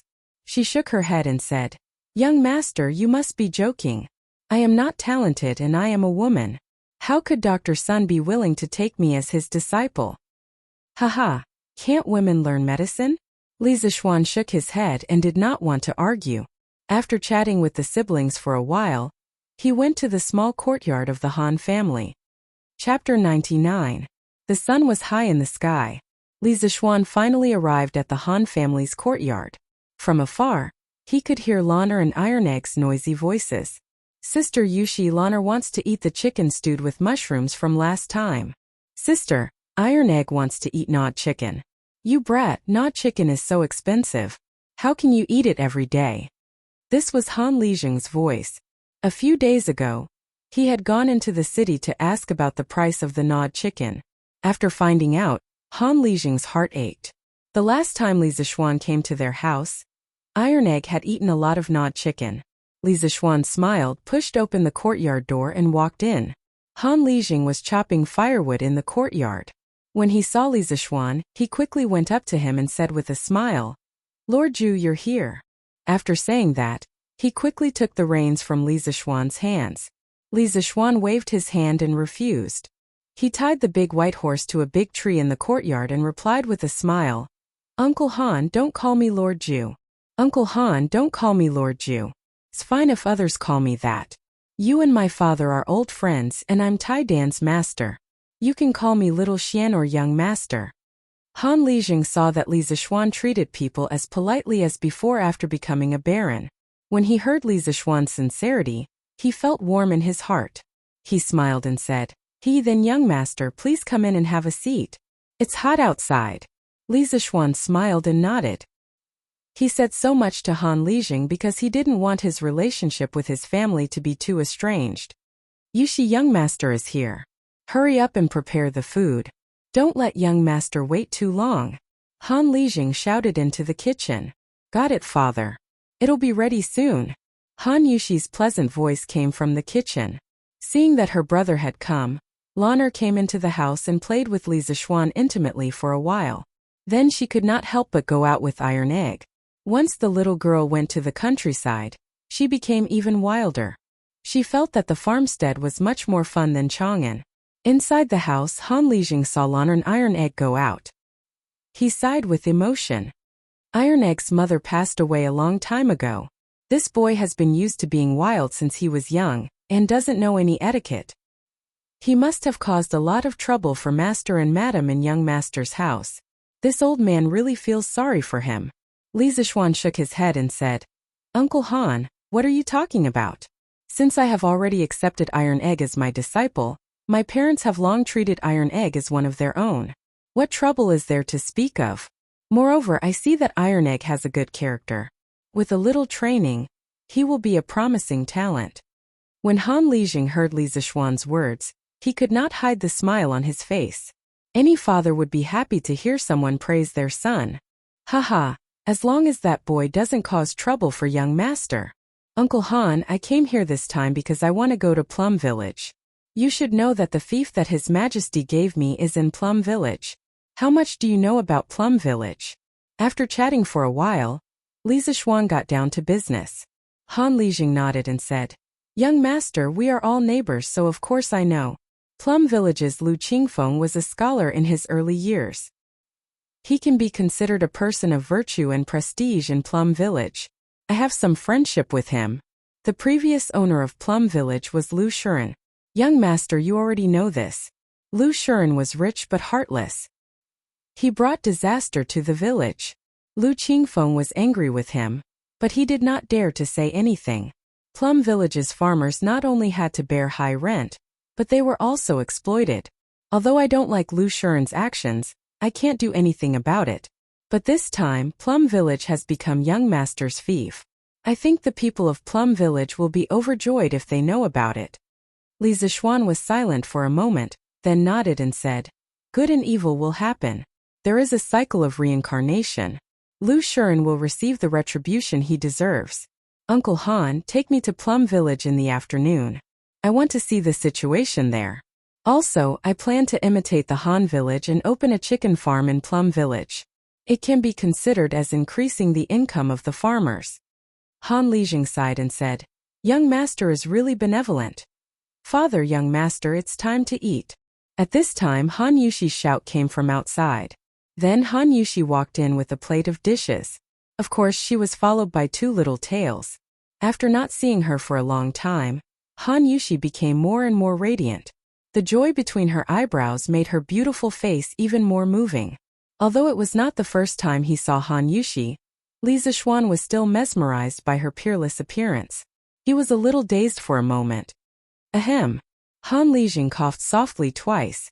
Li Zixuan was instantly awakened, and his face turned red in embarrassment. He was even caught staring at Han Lijing's daughter in front of him. No matter how thick-skinned Li Zixuan was, he still felt a little embarrassed.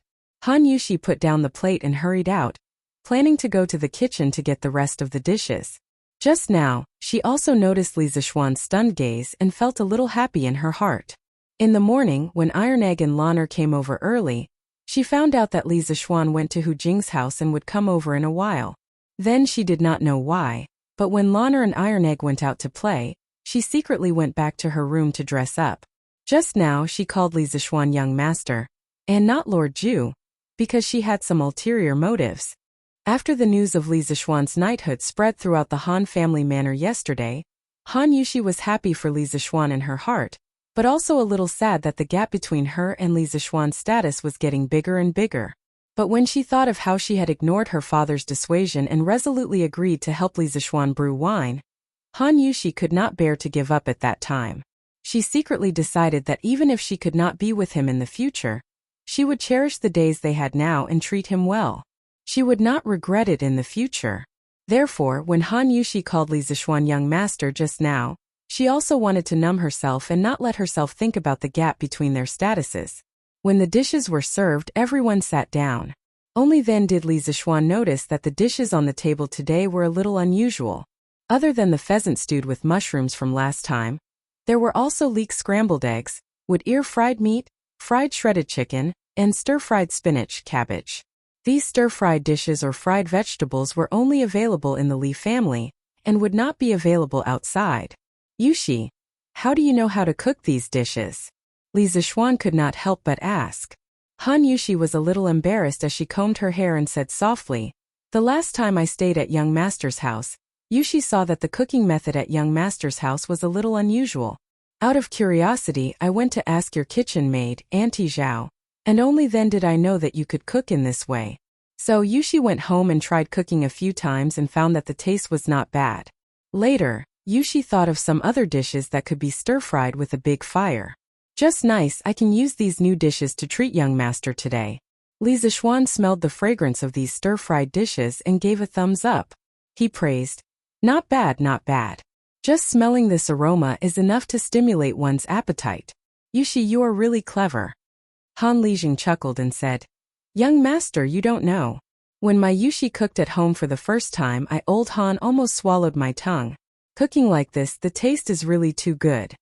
Lanner could not wait to pick up her chopsticks and try the leek scrambled eggs. The little girl immediately narrowed her eyes and exclaimed, "It's really too delicious. Brother Lanner doesn't even want to go home."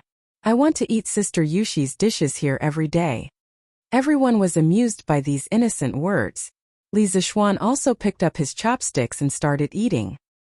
He realized that Lan'er was not exaggerating at all. The taste of these stir-fried dishes was basically comparable to some of the big restaurants in his previous life.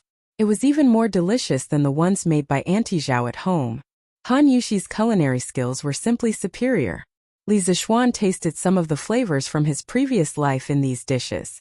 For a moment his appetite was stimulated.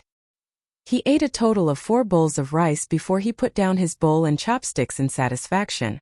However, in his heart, he thought that if he could marry this fairy-like and clever girl, he would have accumulated 8 lifetimes of virtue.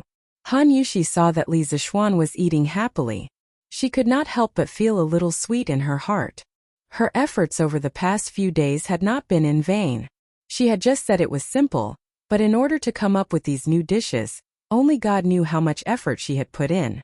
However, from the results, all her efforts were worth it. She had already taken the first step and captured Li Zishuan's stomach. Chapter 100.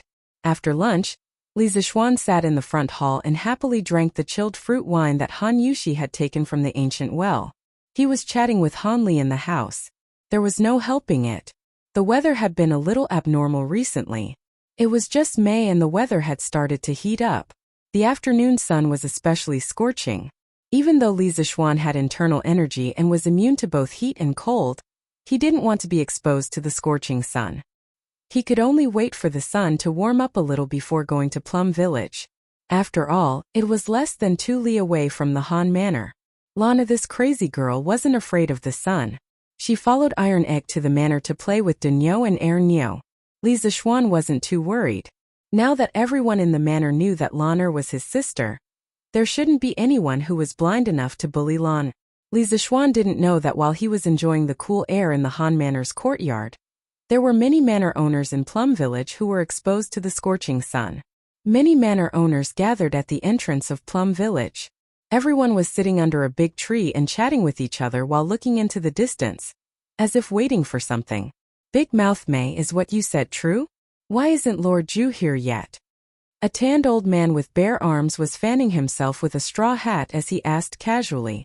Mei Jun quickly nodded and said with certainty, "Fourth Master, I wouldn't dare to lie about this. I went to the Han Manor this morning and my brother-in-law personally told me that Lord Ju came to the Han Manor. Think about it, our manor is so close to the Han Manor and it's Lord Ju's fief. Lord Ju will definitely come and take a look." "I say, Mei Laosi, why are you in such a hurry? It's such a hot day. Won't you let Lord Ju rest for a while?" An old man was lying on a bamboo mat and enjoying his eldest grandson fanning him with a cattail leaf fan. When he heard Mei Laosi's words, he couldn't help but rebuke him. "Hey, second brother Lu, I'm just anxious. When I heard that Lord Ju's fief was in our manor yesterday, I was so excited that I couldn't sleep well the entire night. Haha, our manor's good days are coming," Mei Laosi hurriedly explained when he heard the old man's reprimand. "Tsk, look at you." The old man on the ground was the second master Lu Wanshan, whom Mei Jun had met in the East Market a few days ago. This man was a man of virtue and prestige in Mei Village. His elder brother was the village chief Lu Qingfeng. Lu Qingfeng was just a scholar with a weak personality. In the past, when he saw Lu Shuren and his son bullying the villagers, he did not dare to speak up. However, second master Lu was not like his elder brother. He was a fearless master. As soon as he saw Lu Shuren and his son bullying the villagers, second master Lu would directly pick up his walking stick and hit the heads of the father and son. In his opinion, he had 7 sons, all of whom were tall and strong. If they really fought, he would not be at a disadvantage. Taking a step back, he was already so old. Could it be that Lu Shuren and his son could beat him to death? One had to know that in ancient society, people were very respectful to the elderly. If Lu Shuren really dared to beat second master Lu to death, it would be a very serious case. The father and son's lives would not be spared. Therefore, second master Lu's reputation in Mei Village was even higher than his elder brother, Lu Qingfeng. It was not an exaggeration to say that he could rally hundreds of people at a single call during critical times. Yesterday, when Zhao Lauer of Mei Village brought back the news that Li Zishuan was in theft and that his fief was in Mei Village, The entire village was in an uproar. One had to know that the Han Manor situation was not much different from May Village's. After the Lee family took over the Han Manor, they reduced the rent. The Han Manor was able to provide for food and clothing. The overall situation was slightly better than May Village's. Recently, Li Zixuan had taken over the Li family's authority and personally managed the Han Manor. Not only did he increase the income of the villagers by purchasing wild fruits, he also reduced the rent by letting the villagers help raise chickens. Furthermore, the eggs that the chickens laid would belong to the villagers. It was said that after the reduction, the annual rent of many villagers was only 10%. This was amazing. There was probably no other village with such favorable conditions in the entire Tang dynasty. As the neighboring village of the Han Manor, the villagers of May Village were envious. They secretly hated that they were not born in the Han Manor. Now May Village had become Li Zixuan's fief. The entire village would probably be able to enjoy the same treatment as the Han Manor. When the news reached the village yesterday, Lu Wanshan was the first to jump out. Ignoring Lu Qingfeng's obstruction, he shouted in the village, "Lu Shuren, get out of May Village!" Lu Shuren's land was about to be taken away by the imperial court, so he, Second Master Lu, had nothing to be afraid of. He rolled up his sleeves and fought. If he did not vent this anger, he would not be satisfied even if he died. Second Master Lu's prestige in Plum Village was very high to begin with. With his shout, how could the villagers who were usually bullied by Lu Shuren hold themselves back? In an instant, hundreds of villagers responded to his call. Hundreds of villagers scrambled to follow him, majestically charging towards Lu Shuren's mansion. "Lu Shuren, get out of May Village! Get out of May Village! Get out of May Village!" Outside Lu Shuren's mansion, hundreds of villagers shouted in unison. Their shouts shook the heavens, frightening Lu Shuren and his son. The father and son hurriedly ordered their servants to block the door with all their might. However, they hid inside the house, trembling as they waited for the villagers to disperse when they were tired of shouting. Outside the mansion, Second Master Lu saw that Lu Shuren had become a coward. They could not pry open this turtle's shell, so he took the lead and threw stones at Lu Shuren's house. The other villagers followed suit, picking up things that were convenient for them and throwing them at Lu Shuren's house. What was strange was that someone even used leaves to wrap cow dung and threw it in. As night fell, the villagers could not stay there forever. They all dispersed, agreeing to come back the next day. Lu Shuren and his son hurriedly packed their belongings in the night, including the compensation given to them by the government. After packing the gold and silver into boxes, the father and son took a few guards with them. They did not even care about the dilapidated mansion and escaped through the night. When Second Master Lu brought people to the Lu residence this morning, they naturally did not find anything. Second Master Lu spat at the door of the Lu residence in disdain and left. When it was close to noon, there was news that Li Zixuan might come to May Village. Other than those who had worked today, all the villagers were excited to welcome the new master of May Village at the entrance of the village. Second Master Lu naturally followed along. That day he followed behind Mei Jun and also bought a curved plow. When he returned home he tried it out. It was indeed very useful. Therefore, he was both excited and curious about the new master of May Village. At this time, although the sun was scorching and the heat was unbearable, no one was willing to leave. Many people were looking forward to the good days ahead under the trees. It seemed that their families would not starve anymore. They could even sew new clothes for their children during the new year. There were also some farmers who were telling their children how benevolent the new Lord Ju was. Perhaps in the future they might have eggs to eat every month and meat to eat during the new year. Those naughty children listened and unknowingly drooled for a long time. Chapter 101. It was around 2 o'clock in the afternoon in modern times. Li Zixuan noticed that the sun was not as hot as it was at noon, so he went to Plum Village with Han Lijing. After all, he still had a lot of things to do there. If he was a few hours later, he might not be able to make it back in time. He had also asked Han Yushi if she wanted to go with him. After all, it was pleasing to the eye to have such a godlike person by his side. However, Han Yushi refused. It was not that she did not want to accompany Li Zixuan, but she still had to gather some girls from the same village in the afternoon to brew the fruit wine. The fruits near the Han family manor had been picked clean these days. The brewing of the fruit wine was also at the final stage. Han Yushi really could not leave. As for Lanner and Iron Egg, they had already gone somewhere. Li Zixuan could only bitterly endure the hot sun with Han Lijing and go to Plum Village. Hey look, isn't that Han Tianhu from the Han family manor? A young man sat on a big tree at the entrance of Plum Village. He sat high up and could see far. He was the first to see Li Zixuan and Han Lijing. Really is Han Lijing? Then who is the young man beside him? Could it be Lord Li? Nonsense, how can Lord Li be so young? Also, how can Lord Li go out without an attendant? It's Lord Li. I saw him at the entrance of Strange Interest Pavilion last time. Lord Li is here. Lord Li is here. Second Master Lu was lying on the bamboo mat and was about to fall asleep. Suddenly he heard the cheers of the crowd. The old man quickly climbed up from the bamboo mat and followed the crowd with his eldest grandson to look in the direction of the sound. Li Zixuan saw the black mass of people at the entrance of the village from afar and was shocked. He thought that there were villagers gathering to cause trouble. He quickly quickened his pace with Han Lijing, wanting to find out what was going on. Greetings, Lord Li. Welcome, Lord Li. Greetings, Lord Li. Welcome, Lord Li. As soon as he reached the entrance of the village, Li Zixuan was shocked by the uniform cheers. Young master, I'm afraid that the villagers of Plum Village know that you're coming and have gathered at the entrance of the village to welcome you. Han Lijing reminded from the side. Li Zixuan nodded and looked at the group of men and women, old and young. Many of them were emaciated, their faces yellow and their bodies emaciated. Those bare-chested burly men were bright red from the sun and were covered in sweat. Some of the children were also sweating profusely. They hid behind the adults and looked at him timidly. It was obvious that this group of people had been waiting under the scorching sun for a long time. Li Zixuan felt very uncomfortable in his heart. He secretly blamed himself for coming so late.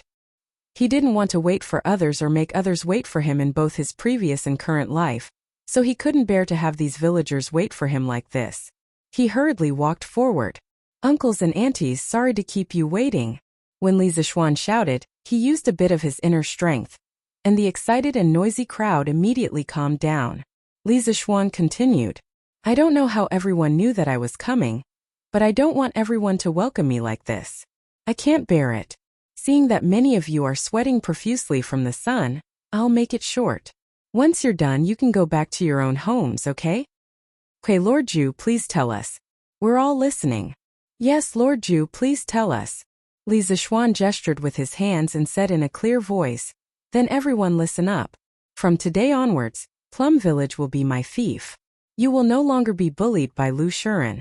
From today onwards, Plum Village will enjoy all the preferential treatment that the Han family manor enjoys, including the mountain fruit business and the reduced rent for raising chickens. From today onwards, as long as you work hard, your days will only get better and better. Okay. Thank you, Lord Zhu. Okay. Lord Zhu is merciful. When the crowd heard the promise that they had been waiting for, they all cheered excitedly. Previously, they had only privately guessed that Plum Village might enjoy the same benefits as the Han family manor. Now that they heard Li Zixuan's promise personally, they finally felt completely at ease. Some of the old farmers who had suffered so much couldn't help but cry. Second Master Lu secretly nodded his head in the crowd. Based on Second Master Lu's experience in reading people, this Lord Zhu was a good young man with good character. It seemed that Second Master Lu would be able to enjoy his later years in peace, and not have to fight with the landlord every day. Li Zixuan let them vent their emotions before continuing. Okay, that's all I have to say. Next, if there are any of you who don't understand the benefits of the Han family manor, you can come and ask Han Lijing, who is beside me. If you understand clearly, please go to Plum Village's Lu Lijing to register how many chickens you can raise in your house. I'd like to remind everyone to act according to their ability, and don't simply report numbers. Is Lu Lijing here today? I'm here. Lord Zhu, I'm here. A frail old man with a crooked back walked out from the crowd. Li Zixuan frowned. This Lu Lijing had too much of the aura of a Confucian scholar, and lacked the domineering aura of Han Lijing. It was no wonder that trash like Lu Shuren could ride on the necks of all the Plum Village's villagers and defecate and piss unscrupulously. Li Zixuan's tone was a little serious. Lu Lijing, I won't pursue the past matters. However, from today onwards as the village chief, you must ensure that all the farmers in Plum Village will no longer be bullied by outsiders. Otherwise, there's no need for you to continue as the village chief. Lu Lijing's face turned red when he heard Li Zixuan's words. He cupped his hands and said, You're right, Lord Zhu. I was weak in the past and have indeed let these farmers down. Second Master Lu saw his elder brother being reprimanded and couldn't help but want to jump out and plead for Lu Qingfeng. However, after thinking about it, he held himself back. His elder brother's personality was indeed too weak and needed to be changed. Is Second Master Lu here today? Li Zixuan nodded and decided to give Lu Lijing a chance. Then he looked at the crowd and asked. On the way here, Han Lijing had also told him about the famous Second Master Lu in Plum Village. He admired and had a good impression of this Second Master Lu, who was somewhat chivalrous in Jianghu. Since he had confirmed that the new Lord Zhu was sincerely looking out for the good of the farmers, there was nothing for him to do here. Second Master Lu was about to leave when he heard Li Zixuan calling for him. The crowd immediately opened up a path for Second Master Lu. This was Second Master Lu's unparalleled influence in Plum Village. Second Master Lu walked out and cupped his hands at Li Zixuan. This old man is not worthy of being called Lord Zhu. Lord Zhu, please call me Lu Wanshan. Although Second Master Lu had a tough personality, he was not someone who did not know what was good for him. If others respected him, he would respect them tenfold. Li Zixuan shook his head and smiled. I heard that Second Master Lu is chivalrous and often stands up for the farmers. I am very impressed. In the future, Second Master Lu will be the deputy village chief of Plum Village. I will report this to the imperial court. I hope that Second Master Lu can manage Plum Village with Lu Lijing in the future. Second Master Lu wanted to refuse, but seeing Li Zixuan's sincerity, he hesitated for a moment and finally nodded in agreement. Then I thank Lord Zhu for your trust. I will not let you down. Li Zixuan nodded and said to Lu Lijing. Lu Lijing, register the farmers now. I will go to the farms and take a look. Before I leave, give me the registration results. Lu Lijing quickly bowed and agreed. Yes, Lord Zhu. Li Zixuan then shouted to the crowd. Uncles and aunties, if you want to register, quickly come to Lu Lijing to register. After you are done, quickly go home. Don't get sick from the sun. Everyone agreed. Li Zixuan saw that there was nothing for him to do here, so he bid farewell to Han Lijing and entered the village alone. Chapter 102. The sun was setting in the west and a cool breeze blew. Li Zixuan had already finished touring the entire Plum Village by himself. Of course, there were no incidents of him getting lost or meeting a beautiful woman by chance. After all, how could there be so many beautiful women in the countryside? Han Yushi was just a special case. Plum Village was surrounded by mountains and rivers. The environment was very elegant. After Li Zixuan finished touring the village, he even had the thought of living here in seclusion. Shaking his head, he got rid of this unrealistic thought. Li Zixuan came to the village entrance and took the statistical booklet that Lu Qingfeng had made for the villagers. Then, he returned to the Han family manor. After arriving at the Han family manor, Li Zixuan asked Han Lijing to inform some villagers to go to Plum Village tomorrow to guide them in the construction of the chicken farm. Li Zixuan returned to the Han family manor alone. The Han family manor's manor. Hongling. Quickly bring 3 people to wash the wild strawberries. Okay, Sister Yushi. Xiang, bring 4 people to wash and cut these hawthorns. Sister Yushi, Xiang will go now. Wen, go get some water, sugar, and distilled yeast. Okay. The moment Li Zixuan entered the manor, he felt as if he had come to a country of women. The manor was full of young and lively girls, making the surrounding air seem fresher. This was the first time he saw Han Yushi personally making wine. He saw her use a hairband to tie up her long hair. Her sleeves were also rolled up high, revealing 2 slender white jade-like arms. She was squeezing some juice, mixing some distilled yeast and sugar, and pouring it into the wine jar. Her movements were so elegant. Her every move was poetic. While she was busy with the work in her hands, she directed the girls to do their jobs and work together. The manor seemed to have become her battlefield. and she was the female general of the battlefield. Perhaps it was because of the hot weather, but there were already beads of sweat on Han Yushi's nose. Some traces of sweat could also be seen on the clothes on her back. Every time she bent down, the thin white dress outlined her beautiful figure. See no evil, see no evil. Li Zixuan hurriedly turned his face away and coughed twice.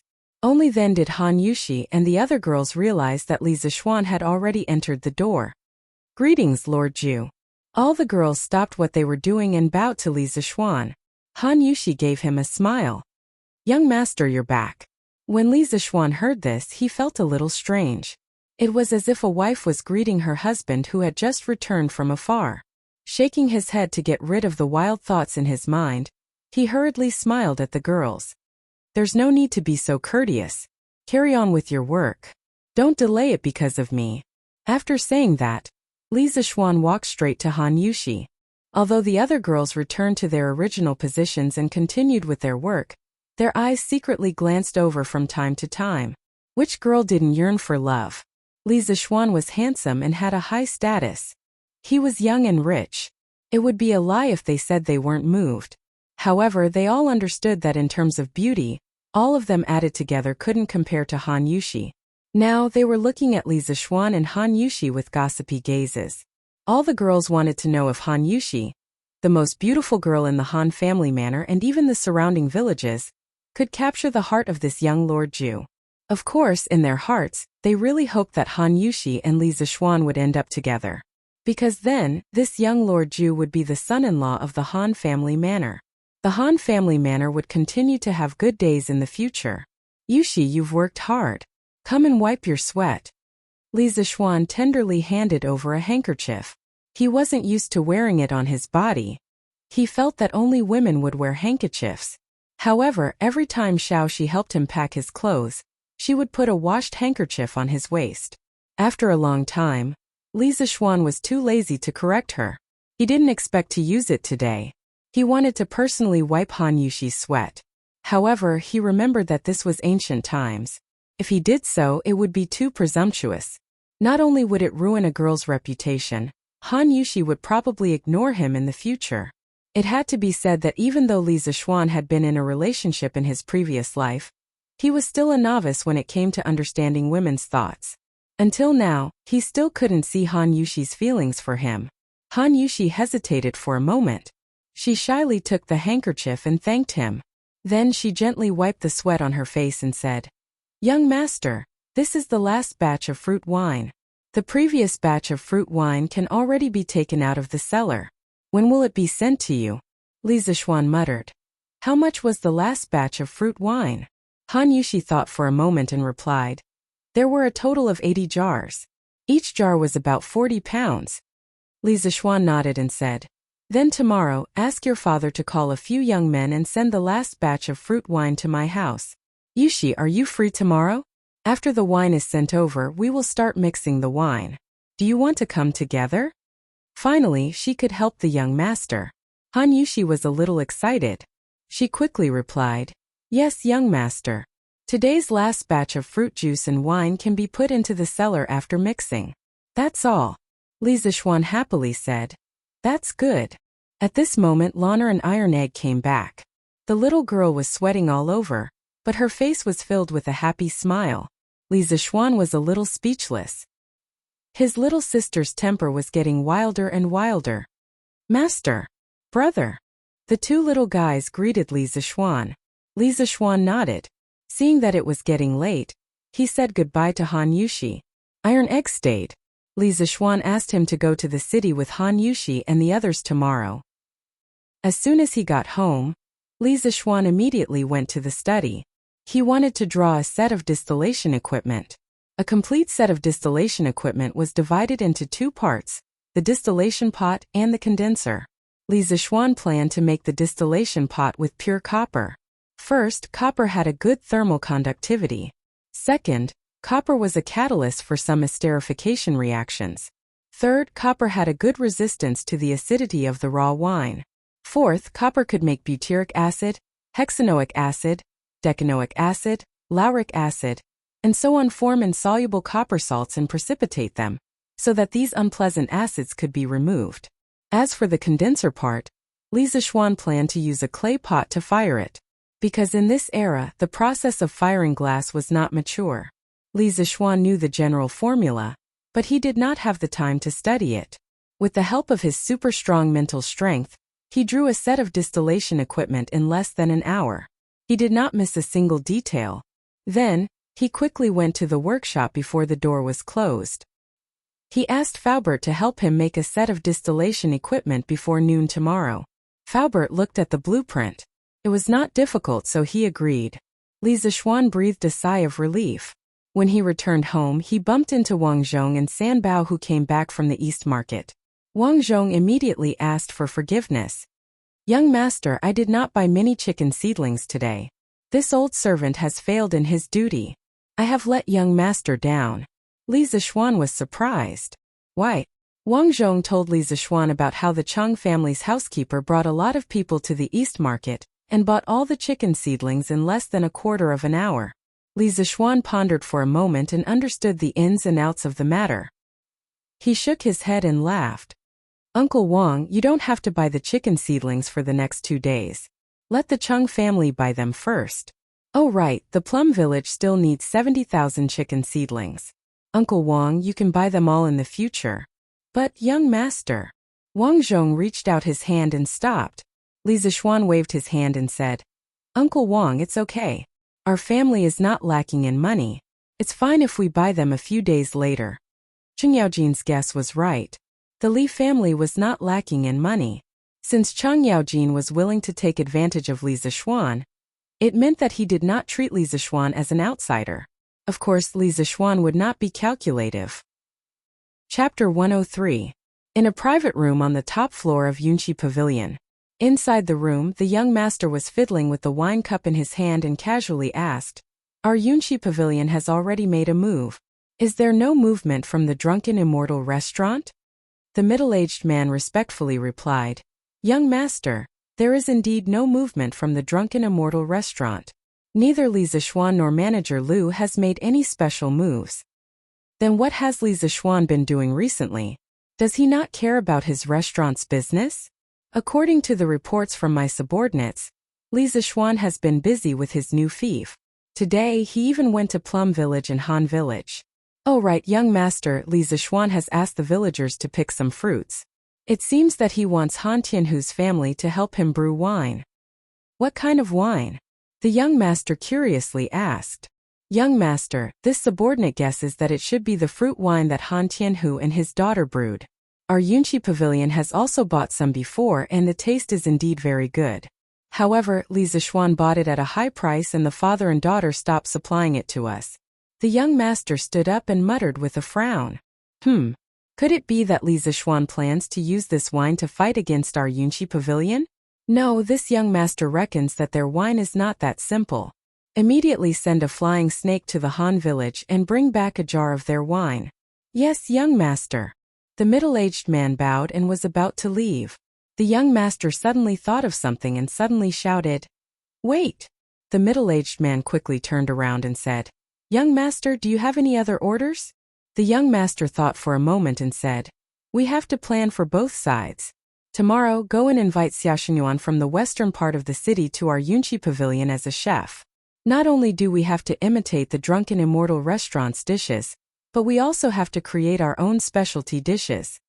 The middle-aged man hesitated and said, "Young master, this Xia Xinyuan is an imperial chef from the previous dynasty. I'm afraid it won't be easy to invite him." The young master sneered and said, "Hee, if you can't invite him, can't you use money to threaten his family? Do you still need this young master to teach you what to do?" "Yes, young master, this subordinate knows what to do. By the way, I heard that the Cheng family has been following Li Zixuan and buying chicken seedlings on a large scale. Reporting to young master, there is indeed such a thing. As a result, the price of chicken in Cheng and has risen to 115 copper coins per chicken." The young master proudly said, "Since they are stupid and have a lot of money, and they want the chicken seedlings so much, you can go to my second uncle today and borrow several big boats. You can go to Jiangnan through the Grand Canal and buy 80,000 chicken seedlings. You can ship them to Chang'an and sell them to the two families. This way we can also make a lot of money. When the time comes, we will have more confidence to defeat my good big brother." The middle-aged man exclaimed in admiration. "Young master is truly far-sighted. This subordinate admires you. What are you flattering me for? Hurry up and do your job." The young master impatiently waved his hand and scolded. However, from the flash of joy in his eyes, it could be seen that he enjoyed the flattery very much. After the middle-aged man left the room, the young master looked out of the window. Then he seemed to have thought of something unhappy. His face was ferocious as he said hatefully, "My good big brother, this time I will definitely not lose to you." Oh! Chang'an City, Azure Dragon Lane. In the backyard of a luxurious mansion, there was a young girl in gorgeous clothes. She was riding a scooter and playing happily. Not far away in the corridor, there was a young master in white who was looking at the little girl with a smile on his face. Eldest young master, just now in the streets and alleys of Chang'an City, some pieces of paper suddenly appeared. On them were notices about the strange interest pavilion. A young servant in green clothes quickly came over and reported to the young master in white.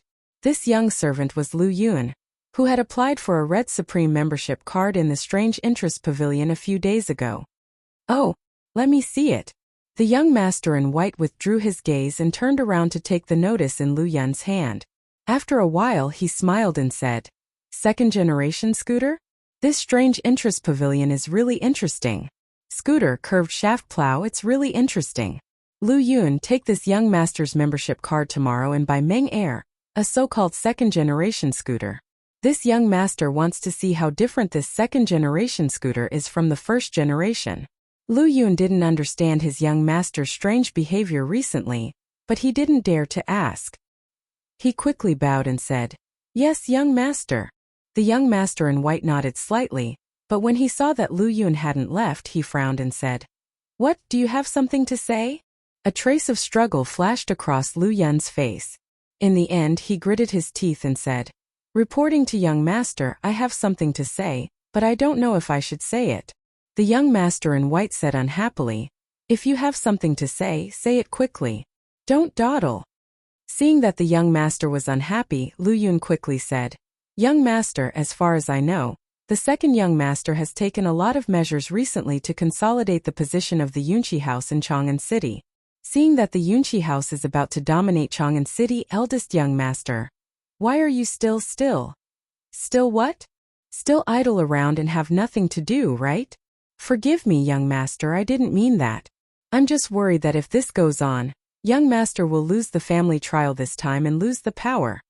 When Lu Yun heard what the young master in white said, he hurriedly bowed and explained in fear. The white-clothed man sighed, but he didn't blame Lu Yun. He said slowly, "You all think I haven't done anything? Okay, it seems that I haven't done anything yet." Lu Yun was almost choked to death by the young master in white's sudden change in topic. The young master in white was embarrassed for a while before he recovered and said, "I haven't done anything yet because the time isn't right yet. This second brother of mine has a very extreme personality. He has always liked to be brave and ruthless, and he is competitive. Some of the elders in the family even agree with his way of doing things. But you all don't understand. Now that the world is settled and the people are united, if we big families still can't see the situation clearly and put on a high and mighty posture and keep fighting with others, we will only make countless enemies. In the end, everyone will push the wall when it is down. At that time, the Li Tang royal family will definitely be happy to see it and hit us when we are down. At the end of the Sui dynasty, all of you were afraid of the slightest thing and didn't dare to jump out to fight with the Li family to seize the country.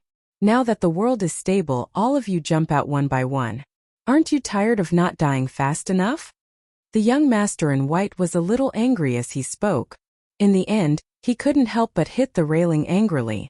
Lu Yun saw that the young master in white lost his composure and hurriedly comforted. "Young master, please calm down." The young master in white calmed down and continued, "In a time of peace and prosperity, blindly being brave and ruthless can't be done. Cooperating with others to win is the smart thing to do and the way to survive."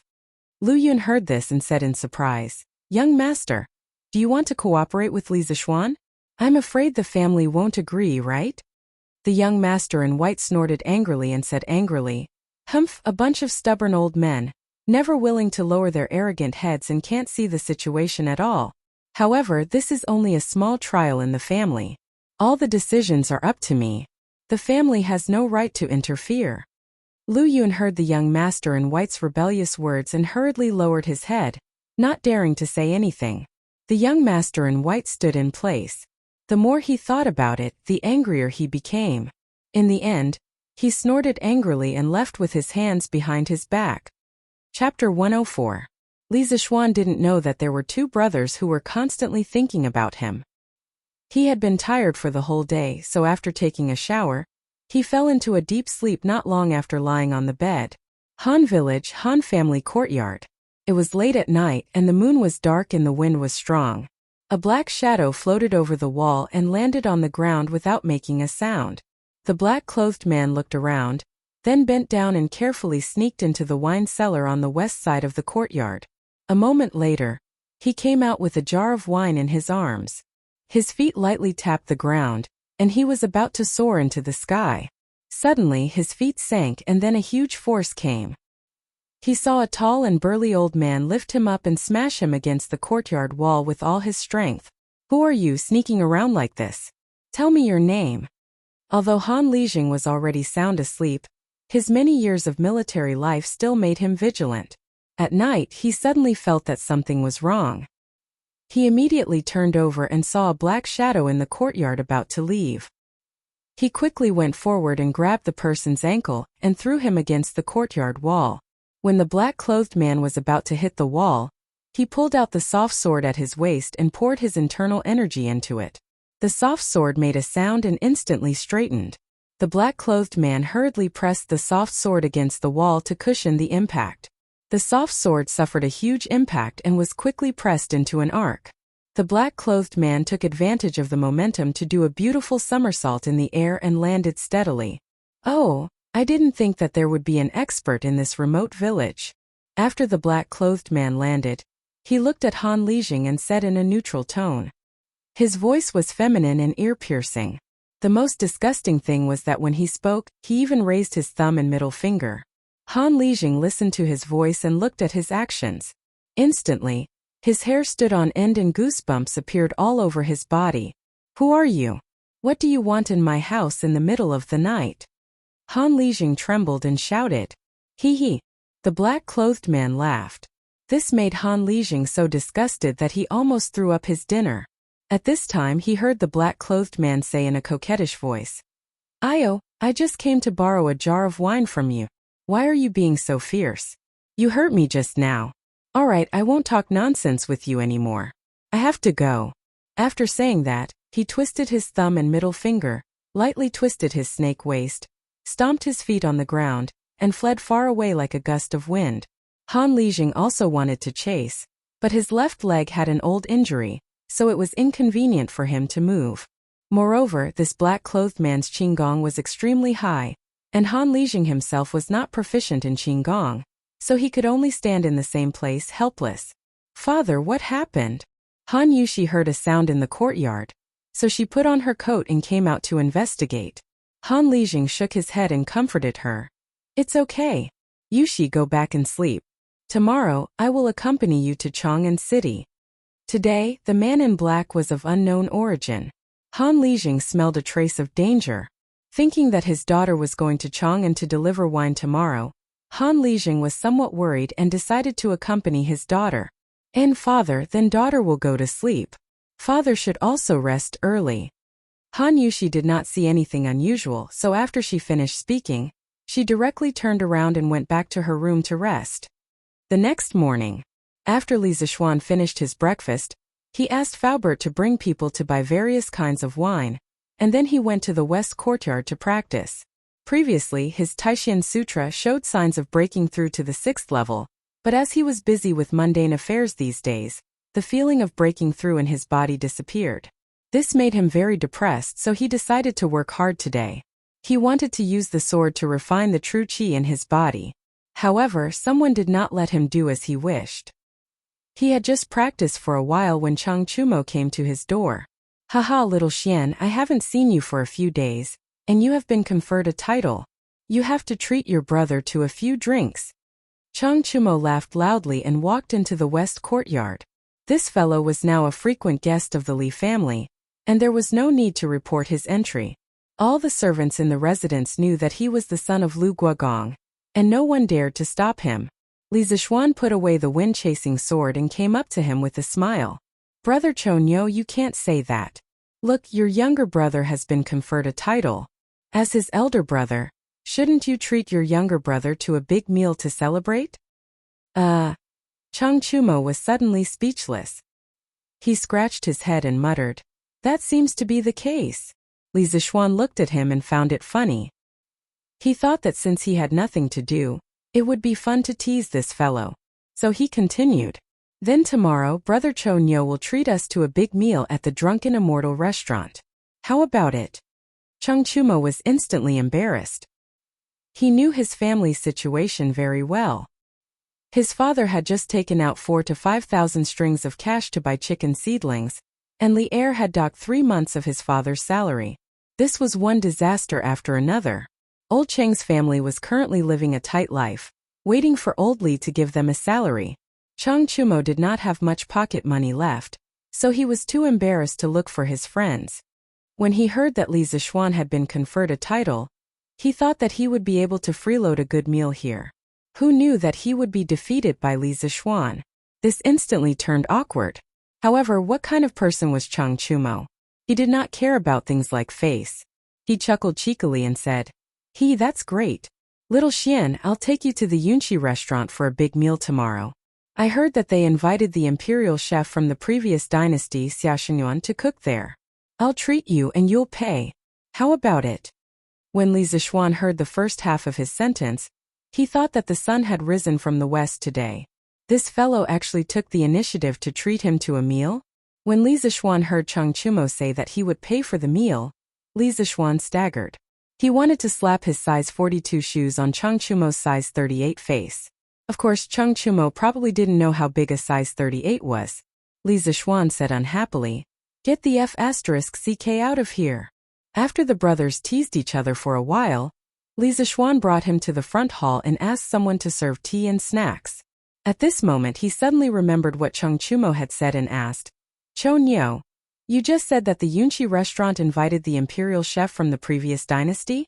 Chang Chumo did not eat much in the morning. As he ate tea and snacks he stammered, "That's right. That imperial chef from the previous dynasty lives not far from my house. When I came over this morning I heard them talking about it. Sigh, if it weren't for the fact that I'm short on money, I would have gone to try that imperial cuisine." As Chang Chumo spoke, his saliva was about to drip out. He quickly turned his grief into appetite and ate the tea and snacks on the table with all his might. Li Zishuan was speechless. He had previously guessed that the Cheng residence's finances might be a little tight recently. After all, taking out a few thousand strings of coins all at once would hurt most people. Moreover, if it weren't for the fact that their family was short on money, Chang Chumo would not have taken the initiative to take advantage of them and buy the chicken seedlings first. However, he had never imagined that Chang Chumo would be in such a miserable state. He was actually so poor that he came here to freeload. However, the matter that Chang Chumo mentioned had attracted his attention. The Yunqi restaurant had been making a lot of moves recently, and it was obvious that they wanted to stir up trouble. With the imperial chef's reputation, they would probably attract a lot of diners. Fortunately, his cocktail was almost ready.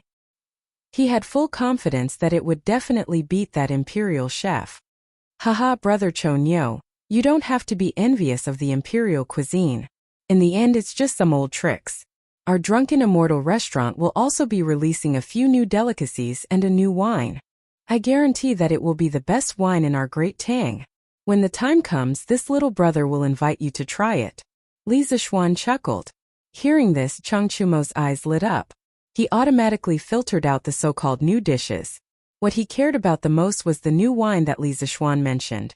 As a descendant of a military leader, there was no one who did not like wine. "Little Xian, is this wine really as good as you say it is? Big brother is very picky when it comes to wine. I won't drink unless it's a famous wine," Chang Chumo said arrogantly. Li Zishuan snorted in his heart. It was already good enough that the old Chang Chumo could afford wine. Chang Chumo was still panting here, but he was still his brother. He still had to give him some face. Li Zixuan said cooperatively, "Cho Nyo Nyo, don't worry. Choax, don't worry. When my master was alive, he loved to drink this kind of wine the most.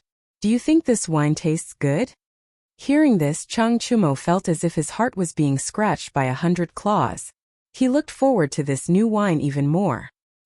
He had heard the legend of spiritual master Ling Su from his father countless times. In his opinion, this kind of wine that even immortals love to drink should be considered an immortal wine. "Little Xian, where is this wine? Big brother can't wait. Quickly take it out and let me have a taste." Li Zixuan shook his head and laughed. "This wine is a kind of mixed wine. It hasn't been mixed yet. I plan to start mixing it when the ingredients are delivered." Chang Chumo said excitedly, "That's great. Big brother has nothing to do today. I'll wait here for you to mix the wine. Haha, I can even taste the wine for you for free." This guy was really shameless. He obviously wanted to freeload the wine, but he said it in such a dignified manner. Li Zixuan's face was full of black lines. However, he didn't know how to drink. Letting Chang Chumo taste the wine on the side was a good idea. He just hoped that this guy would be more reliable when the time came. Chapter 105.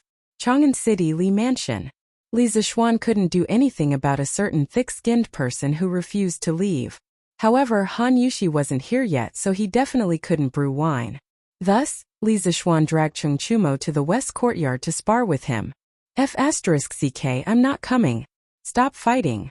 You're F***king abusing your position to avenge your personal grudge. How can this be? We agreed to spar. How can we give up halfway? Then you have to suppress your skills to the same level as mine. Otherwise we won't fight. That makes sense. Then I'll suppress my skills to the peak of the body forging realm. Just like you. 15 minutes later. F***ck, I'm not coming. I'm not coming even if you beat me to death. Xiaoxian, you pervert. I'll never spar with you again. Hey Choax, I haven't seen you for a few days. Your skills have improved. Get up quickly. I'll suppress it to the middle stage of the body forging realm. Let's go again. I'm not coming. I'm not coming today. Although Li Zixuan suppressed his skills, his swordsmanship was too advanced. Chang Chumo tried his best, but he could only be abused. In less than 15 minutes, Chang Chumo was beaten to a pulp. He lay on the ground and refused to get up no matter what. Oh wow. Brother Choax is a mangy dog. How embarrassing. Lan'er came to the west courtyard to play with her brother. She saw Chang Chumo lying on the ground with a bloody nose and a swollen face. The little girl didn't mind the commotion and ran over to mock Chang Chumo. Chang Chumo was embarrassed. He quickly got up from the ground and pointed at Li Zixuan. Lan'er, look at how overboard your brother is. He's bullying the weak just because he's skilled in martial arts. Don't you feel ashamed to have such a brother? Of course not. Brother Cho Nyo, on the other hand, you can't even defeat my brother. How embarrassing. Lan'er jumped to Li Zixuan's side and happily pulled on Li Zixuan's arm.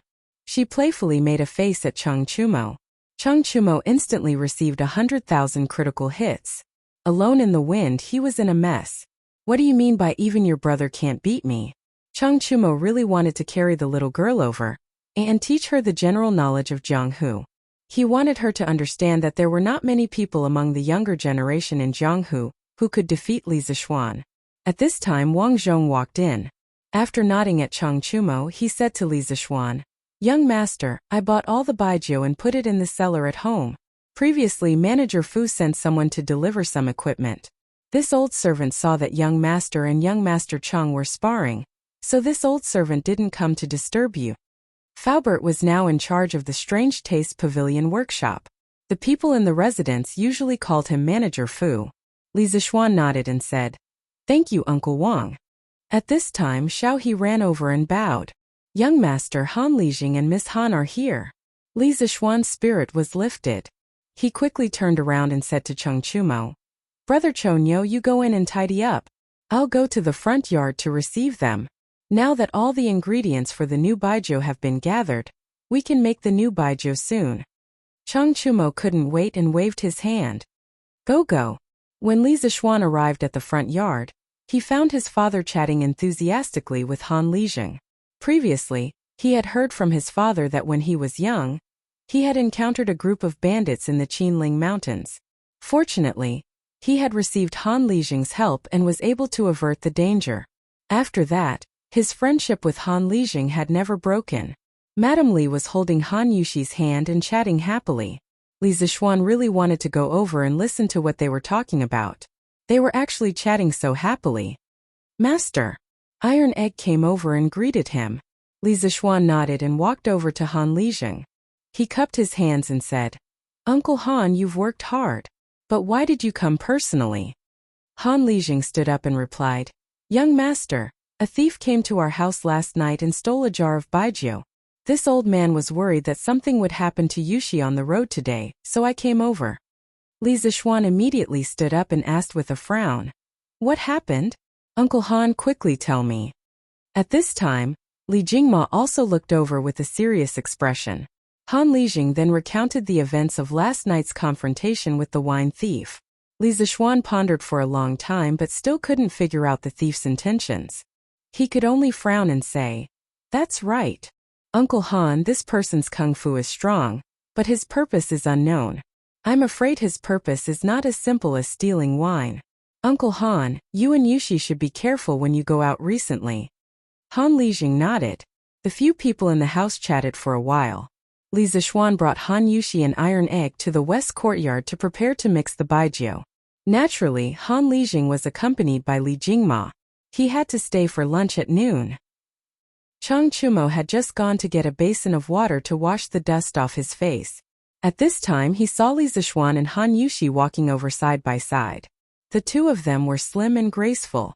The man was like a jade tree in the wind, and the woman was like a beautiful flower in the water. They were really a match made in heaven. Chang Chumo was not a novice in love. When he saw Li Zixuan and Han Yushi looking at each other with some affection in their eyes, he knew that they must have an affair. This fool hurriedly went forward and winked at Li Zixuan. He said wretchedly, a little Xian, where did you kidnap this beautiful girl from? Why didn't you introduce her to your big brother? Han Yushi instantly blushed and lowered her head to count ants. Li Zixuan glared at Chang Chumo angrily. Don't talk nonsense, Chou Niu. This is Han Lijing's daughter, a master winemaker. She is the most important person for the new wine I want to mix. If you offend her, be careful that you don't have any wine to drink. Yushi, this is Chang Chumo, the eldest son of Lu Guogong and my brother. Don't treat me like an outsider. When Chang Chumo heard this, he wanted to give himself 2 big slaps. He quickly licked his face and said with a fawning smile, Oh, Miss Han, don't be angry. I was just talking nonsense. It was a joke. Don't take it to heart. Han Yushi did not expect Lu Guogong's son to be such a lively clown. She quickly said, Young Master Chang, you are too serious. Yushi did not take what you said before to heart. Chang Chumo breathed a sigh of relief and said, That's good, that's good. Xiaoxian quickly mixed the wine. I can't wait any longer. Li Zixuan nodded and led Han Yushi and Chang Chumo to a side room in the west courtyard. Li Zixuan handed the cocktail recipe to Han Yushi and said, Yushi, these are the various ingredients needed for the cocktail. As for the ratio between the various ingredients, you can estimate it. First, make a cocktail with a mild temperament. Tai Dan and I will purify the liquor with a higher concentration. Then you can use the liquor to make some strong cocktails. One must know that the most prominent feature of cocktails was that there were many varieties and different concoctions. There were mild cocktails suitable for women such as Angel's Kiss, Summer Night's Tenderness, Pink Beauty, and so on. There were also strong cocktails suitable for men such as Killer, Tequila, Scorpio Palace, and so on. Currently, the materials he had were only enough to make some mild cocktails. Therefore, Li Zixuan planned to obtain some strong alcohol through distillation and use it to make strong cocktails. Han Yushi held the cocktail recipe and nodded. Then she sat down and began to meditate on how to make it. Li Zixuan brought Iron Egg to a room inside. This room used to be a kitchen. Li Zixuan had it transformed into a brewery. The brewing equipment sent by Faubert was also in place at this time. Now everything was ready. All that was left was the east wind. Oh. Chapter 106. Li Residence, West Courtyard. In a makeshift workshop, Iron Egg was making a fire. Li Zishuan was pouring white wine into the distillation pot and paying attention to the temperature in the pot. Master, can we get stronger wine if we heat it up? Iron Egg asked curiously. Li Zishuan saw that he had time now, so he decided to teach his cheap disciple some scientific knowledge. Of course we can't get stronger wine just by heating it. Iron Egg, have you boiled water before? Yes, of course I have.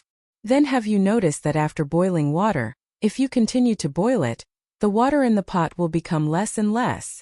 Yes, master, it's true. Li Zishuan nodded and continued. Actually, the reason why the wine we are drinking is not strong is because there is too much water and too little alcohol. Oh, master calls the intoxicating thing in the wine alcohol. What master needs to do now is to steam out the water in the wine to make the wine more concentrated. Do you understand? Iron Egg nodded thoughtfully and then asked doubtfully. Then master, will you steam out the alcohol as well? Li Zishuan praised. Iron Egg, you asked a good question. This is the most important part of distilling wine.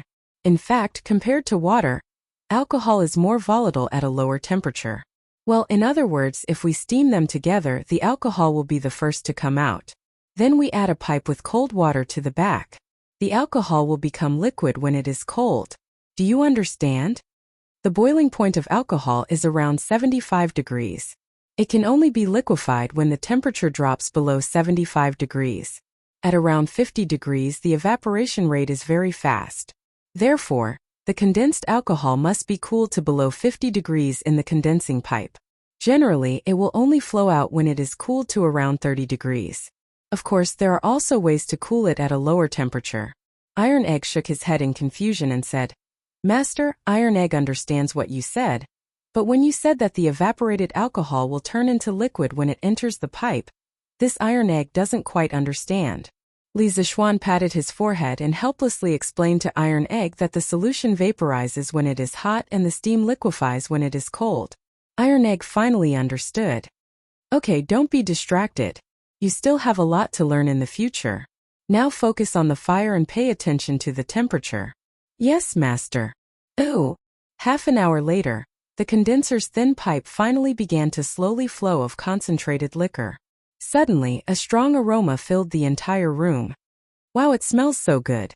Master, this wine smells much better than the wine my father usually drinks. Iron Egg sniffed at the side and said excitedly. Li Zishuan smiled faintly, not denying it. Little Xian, what kind of liquor is this? It smells so good. Chang Chumo, who was outside the room, smelled the strong aroma of the liquor and immediately rushed in. This guy didn't know how to write the word polite. As he spoke, he came up to take away the wine jar under the condenser. Li Zishuan hurriedly stopped him. Stop, this first distilled liquor is poisonous. You can't drink it, ugly ox.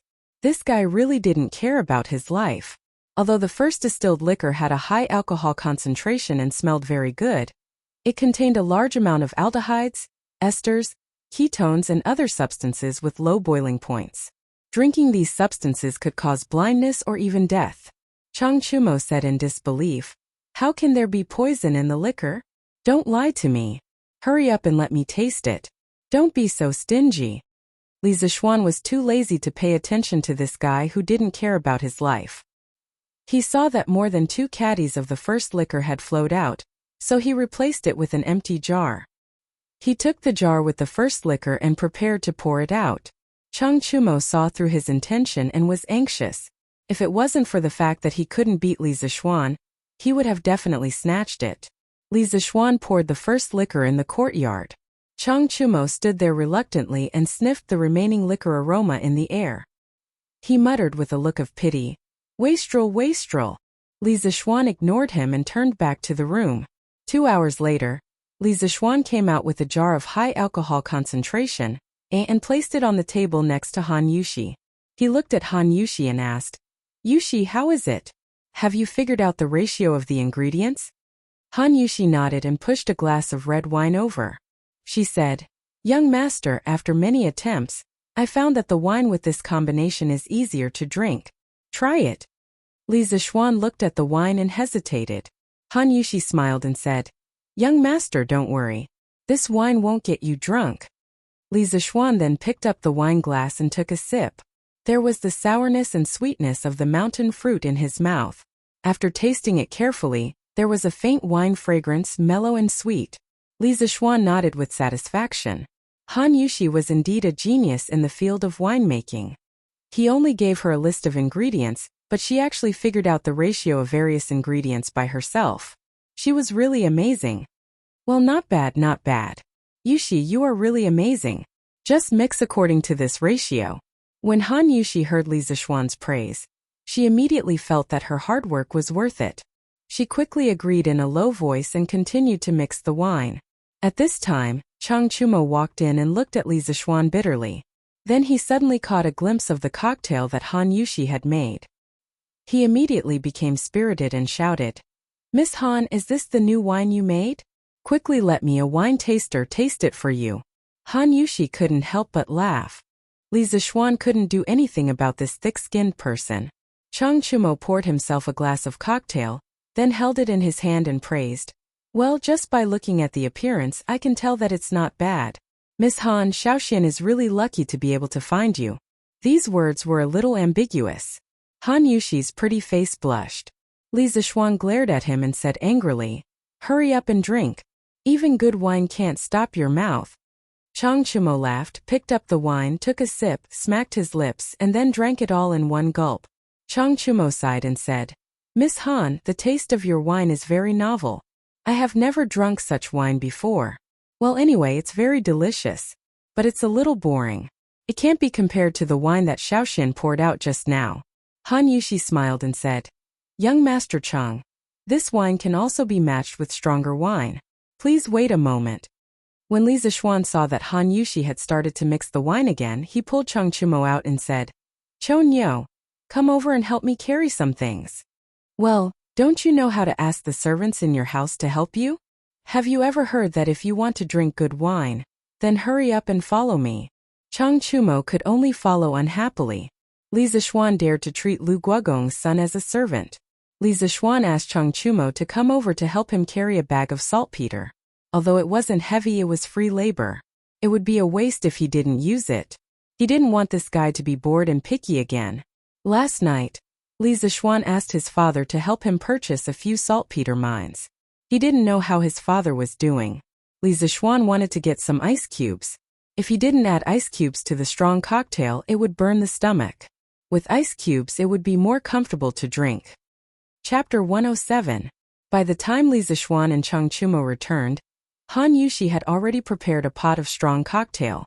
Chang Chumo could smell the aroma of the wine from afar. He threw the bag of saltpeter onto Li Zishuan's shoulder and walked in impatiently.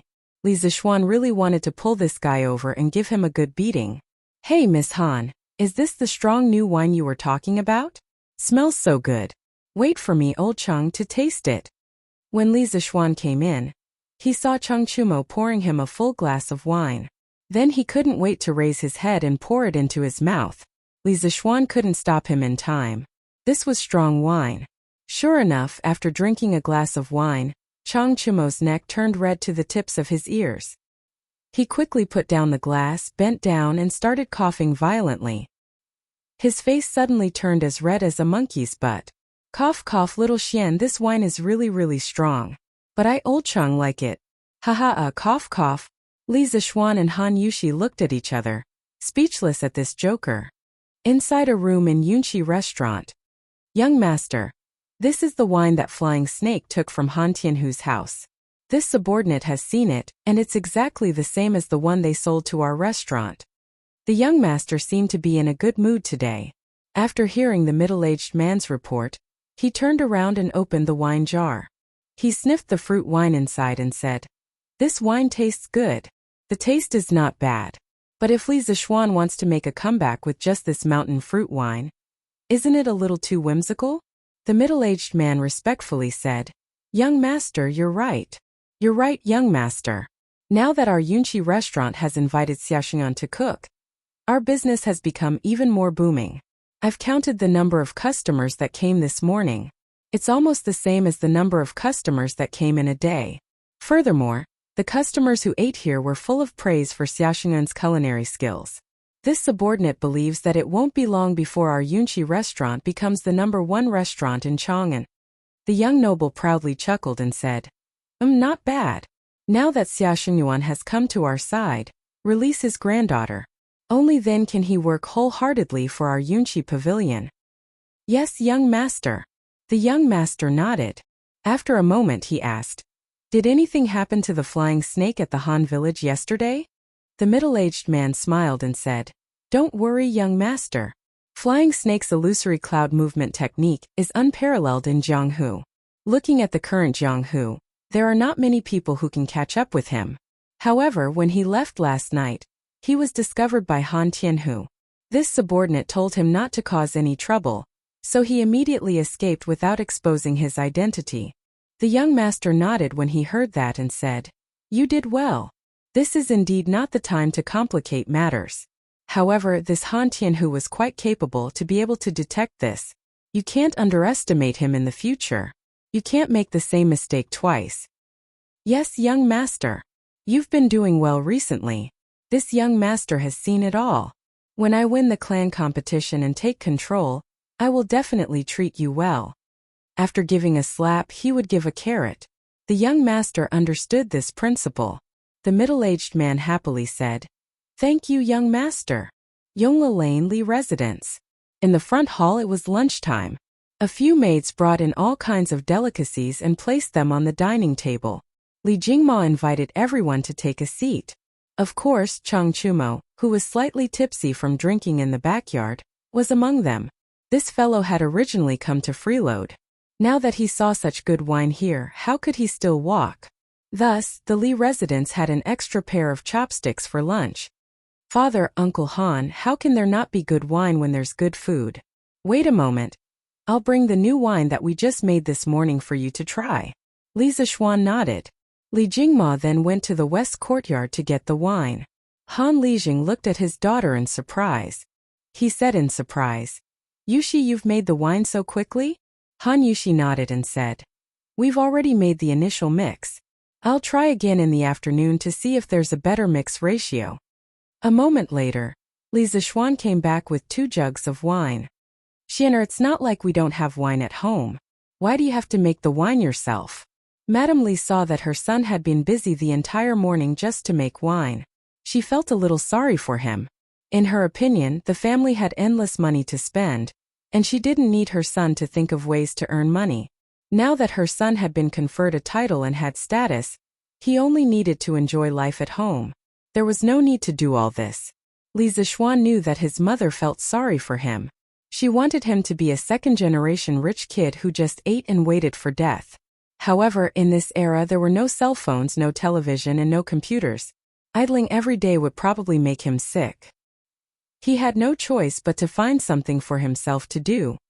Mother, the wine that I made is not available on the market. You'll like it once you try it. Madame Li hurriedly waved her hand and said with a smile, Xianer, I don't drink wine. Mother, don't worry. This wine won't make you drunk.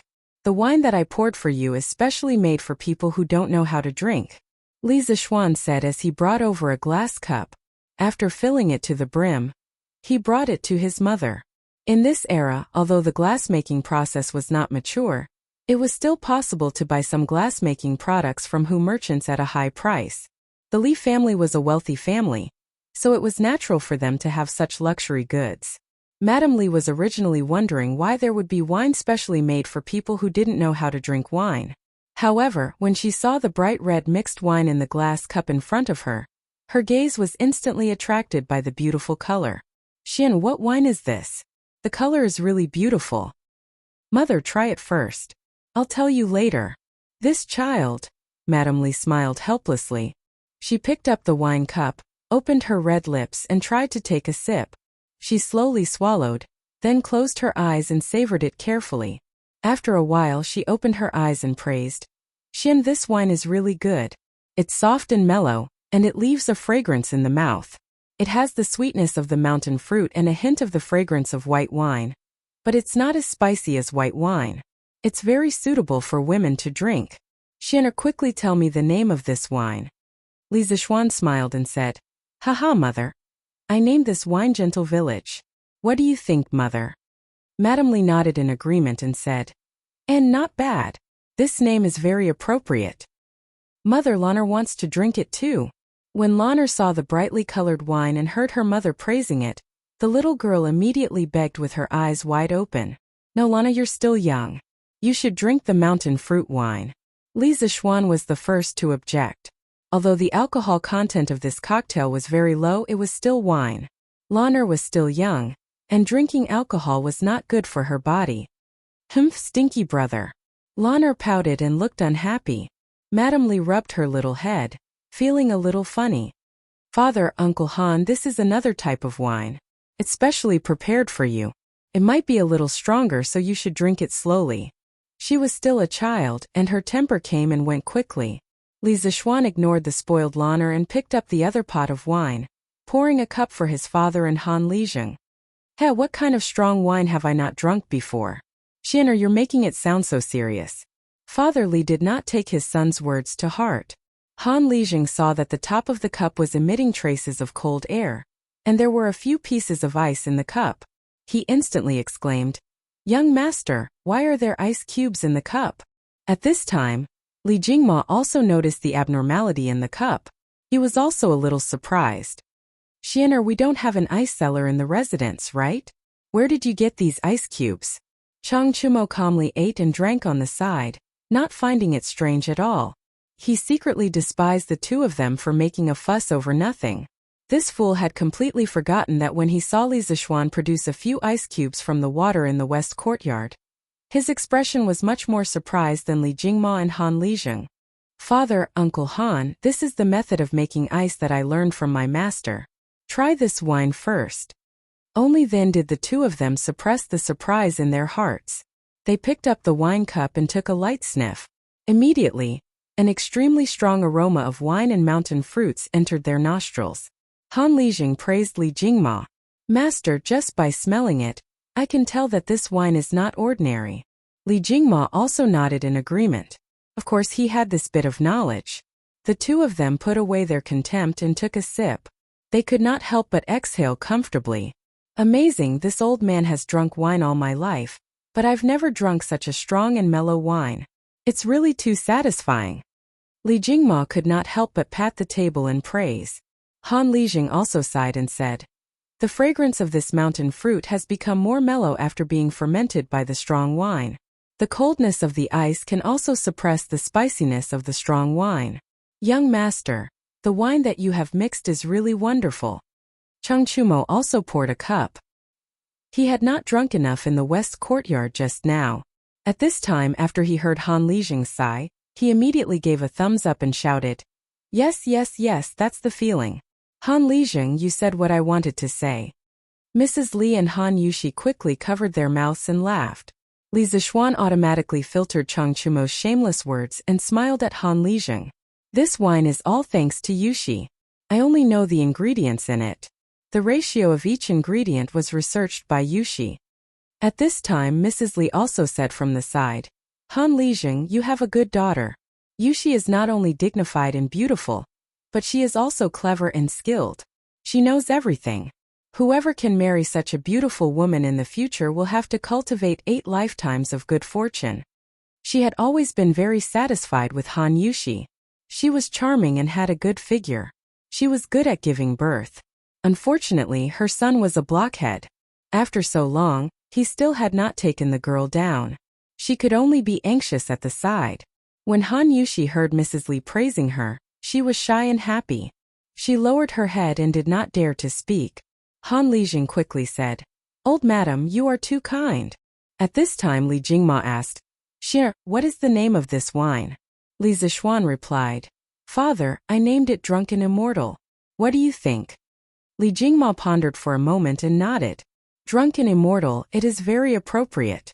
This wine has a strong aftertaste and can easily intoxicate people. Xianer, a few days ago, you told me that you wanted to make a new thing and sell it in the Drunken Immortal house to compete with the Yunqi house. Was this wine you were talking about?" Li Zishuan replied, "Yes, this is the land of tenderness and the Drunken Immortal. Father, what do you think are our chances of winning if we use these 2 wines to compete with the Yunqi house?" Li Jingma stroked his beard, pondered for a moment, and then said with unusual certainty, "In my opinion, once these two new wines, which have never appeared in the Tang Empire before, are released, the whole Chang'an city will be shaken. Our drunken immortal house has a 90% chance of winning." Chapter 108. Li Zixuan was even more confident now that the intoxicated immortal and gentle village had received everyone's approval. However, Li Zixuan's next words immediately poured a bucket of cold water over his head. "Xianer, the imperial court has regulations that forbid private workshops from making wine as they please. Due to the extreme shortage of food during the Tang dynasty, the imperial court had placed extremely strict restrictions on private winemaking. Private winemaking without a permit from the imperial court would result in confiscation and imprisonment." When Li Zixuan heard his father say this, he was instantly dumbfounded. Only then did he remember that there was indeed such a saying in ancient times. But on second thought, what he was doing was concocting wine, so it shouldn't be within the limits of the imperial court, right? "Father, this child's wine is blended with wine sold on the market. It shouldn't be considered private winemaking, right?" Li Jingma thought for a moment before shaking his head. "Xianer, although this is barely acceptable, it's inevitable that people will use this as an excuse in the future. You have a noble title now, so it's not good to lose the big picture for a small gain." Li Jingma cautiously maintained his point of view. He felt that wealth was far less important than the stability of a noble title. "What's so difficult about this? Little Xian, our family used to have a winemaking workshop that has everything needed for winemaking. That workshop has a winemaking permit from the imperial court. Little Xian, why don't you move your new winemaking workshop there?" Chang Chumo saw that Li Zixuan was in a difficult position and suddenly had an idea. He slapped his thigh excitedly. If Li Zixuan agreed, then their Chang family would never lack wine in the future. Now that he had drunk the intoxicated immortal, he was afraid that he wouldn't be able to drink any other wine. Li Zixuan's eyes lit up. Chang Chumo was usually quite amusing, but at crucial moments he was quite reliable. However, he was still somewhat hesitant. "Chonyo, your idea is good, but I don't know what Uncle Chang is thinking. If Uncle Chang is willing, our family can fork out money to buy your winemaking workshop." "Hey, we brothers don't need to talk about money. I'll go back and tell my father. My father will definitely agree." Chang Chumo was thinking about his family's winery. Since it had been in a slump, he might as well give it to Li Zixuan to make wine. When the time came, not only would Li Zixuan owe him a favor, but the Chang Chumo also believed that his father would definitely agree. Li Zixuan muttered, "Of course you can't refuse to pay. How about this? Your family uses this workshop to enter the partnership, and I'll give you 10% of the new wine shares. How about that?" No matter which era it was, the winemaking industry was a profitable business. This was especially true for monopolized wines. The profits were even more shocking. For example, Maotai in his previous life had a gross profit margin of 97%. The company's share price had once risen to more than 500, becoming the most expensive stock in China's stock market. Tenderness and Drunken Immortal undoubtedly held a monopoly in the Tang dynasty. It was very difficult for others to imitate them. In the future, the profits from these two wines would undoubtedly be astronomical. Therefore, giving the Chang family 10% of the shares was definitely generous. Chang Chumo could also see the huge profits from this new wine. He clapped his hands excitedly and said, "Since Xiao Xian is so generous, I won't refuse. I'll go back and tell my father in the afternoon." After the matter was settled, everyone ate and drank freely. After the meal, the guests and the host enjoyed themselves to the fullest. Li Zixuan asked someone to send the drunk Chang Chumo back. He, Han Yushi, and Iron Egg returned to the west courtyard to continue mixing wine. "Oh, young master, where did you drink so much?" In Duke Lu's residence, housekeeper Liang saw Chang Chumo staggering back with two servants. He hurriedly went up to support Chang Chumo. The two servants said goodbye to housekeeper Liang and left. I'm not drunk. Uncle Liang." You." Chang Chumo's mouth and eyes were crooked. He pushed housekeeper Liang and spoke nonsense. At this moment, Chang Yaojin came back from outside. He saw Chang Chumo as if he was fished out of a wine jar. He frowned and said, "Where did this little bastard drink so much wine? Did he go out to fool around again?" Housekeeper Liang hurriedly replied, Master, I don't think so. Just now, I saw the two servants who sent the young master back. They seemed to be from Li Zishuan's residence. Chang Yaojin glared and said angrily, "This little bastard went to Xiaoxian's house to eat and drink and didn't invite me. How dare he?" After scolding, Chang Yaojin was still angry and kicked Chung Chumo twice. Recently, the price of chicken seedlings in Chang and had skyrocketed. Even the Duke Lu's residence could not support it. However, Chang Yaojin was a man of his word. He said that he would buy 30,000, and he would buy 30,000, not one less. As a result, the meals in the Duke Lu's residence were tasteless, not to mention drinking wine. Chang Chumo was still in a daze when he felt someone kicking him. He immediately cursed, Which little bastard dares to kick this young master? I will beat you to death, you little tramp." Housekeeper Liang almost burst out laughing when he heard this. However, when he saw Chang Yaojin raise his hand to beat Chang Chumo, he hurriedly stopped him. Master, the young master is drunk and talking nonsense. Please don't bother with him. Humph, help this little bastard back to his room. When he sobers up, I'll deal with him." Chang Yaojin snorted angrily and left hatefully. Today, the Curious Pavilion was a different scene. Yesterday, Sun Huayuan asked someone to copy a few hundred copies of the second-generation scooter's promotional tabloids. Then, he sent a servant to deliver these tabloids to the members of the Curious Pavilion. At that time, when those people applied for membership cards, they all left their addresses. It had to be said that Sun Huayuan's move was somewhat immoral. Those who could afford a scooter were generally from well-off families. Their children were more or less literate. When these children saw the tabloids of the second-generation scooter, they thought that the scooters they bought before were already very fun. Wouldn't the second-generation scooter be even more amazing? Moreover, if their children all played with the second-generation scooter in the future, how embarrassing would it be if they played with the first-generation scooter? Therefore, many parents were disturbed by their children early in the morning.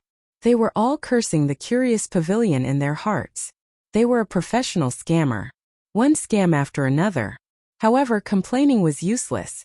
The children at home didn't want to listen.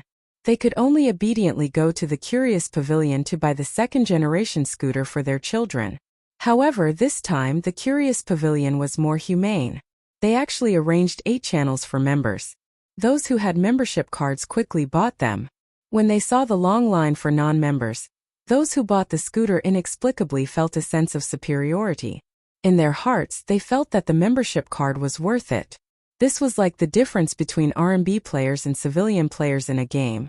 R&B players used money to buy time, while civilian players could only spend a lot of time grinding for equipment.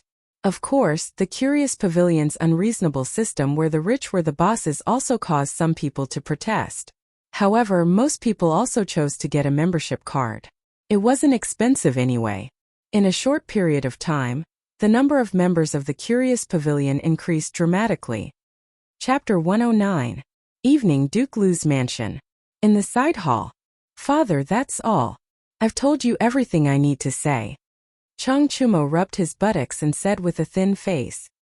He recalled that when he had just woken up, his father looked at him as if he wanted to eat him. He was a little scared. He still didn't understand why his father wanted to kick him as soon as he saw him wake up.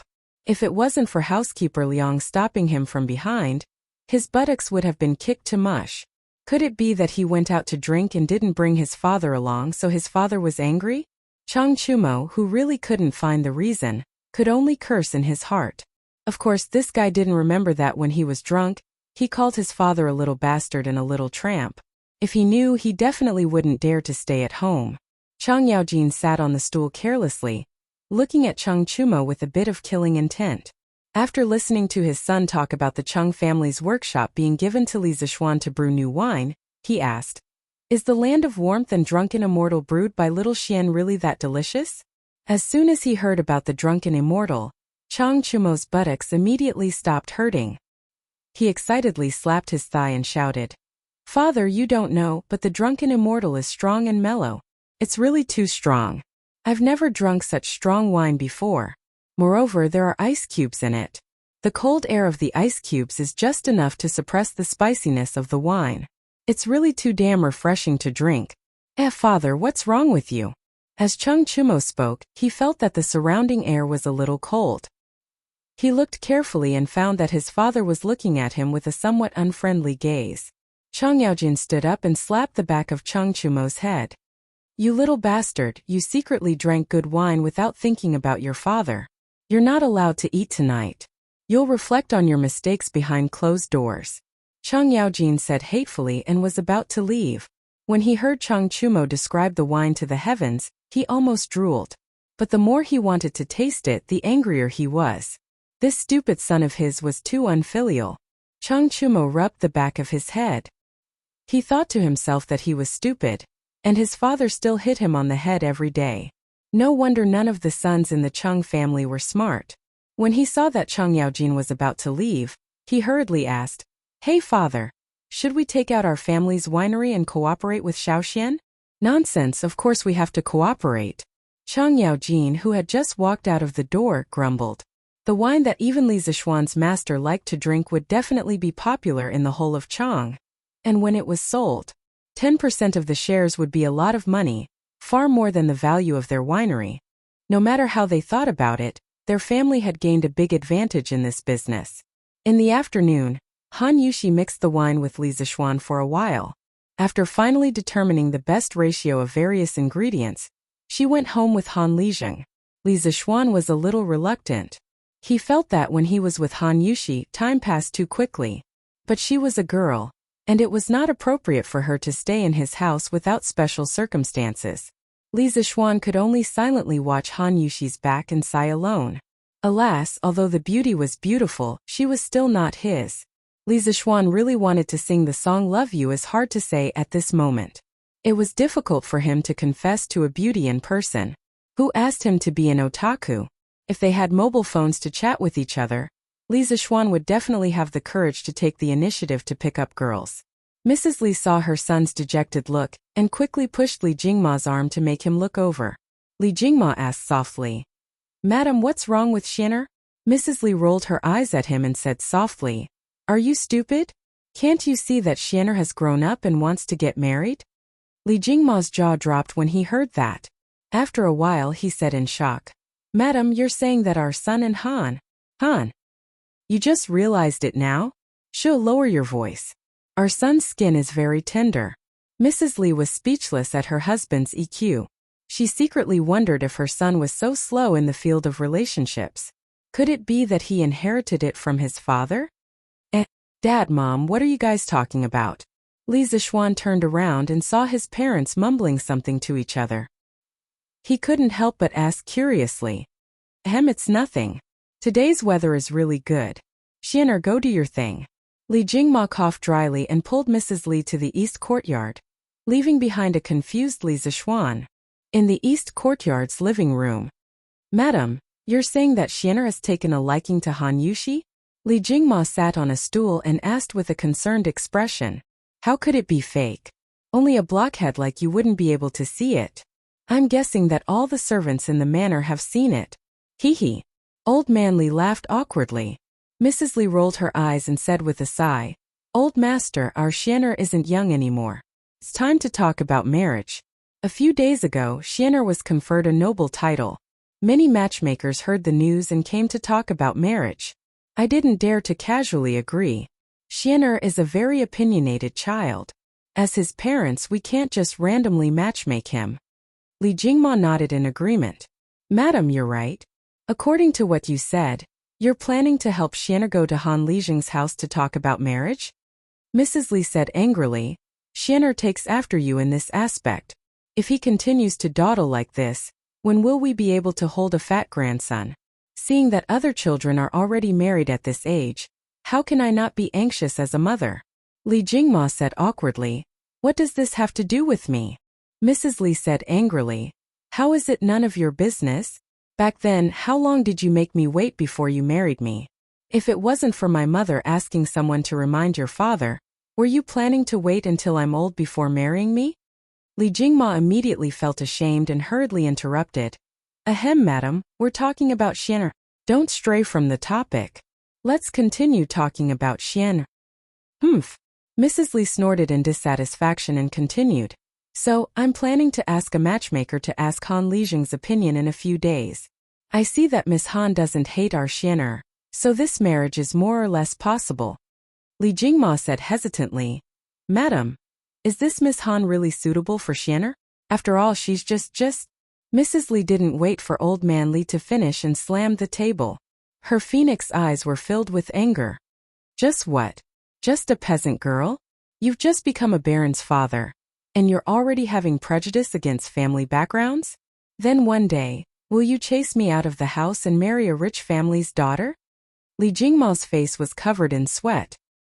He was flustered and hurriedly said, Madam, your husband definitely didn't mean that. Definitely not. Your husband also thinks that Han Lijing's daughter is quite good. Madam is really wise to let you make all the decisions.